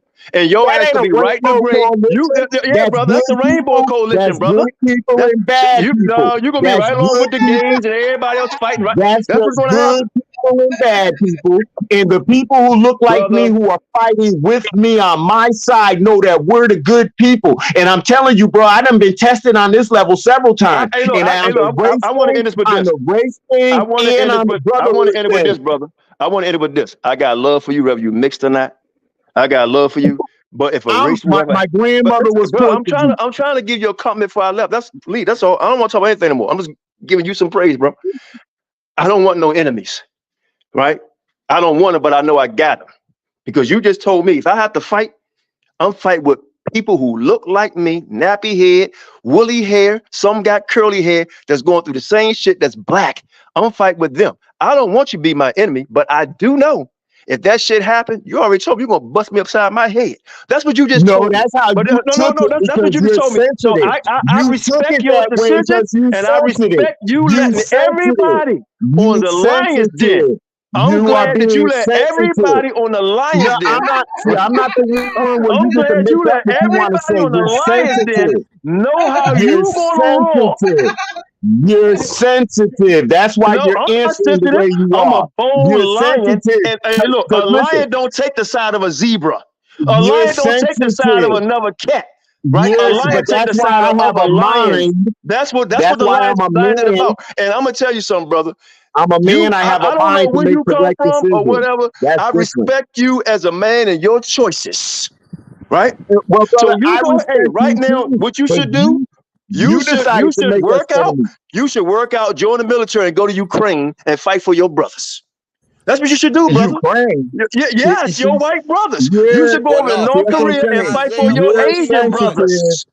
You should go right over there. You're being sensitive. You're being sensitive. Brother, I'm being true. And that's the thing about black people, what you're telling when me, they don't have an answer to anything, then they try to insult. I'm being sensitive. What is this about me roaring at you, brother? Let me ask you a question. So are you going to ask me a sensitive question or a man question? Let me ask you a question. You're sitting in your car. You're sitting in your car. You're sitting. You're sitting in your car. A couple comes out the restaurant, and the brother starts beating on his sister in front of you. And now some white boys also come out, and they snatch the brother, and they're trying to pull the brother, and the sister keep coming. When you come out, are you fighting white boys, or are you pushing the brother back, telling him he wrong? You know my name, brother. I don't know. I'm going to answer a question. I'm going to answer a question, brother. I'm going to answer it. See, you going to fight the white boy? I'm going to answer. You going to let me speak? Right? My name is Quanoff, and I don't deal with somebody switching the questions. I said race war, Negro, or whatever you are, because that's not a race war. That's dealing with somebody that's beating a woman out in the street, so-called white, Asian, or black, is coming to the rescue of that woman. They ain't got shit to do with race war. See, this is the semantics that you broke out because a brother robbed a little white boy. And I don't want to have nothing to do with it. I said the race war in jail broke out because a big brother thought he could take advantage of a little white boy on some drug deal, which I don't have nothing to do with. Now a race fight break out. I ain't taking nobody's side. I'm going to stand there and defend my ground for who I am. And everybody who's not a part of that mix is going to stand in the middle and not have nothing to do with that. That's why the black man and black woman is in last place. And I'm gonna tell you why. Because the Europeans, when they attack Africans, right? Or anything, you notice America always protecting who? The Europeans. Whether they wrong or right, they protect their brothers when they come to race, right? So that brother that was dealing something illegally, both of them dealing illegally if it was dealing with drugs. So if the brother get the upper hand on his ass, so be it. So if the white people want to start a race war because the brother got the advantage like they always get advantage of us, I'm on that brother side. You know why? I said I'm not in it. I said I'm not in it. See the choice we made? I'm not defending no drug deal. But you already put yourself in it. It's lies I'm not how I on put the myself Lions in Den. And I hope everybody in your neighborhood hear you. I said I was going to stay in the middle. Y'all brought the fight to me. Now I'm fighting, but I was in the middle of minding my business like I do every single day. But it's nothing wrong with minding your business, brother. I said, okay, hey, brother, like you said, that one particular time in 1984, or when you was in jail, right? No, not 84. And then you try to come to some semantic, the Jedi mind trick. But what if a black boy, a black man was beating up a woman and a white boy came and helped him? They ain't got shit to do with a damn race war, brother. Nothing. 1983 was that's like saying football and basketball. So whose side you going to? I mean, hey, brother. Hey, listen, fam. I'm telling you about reality, bro. We can't I'm be not fam. I love you. Hey, you my friend, bro. And I say, bro, that's how I talk, right? But you a friend. I can't say brother because you told me if a race war gonna come, you ain't gonna have a side. Live and direct on the Lions Den. Brother, when it comes to you being black, what's a brother? I What's a can't brother? be What's on a your brother? side because I don't defend a brother. black. Brother, what is a brother? Who a do brother you know is on the planet somebody Earth? who can be Brother, good. brother. Who on planet Earth go around calling themselves bruh, sis, and brother? Who on the planet does that? Who on the Bible does that? Black people. That's who do that. What's up, bro? Bruh, sis. Hey, We Quanoff, do let that me ask shit. you a question. Quanoff, let me ask That's you a a question limited real life. quick. Quanoff, hold on, L, y'all, hold on. So if a white boy, right, say he believe in the Torah versus a brother that don't believe in the Torah, who you gonna trust first? I don't trust neither one of them. Nah, see? What you mean? See what? You said trust. I don't trust you. I don't trust the dude that just said he won't fight for anybody. I don't trust you, Negroes. No, I don't. I didn't. That's See, an you gotta stop asinine putting question. words. I never said I'd fight for anybody. You said believe. You said, hold on, bro. You said believe. Let me ask you this: what color was the prophets in the Torah? There were no prophets in the Torah. It's all made up. You believe. The you Torah believe. is made you up. believe The that's it. Torah I'm gonna is show a you why I don't false trust them because they document. lie. They lie. The That's why I don't trust. Torah Let's see. is a Now let's false see if you're gonna document. lie like them. What color was the prophet? What color was Moses? Isaiah? What color was Job? Moses never existed. Okay, but why you ask about the man why you Moses ask me never something about the existed. Torah? Why you ask Adam about the and Torah? Eve never existed. Hold on. As Okay, people. so why did you Quinoff, ask can me you something show about the us what Torah? Moses looked like? Brother. Why did you ask me something about the Torah then? What did I ask you about the Torah? Look, one of y'all said if a white man believes in the Torah and a black man don't, and I switched around the eggs and I just got talked over. That was the other I said brother. I don't trust nobody to the sense. First of all, I didn't bring the Bible in this, bro. I said black and white. Y'all bringing this other semantic shit up in here. This is what I'm talking about. And that's why we don't get nowhere, because y'all want to prove that you're right. That's why you should have let me finish, because y'all did believe the Bible. Hey, Slim, I'm standing on business, Slim, and I'm about my people. That's the Bible came up a whole that's what I'm lot about. I'm gonna die being like that, and I'm gonna die with my brothers and sisters when it's that MF in time. Period. And if y'all out there fighting with the other ones, then goddamn it, I hope a sword being ran straight up your ass, because we don't need people that's gonna be in the middle.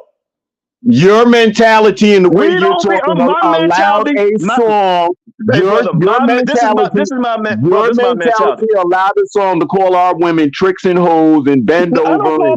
Hey, look, first of all, everybody on this platform know me. I don't call my women tricks and hoes, bro. I don't know a trick or a hoe. Killing each other and slaying each other because they were backing each other up just because of their skin color. They wasn't backing each other up based on content.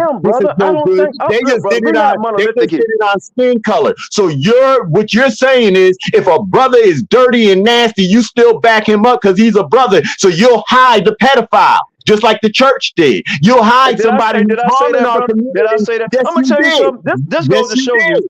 You don't know who I am. I'm gonna tell you. Now watch this. You can say damn, right? But I bring receipts. He's bringing dreams. He's dreaming that I feel that way. But I bring receipts. This is something you don't know about me. On my channel, we went up against pedophiles. We exposed a pedophile, right? Was in an organization, right? This is what we do. If a Caucasian dude is beating on a black pedophile, you got the Caucasian dude. We called the pedophile out, put him on trial so all of the Israelites and Kemetic people could see it. That's what we did. How many people you would have against them with a pedophile? Now, hold on. You said what I would do. Now, I told you what I did. Now, how many pedophiles did you expose? And then you go. Quite a few. I exposed quite. You asking hella question in between him trying to answer one, okay? Let him finish and then ask him another one. Don't start yelling in between him talking, because people are listening one at a time. Thank you. You said I will support the pedophile because he's black, and that's something that you putting on me, which is a lie. You just guessing and hoping that. But I'm gonna give you a receipt. Karima know, and everybody know, FOPE, expose pedophiles, expose men that beat our women, put them on live, show pictures, and expose them. And guess what else we did, brother? We went looking for the niggas. That's what we did, and it's all on video. Now you tell me, name me one pedophile that you tried to expose and went after. Because you say this is what I would do. Now you show me the entire city of New Haven, and they offered me $80,000 to stop talking about it, and I didn't take their money. So that's how I consequently brother, show me. You just asked me. You just asked me to show you. Whoa. Now receipts. I have to go get. Yeah, let him finish. He did. He asked you to show. So I'm ready. So now I'm answering him, but now I have an uncle who's around the corner. He's probably not home right now, but if we go in front of him right now and ask him about me walking into his ex-woman's house and she was sucking off young boys behind the house to get crack, and I called the police, and then the police were there like, oh, well, they're being snitch, bro. You a snitch? And they say, see, brother, you you're just saying told all the lions in the world that you a snitch. You didn't go in there trying to stop it. I can't snitch when children are being hurt. It's not snitching, it's telling. Brother, handle your business.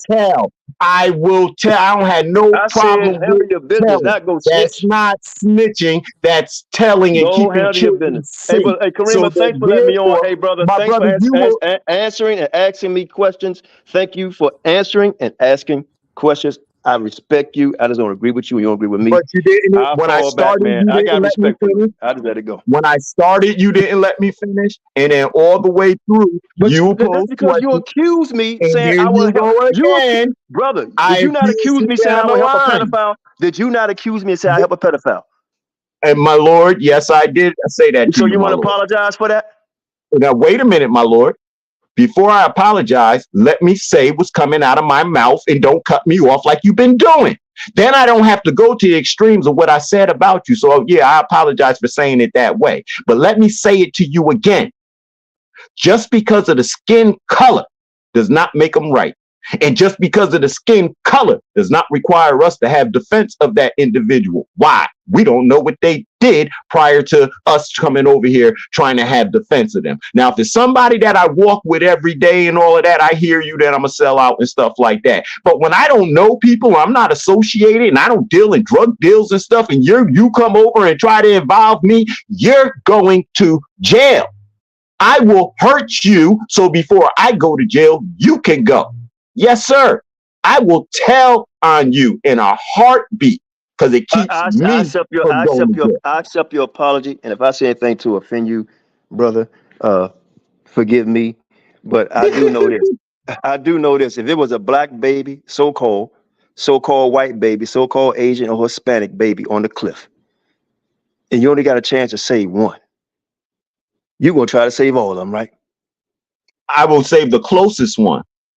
Then I'll go for the next one. No, you only can save one. You're guaranteed to save one. Which one you gonna save? The closest one. The closest one. Listen, brother. Why are you playing semantics? The one that I can get to first. You can get to all of them at the brother. Why you want to let me? You can get to all of them at the same time. Then I snatch all three. Yes. No, you only can save one. No, see, that's the game y'all want me to play. Why you want to change that question? I got in trouble. This is the I'm question. not playing your game. I'm not playing your game. Brother, no. I can get it's not a game. It's a straight question. You got 4 different ethnicities in front of you. See, this the lion. This the lion in me. I ain't no suck in me, bro. I'm saving the black one. So you only get a chance to say. You only get a chance to say one, and that's a guarantee. And you can reach them at the same time. 2 seconds. But you don't have no more to reach anyone else. But everybody you can reach in 2 seconds. And once you reach that one, the rest of them die. Brother, the way I got, whatever the road is that leads me to saving the child, one child will be closer to me. So here's the question. Here's the question to the listener audience. Here's the question to the Here's the question to the chat. Right? To all my Kemet brothers, to all my Owaski brothers, right? Because I don't see too many white ones. But all my Owaski brothers, all my brothers who don't even believe in what I believe in, and sisters. Is this a brother that you want to roll with if he's babysitting your child and a whole bunch of other ones, and he only can say one? See how No. This shit burned on the slip. So would y'all let this Negro watch your child and there's 4 of a different ethnicity there, and he only can say one? Would y'all let him watch your child? Put it in the chat. Yes or no? Put it in the chat. If you left me with your individual child, then I have a duty to your Why would I do child. that? Why would I do that? I would have a duty to your child. However, if 4 people left their children with me of different ethnicities, I'm not going to let. I'm not going to. Listen, I'm not. Listen what I said. Including mine. So what you going to say? I'm not going to let you trap me. I wouldn't leave my child based with you because I don't know you, and then based on your criminal record, and then based on your half storytelling, because I'm still trying to get the whole story on what you said. And then the lady came in what part? Hold on, the comment that you supposed to have raped your wife or your girlfriend, whatever. You feel me? But a lady came in the comment section. I believe it's her. And she said, you're a liar. And that she was willing to tell it. So I'm still, that's based on. But wait a minute. So then I said, please, anybody who wants to say that, bring them on. Because now, wait, watch this.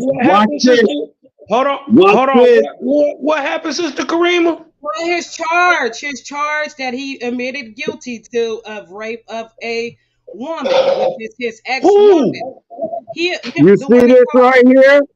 You see this right here? Bring them on. I want you to tell your story, but I'm going to tell what you said so far that makes me questionable. But this is what made me question everything. It's when a woman that came in there, I believe her name was Barbara or something like that. She came in the chat. I forgot her name. Now I'm not going to misquote that. But she came in there and said, you a liar, you're a demon, and you did rape her, and she didn't give you permission to even talk about this situation. So I have her sending a message in the messenger after when you did that first live she came in the comment section and she made a statement saying that she did not give you permission to touch her, and that you're a liar and you're a demon, and that you're not telling the truth. Did you cop a plea? So wait, I Yeah, took you the cop a Alfred plea, yes or doctrine. no? I took the Alfred doctrine. I took the Alfred wait a minute. So you can choose when it comes to saving a baby, or you know what, all this other shit, right? You stand on it. But why you ain't stand on your innocence? Why you cop a plea? You stand on every else thing, right? Race war, I'm standing with everybody. I'm not racist nobody. I'm gonna say the first baby. You stand on shit. So why didn't you stand on your innocence, bro? Because everything that I presented in defense You know why of you ain't stand on it, brother? Because your life was important wow, to you. You all asked about me a this because question, it's but all I about can't you. Okay, you why you asked me cop a the plea? question. Why you cop the plea? Yeah, let him finish. Let him finish. Hey, Let him Quinoff, finish. let him asked answer. me a question. Yeah, let Why him finish. can't I finish answering? Because when I was dealing with the case, everything that I did to be free, down to a divorce, the public defender was denying these things and pushing them out. So I ended up sitting in jail for a year. The only thing the public defender kept saying to me was, the state wants time from you. The state wants time. He was given no defense. So I sitting in there at that time, I didn't know how to defend. I was pissed. All I wanted to do was fight and keep putting my hands on. I wanted to beat up the public defender. So then I sat down and thought about it. They're offering me 60 years, 20 years, 80 years in the beginning, 60 years, 20 years. They're trying to stay at 10, and now they're talking about 8. No, one more year, 10 years probation, I go home. And they took it. So I come home, still married to the same woman, who ends up having a child by me in 2007. And we were together in 2000 until 2012 when I divorced her. And the whole time during that time, before that and after that, there was never no police or domestics at our house dealing with anything or arresting me for this or picking me up for that. There was none of that going on inside my life, not before and not after this particular thing. But I'm gonna say this again. I respect the same group of people who are involved in me getting arrested for sexual assault is a group of people who offered me $80,000 to stop talking to our community, and I wouldn't take it. They offered me $80,000. They offered my boy Richard Jones. Talking about what, bro? Telling us, number one, we don't have to go to all these nonprofit programs. Come here, let me show y'all something. So I sat down and wrote up our own programs, and we started getting the grants, and I was taking money out of their pocket. Then I built a business that they told me that I couldn't build, and when I came through, cleared $250,000 easy in the city of New Haven. So that nonprofit came back and tried to act like, well, you got to give us credit. I'm not giving y'all jack. You're not doing anything over here. I don't have to share anything with you. Hey, brother, let me say this real quick. I got a brother, right, who's doing 20 years because he was accused of rape. They offered a plea, he didn't take it. I'm not saying you're guilty or innocent. I respect your answer because they do lock black men up for shit they didn't do, right? And I'll be honest, I can't do 20 years. Just let me finish. Right. So that's what you had to go through. So I respect your answer. You know, maybe that sister come on there and say something different. That's your answer. My whole thing is, because they got flipped to something else. My whole thing is, I understand why you say what you say what you said about who you want to help, because you tied in the middle. You said you mix. I got love for you. I didn't really say I was mixed. Oh, you didn't? So you a straight nigga? No. You a straight nigga? Listen, no, I did not say I'm a Negro. I'm a Moor. So you a straight. Hold on, stop yelling. You was talking to both of them at the same time, but that was right. A Hispanic brother that just left. So you a straight Negro? If that's the case, then you the worst, bro.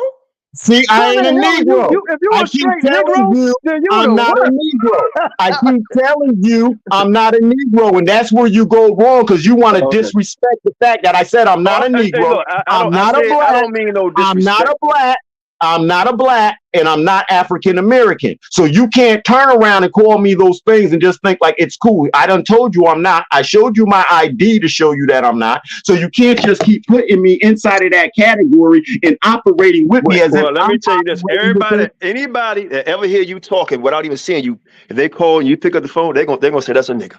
If anybody ever see you, they're gonna say that's a Negro, that's a black man. Right? And everybody's on a planet Earth is going to look at you and say, "That's a Negro. He just slow." Because if your mother and father was black and so on and so forth, then according to you, you're not. I accept that. I'm not going to tell you what you're not. You tell me what you are, I would accept that. But I'm telling you, the rest of the world is going to look at you and say something is seriously wrong the way you see things. And so now, hold up. So because you said that, bro, you see, you're going on, but you have to be fair. So now I look back at everybody else, right? And I say, well, have y'all read the definition of black? Have y'all looked at the United States Census and what it says black is? Do you know about 1619 and the making of the Black Code laws? What I have said is I am not the property of the United States. I am not somebody that they can play with and jug around as they want to because they made me black in 1619. See, that's what I've said.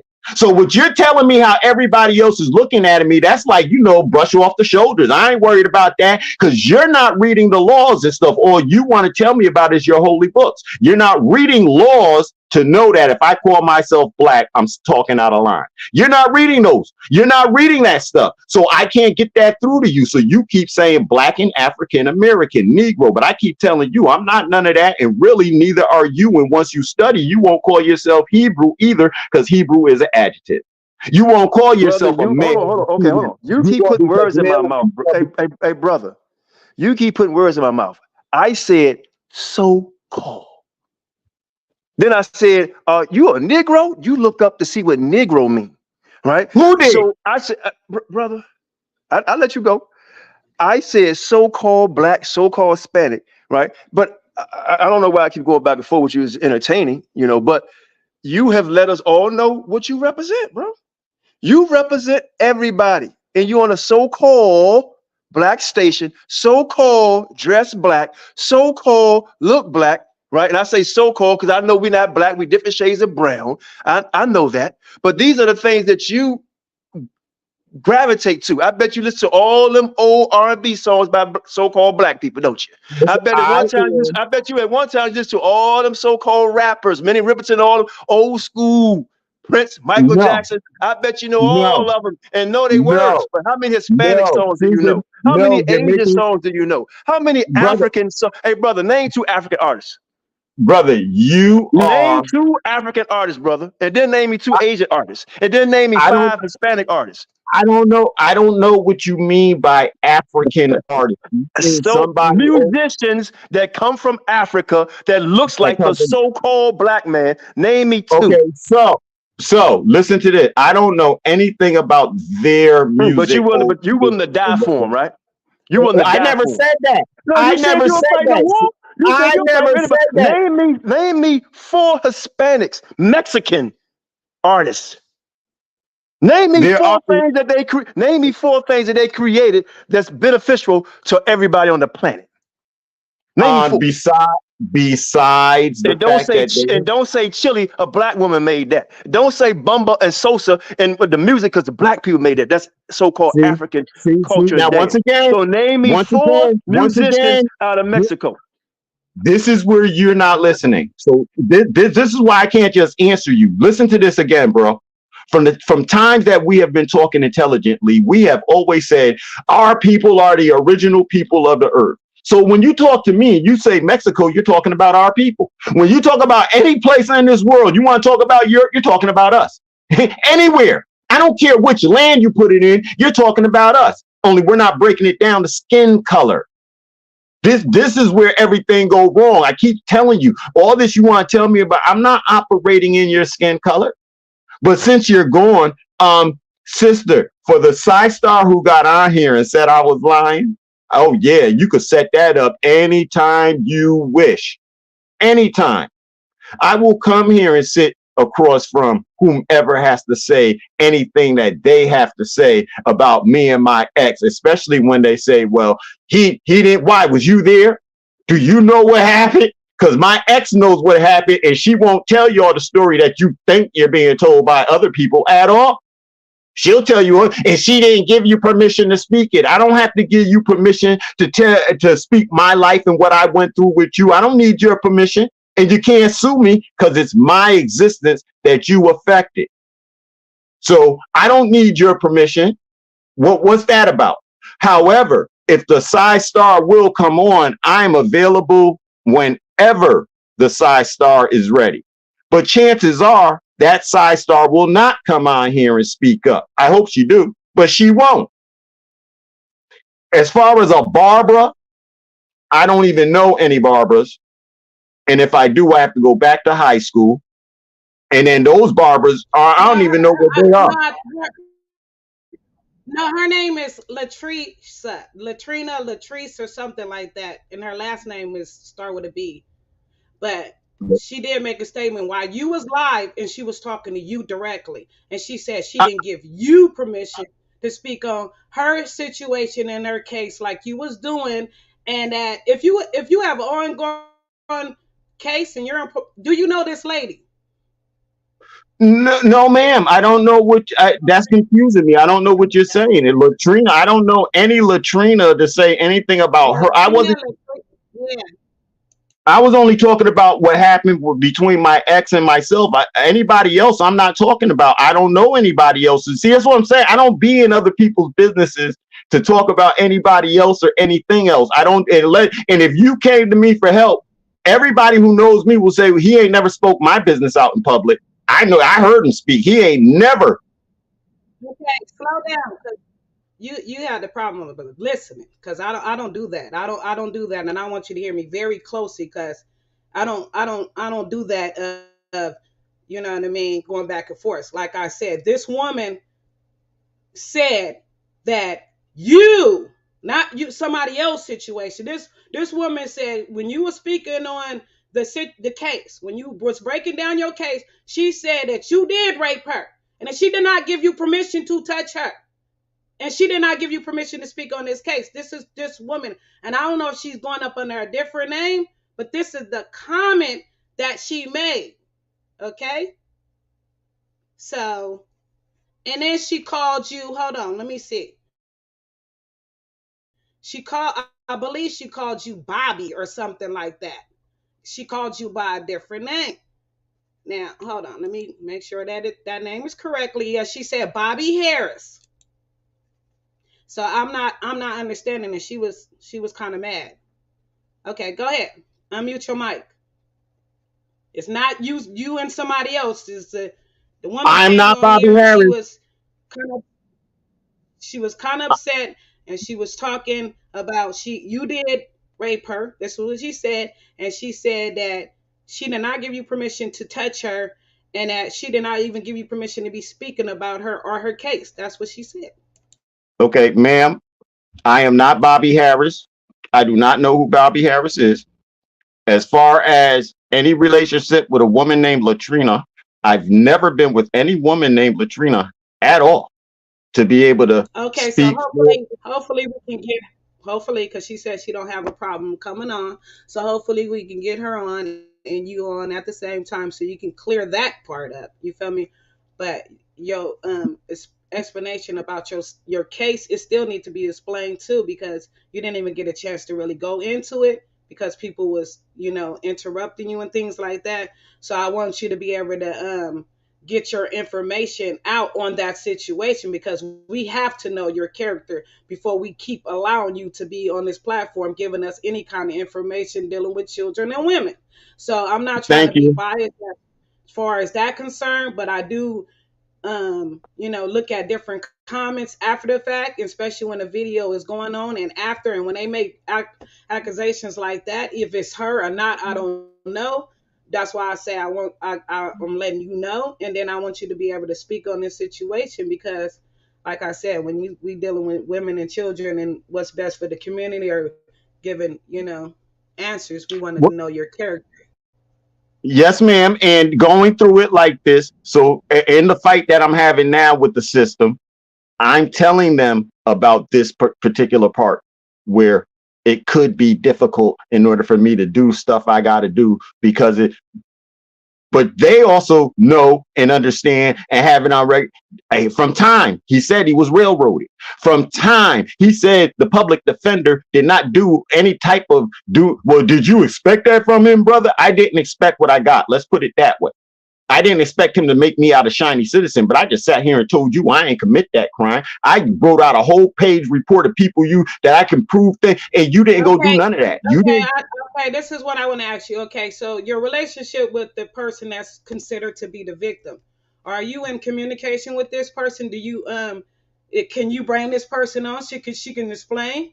Because if you can bring this person on and she can explain, you know what I mean, that you know how it'll better your case and it'll better the situation of the story. Yes, Because we ma'am. have both sides of the story. Not only we have both sides of the story, we actually have the person giving her encounter of what happened and how it all, you know, came Since about. 2017, she's been running from me with my child.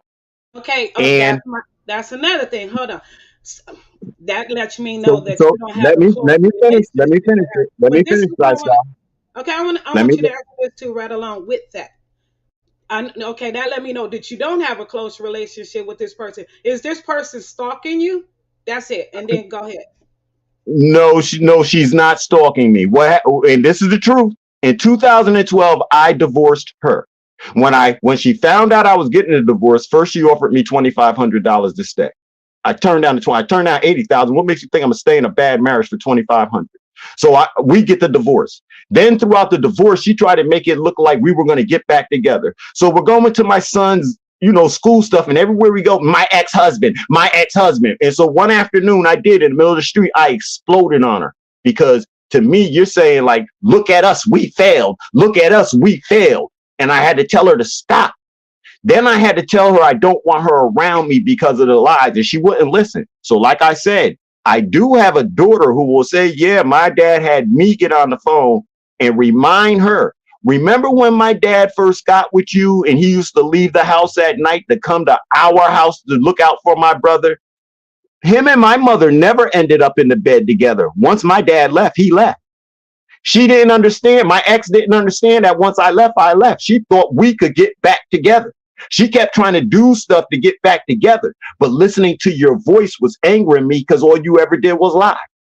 And now all the lies are out on the table. And so now I'm dealing through, and I don't like hearing the lies anymore. And then the things that make me look bad, like having a divorce, because I've never failed nothing, you take pride in this. And you take pride in being out in public and saying, my ex-husband. And it's tearing me up inside. So I got to go. But now you're trying to follow me around. So now, baby, please tell her, baby, I'm done with her, because she's not listening. So my daughter got on the phone and politely told her, my dad's done. Now, me and her children, she got a daughter. People will tell you in 2018, they thought me and her daughter were sleeping together because of how close we was. Because people are ignorant and don't understand that was just father-daughter love and affection that I was giving the little girl. The adults come up to me talking about me. Oh, I thought that was your girlfriend. What the hell made you think that? What did me and this little girl do that made you think we were sleeping? Oh, that's your sickness. I don't have nothing to do with that. No, and so now they know me and this little girl is not doing anything, but she's a little girl. Y'all should have known that. It's my wife's daughter. She's my daughter. What makes y'all think I crossed that line? So that's why you're telling me, bring her on. Whoever it is, they think it's me. If they think I'm Bobby Harris, I'm not Bobby Harris. Bring them on, and we can solid that. But my ex, from dealing with it, the courts told her the day I got arrested on a Friday, Monday she went to the jailhouse and she said to them, like, let him go. It's not what it is. He didn't rape me. They said, well, we're either going to hold you on false statement or we're going to hold him. And people got to remember, I'm telling y'all, I did the things in the hood. I was the one taking care of people. I just wouldn't get down with the government, with the nonprofit agencies. I wouldn't get down with the police. You showed some paperwork up there, and if she made that statement, you could show that in that paperwork, right? I could show where she made the statement twice. Which statement? Yeah. Which statement? That she didn't say anything? Yes. No, ma'am. That part you didn't. That you didn't. No, I cannot show that part.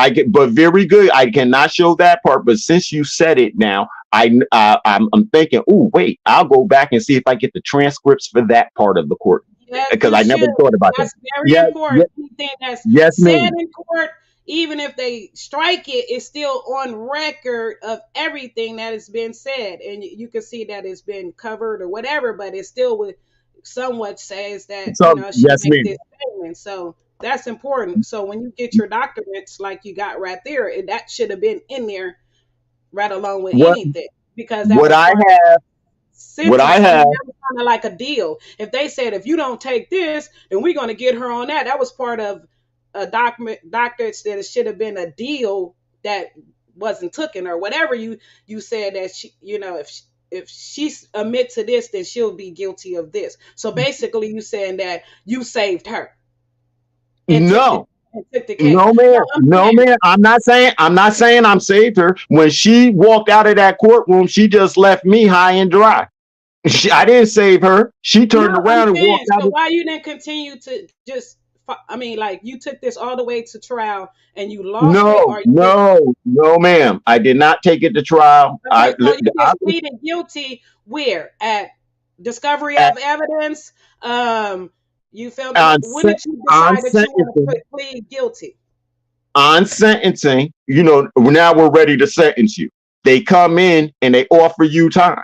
Yeah, that's And after you either took it. I know the system very well. no. This is No, how they no. work. Hold on, we going step by step. It ain't no how they work. I know how they work. You feel me? When you get arrested, it's arraignment, then it's discovery of evidence, and it's steps that you take. I'm saying, what part of that? Because sentence is pretty much at the end when you took that deal. That sentence is after that. So I'm saying, what part where you said, well, dang, I'm gonna give. You have a chance where you go to you feel me, discover evidence where they bring the evidence upon you, and then they'll tell you what they have on you, and then they start coming with the deal. Like, when did you just say, okay, I want to take this case and move on? I sat in jail for a year. One afternoon, they bring me down there, and the public defender says, okay, the prosecutor wants to give you 80 years in jail with 20 years probation. For what? For the charges. I ain't raped nobody. Well, they want time out of you and they're going to get time. Why don't you go back and think about it? They bring me back, and next thing I know, they're talking about 60 years. Yeah, then they're talking about. Hold on. That's a stupid ass lawyer. Hold on. That's a public stupid ass defender. Hold on. Because this is where I'm at with. You let him tell you they want this. No. Where's the evidence that they have? Now, I don't care what your dumbass lawyer said. What the fuck the court said that they have to feel that you need to take this deal. They'll say like this: well, we have video evidence, we have statements, we have this, and we have that. It ain't that, they want you to know they have this, and they feel like they have enough evidence to convict you of this crime. And if you don't take this, they'll offer you something, you know what I mean? And if you don't take that offer, and then they'll go to trial. After trial, because that's another process. You feel me? After trial, then it's sentencing. I'm saying, okay, we at the part where you said, I'm going to take this deal. And we at the part where you said, they said, you better take this deal. And you like, what? You like, what? I was brought to court and told about sentencing. The first thing that was said to me was 80 years and 20 years probation. When I didn't agree to that, I was sent back to the jailhouse. No, I'm not saying sentence. We're not there yet. I'm talking about the evidence that they said they had upon you. Come on now, let's work. So I started the evidence. So the evidence, the evidence. The only evidence. Yeah, thank you. The only evidence they used was what was written on paper that got them a warrant to arrest me. There was nothing else in evidence. So that's the evidence. Okay, what was the evidence that was written on paper to summons the warrant to arrest you? You feel me? Was it semen? Okay, hold on. Because in your sentence, when you first did say it on your thing, you did say you had sex with her. You feel me? And then she tried to say, oh, no, it wasn't consensual. So y'all did have sex. You feel what I'm saying? But then you said you didn't want to have sex with her, and then she tried to force the sex with you, and then go on from there. No, okay. So let's the part about her forcing sex was from the time that's when I proposed to her to get married. She was forcing sex. I proposed to her. No, you said something about we wanted to have sex, and then she bit you, and she was doing some weird shit, and then from that. Okay, now, right now, that night, she was trying to stick her fingers where they didn't belong, and I snatched her hand, and she was trying. Yeah, go ahead. Yeah, you're right. I snatched her hand, and then I didn't let her ever get that upper hand on me, if you understand. While we was having sex, I kept her where she could not be the leader in what it was that we were doing tonight. And so in that, yes, I feel bad about twisting her freaking fingers up and then twisting them. But I'm telling you, when we were done, she was laying her head on my chest, and we spent the night together, and we got up the next morning together. But there's earlier that day, she came to me crying, and we had sex then too. See, it wasn't just, so she took like 3 different sex incidences between us and made it one. Okay, hold on. So this is where is it at? It's not rape. It's basically when y'all got into that accident. I mean, when you bent her finger. Let's go off of that. When you bent her finger, they said it was a kind of like a sexual crime, because in the mix of you having sex, you did this. So that's why they call it a sexual offense crime or something. So like understand, I'm telling you this, they don't even have that part of the story. This is what I'm trying to show you. They don't even have that part in the story. All she says is he was on time, he was banging me, and he was doing this and he was doing that. That's all she says inside of the complaint. She doesn't tell any real details. That's why it's 3 different things, because there's no details separating everything. You took 3 different sex scenes and made them one, and try to make it seem like I did this to you harmfully, when you know the truth. That's why when you came to the jail that night, the first thing you said to me was, "Oh, did you cheat on me?" Wait a minute, you got me in jail for sexual assault, and the only thing you got to ask me is, did I cheat on you? This is your concern why I'm sitting in jail? I'm not in jail for sexual assault against you. I'm in jail because, and I'm trying to tell y'all, I turned down $80,000. I was that man who went into offices and put his hand on people who thought that they could come in our neighborhood and rob us. I beat them up. Then come to find out the people I beat up, they're related to the judges and stuff. Then when I get these funky charges, the same judge that sat on that first case with us, what about the money and stuff, he's the judge and he's against me. He let me know he was against me when I beat up his people and was fighting them. That judge, same judge, let me know that he was against me in his courtroom. So when I let the attorney know this, the attorney said, it doesn't matter. I was done. From the time I got arrested, I was done. Like he said, the state wants time. That's all they wanted to do was have dirt on my record, period. Because up until then, I was arrested for a street fight when I was 20. And then, that goes away. And I've never been arrested or any of that with the police, never dealt with them or anything until that night with my ex. And the prosecution couldn't believe it. They were for sure, oh, you got other charges, really? And find them. Gave them my name, let them go through. They didn't find nothing in Atlanta. They ain't find nothing in Ohio. They ain't find nothing in New York. No place I've been, Massachusetts. You ain't find nothing on me.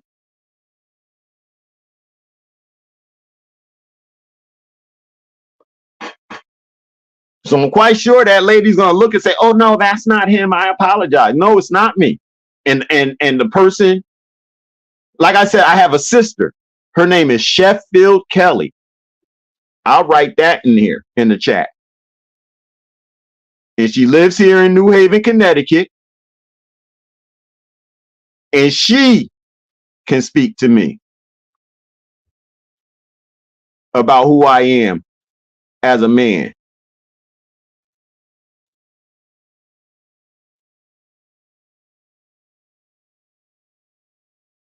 I met her.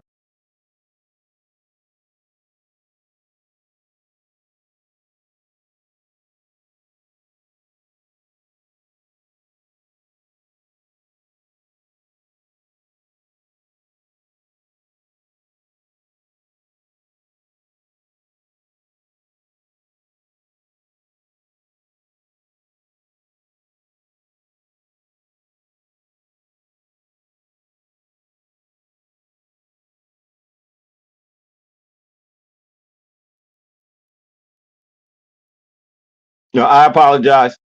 So I met Sheffield Kelly in 2007 when my youngest son was first born, and she'll tell you who I am.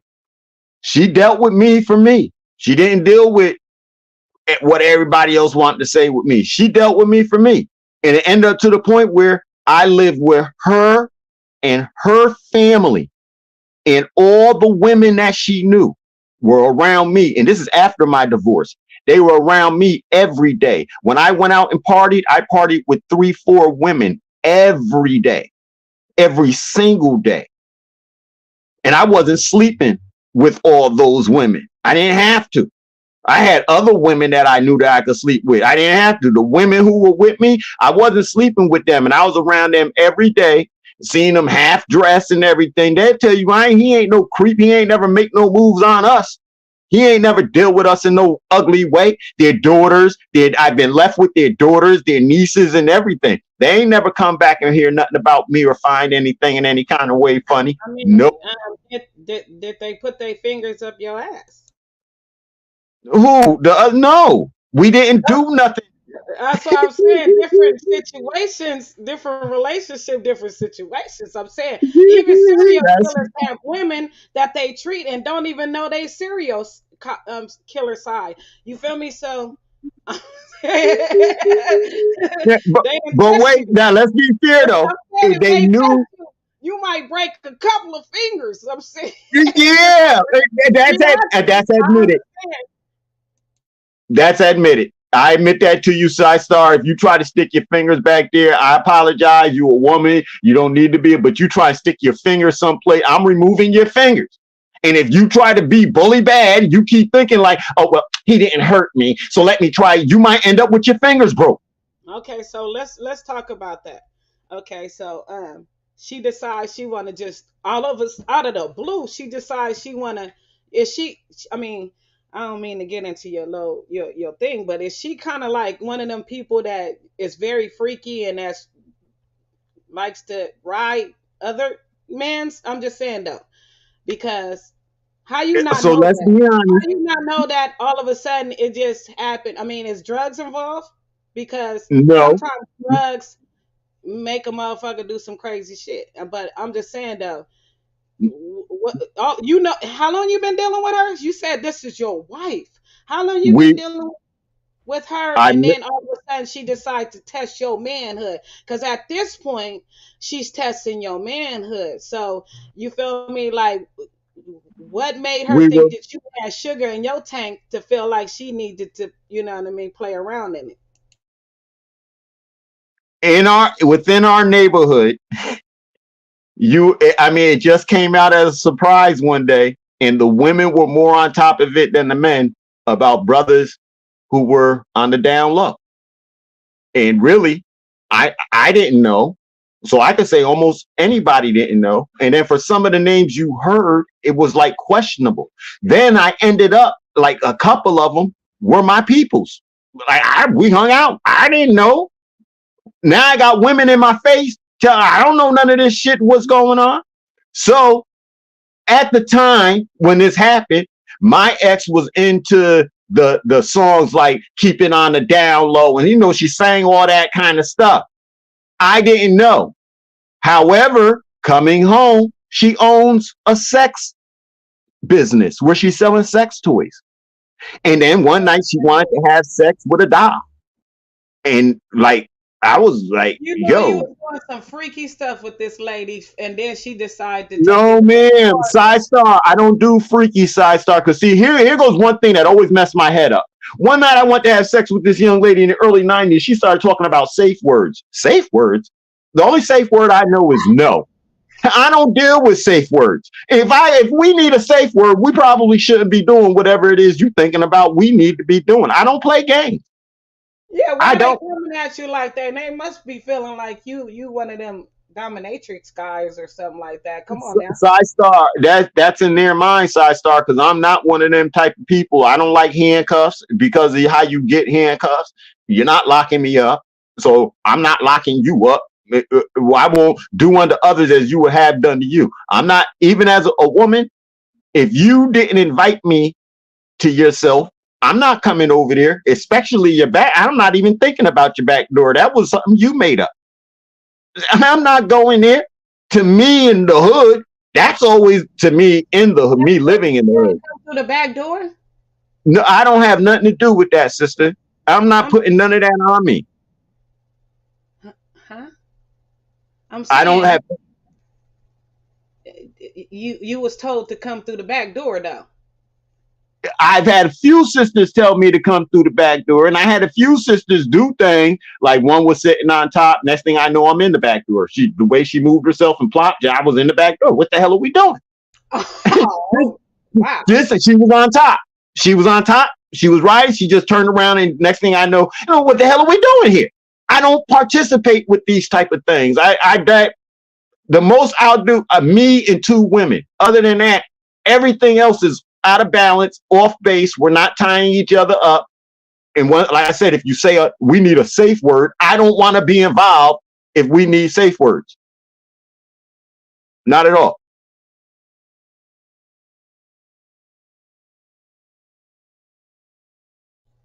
You muted yourself, I think.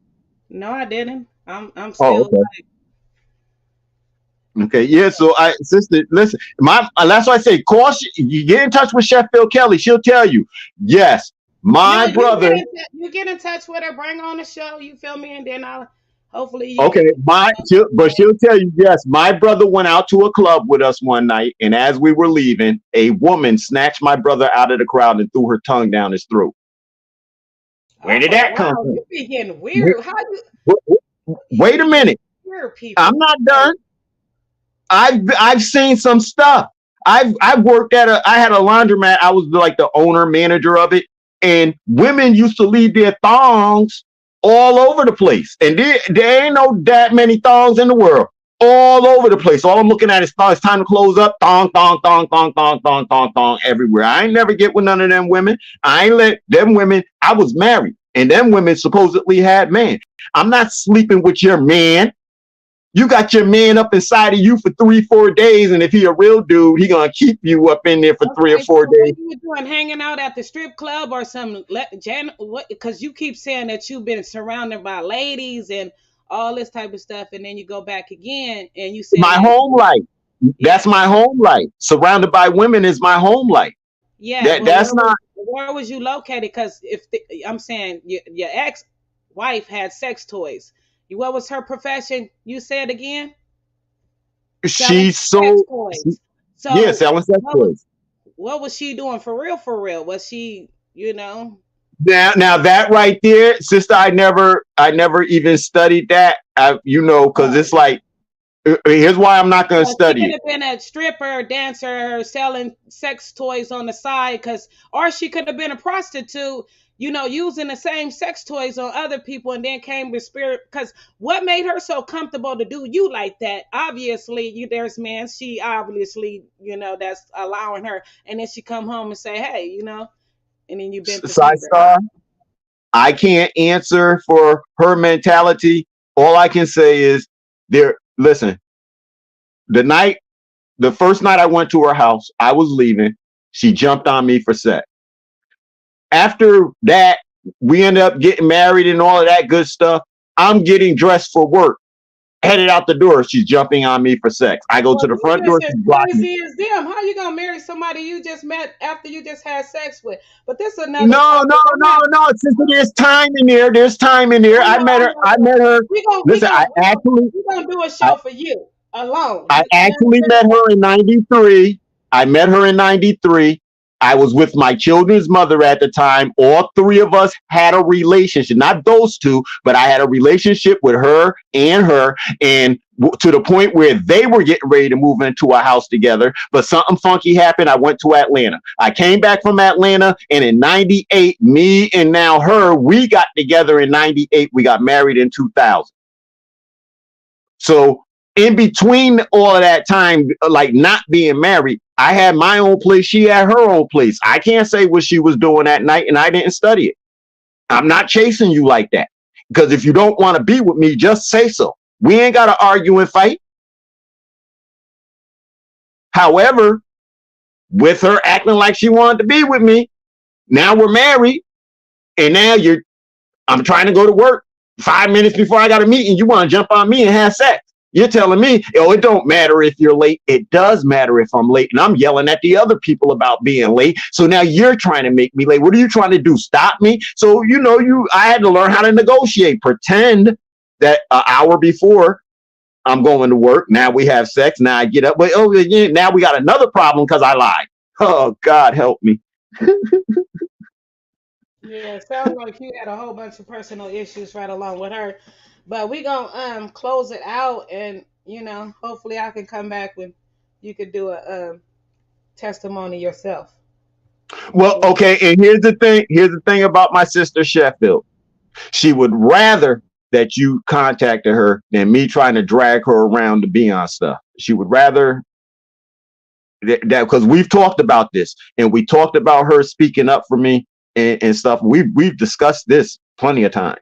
So she understand. I told her, because of the stuff I'm doing, there's going to be some people who say, well, if you got those charges, why should we listen to you? You need somebody to speak for you. So baby sister, you it now. You're going to have to speak for me. Yeah, so we don't. But if baby sister can't really tell the story between you and your wife, she can tell. Yo, she's seen it.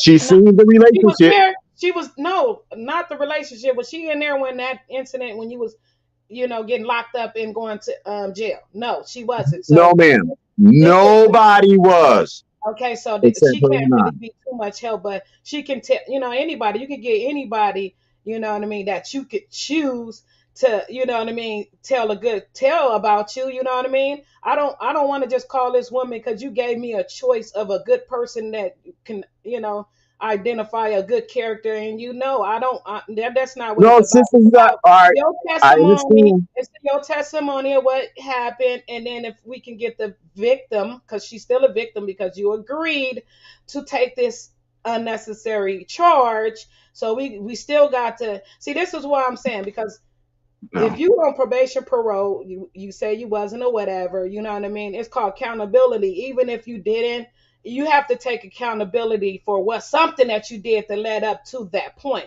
because you put yourself in that situation. So if you don't take accountability for something, you know what I mean? Because if you're going to take a deal, you might as well say, I'll take accountability for this. I should have never, you feel me, put myself in that situation. I did not do this, but I'm going to take accountability, because if it wasn't from me, when I've seen some signs and got out of it, that, and I put myself in a situation, because the law, the judges, they don't care about none of that. They still feel, if they hear this, they see a person that's not taking accountability for anything, and he's still playing the victim, even though he agreed. Okay, when you pleaded no contents, guilty or whatever, they said they taking that into consideration as a guilty plea. So therefore, anything on top of that would be accountability for anything that you did. You understand what I'm saying? I'm not saying take fully what you did, but I'm saying accountability from something that made you be in that situation first and foremost, and then you can move on and then accept some of the things that you don't even understand, like what led up to it. Like some of the things could be clearly like, oh, damn, if I wouldn't have did this, it wouldn't have been looked at like this. Okay, because you can't even articulate your charge. You can't even really break down what happened to you. So you still have to take accountability in order to figure out what exactly went wrong. You know what I'm saying? To put yourself in a situation where somebody can lie on you, somebody can fib on you, somebody can put you in a situation where you can't even explain your charges, and you took That's why even when I first started this, if you remember, I said it's kind of like unfair because you're only getting one side of the story. So in my side, when you say take accountability, I did. I twisted those fingers up and I snatched her around the room that night for trying. I never let her like have the upper hand that night again after she tried to do that with her fingers. So if I'm taking accountability. I admit 2 times that day we had sex for what she's talking about.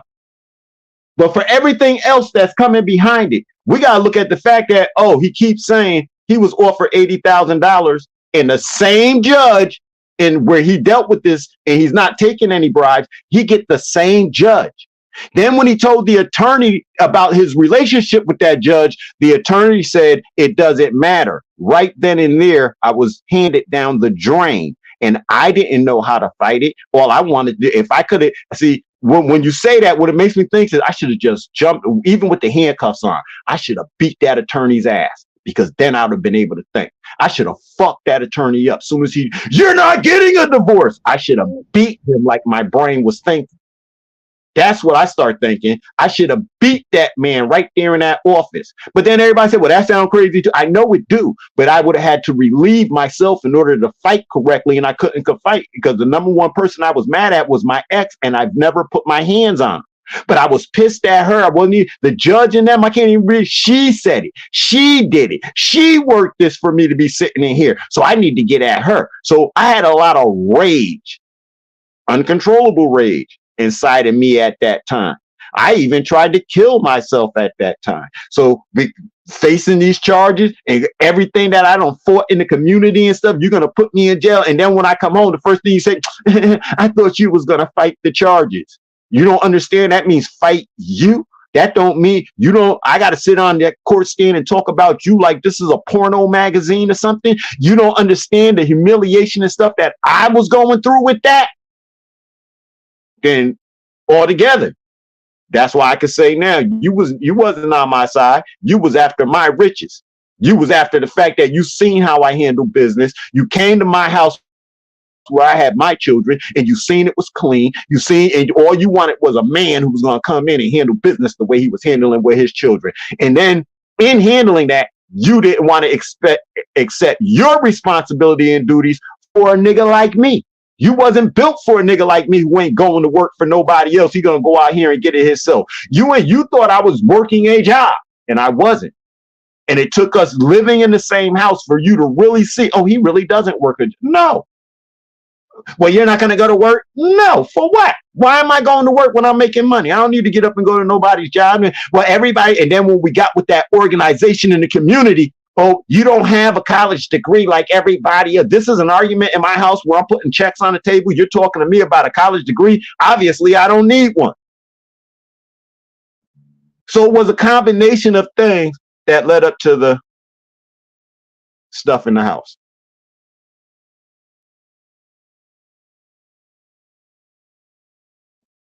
And it looks like you're muted again, sister. Yeah, no, I hear you. We're gonna shut it down and bring it Yes, back. sister. But Thank you. where you're coming from. And yes, accountability will be, taking that's the first one, as far as fight, bending her finger. Yeah, that's first start of accountability. But to take it back farther than that, it seemed like you knew you was in a dangerous situation and you could have got out of it, and then it wouldn't have been that serious. You understand what I'm saying? But yeah, I feel you. I do, but then like the stuff that I would have been in danger for. You see how some people get on and they just generalize? That's what I felt like I would have been doing for the stuff that you're saying. I felt like I was just generalizing women and dealing with her that way. That if I deal with it this way, I'm just generalizing women. Maybe she does legitimately have a gripe. And because of the way she grew up in a house where the parents actually fought each other, because see, they didn't do that in my mother's house, but in her parents' house, her bright spot was her mother beat up her father. Now you're trying to get me into this over here with you, and I'm not doing that. So based on when you say it like that, yes, ma'am, there were, But when I thought about I should just leave, I felt like I was being a punk. I was being who everybody, like people tell you, oh, you're conceited, you're this, you're that. When I thought about leaving her, all of that started eating at me and tearing at me. And I didn't want to just when you didn't realize who she is personally, like you knew her her past as far as what she went through, but you didn't know. You said you didn't even know who she was. You didn't even know her job. You didn't know anything about this woman to even understand her character. You understand what I'm saying? Her job. Yeah. I actually, you know where she worked at. You said, besides, no, I didn't. Well, yeah, you said it sounded like you was just mainly leaning towards the sex thing. When we first got together, she was working at Tom McCann's shoe store. I believe that was the name of it in the mall. Then she was supposed to go to work for herself because we paid for Mary Kay, one of them cosmetic type things and stuff like that. Then she started doing business cards. But her ultimate thing was after this, before we got married, you're going to go to school and study law. Because that's what she wanted. And I was backing that. You're going to go to school and study? That's what you want? Then you go to school and study law. But she got in for like 3 months and then she just quit. And after she quit, she studied it enough to get you messed over. Yeah. But yeah, we're going to close this out. Hopefully, you know what I mean? You can come back and you give up your testimony and go into details of your situation. This is actually somebody else yes, ma'am. Open discussion, should I say, but I don't want to drag it out. And appreciate you coming on. Thank you. Please hook that up. I'll come back whenever you ask. Yeah, just in the chat, just say I want to go on, this is the topic. I see you in the comment section all the time, so just put it in the comment section. Okay. You know what I mean? I got a presentation or my testimony or whatever, and then I could put you on. Yes, ma'am. Thank you. All right. Peace and love.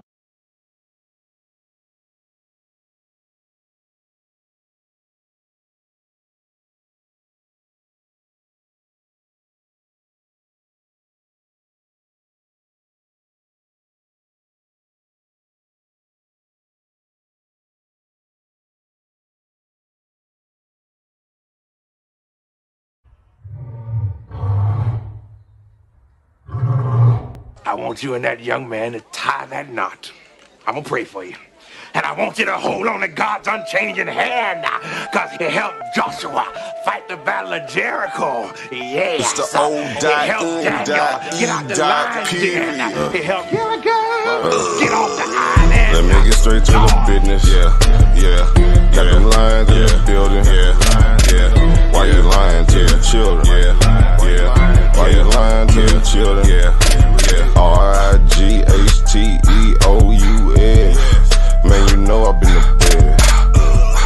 Man, they know contest. Yahuwah, he do the bled. We will not see you tomorrow. Cause you cannot go to thought. All the sons and all the daughters. Standing hard with big manotas. But my son, he made me Taurus. On that line, I'm still a Taurus. Karate kicking Chuck Norris, 4-5 on my waist. If he started, would not hesitate to get retarded. Oh lordy, he ain't got a PowerPoint, he farted. He running to the hills like a Philistine. Jihad hitting Hamites with the guillotine. Situation turned up with the ratchet team.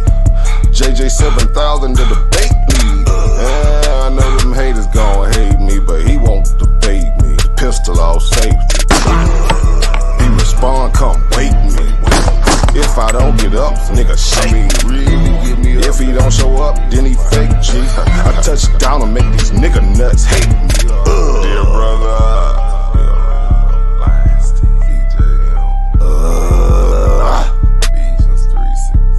Ballin' and crawling all the way from H-Time. Let me get straight to the business. Man, them lions in the building. Why you lying to them children? Why you lying to them children? You gon' cry, you gon' get it. Me, I'm like a frog, nigga, ribbit. Of course, it's in the spirit. I just got the Porsche, she can steer it. Mito caught the Rorschach and Willie. Lamborghini doors, you better not spill it. Mama's high, say I'm more than just a villain. Mama's cry, I'm dope and wide for her children. Suicide, immortalized as the realest, yeah. Death by cop, black suicide.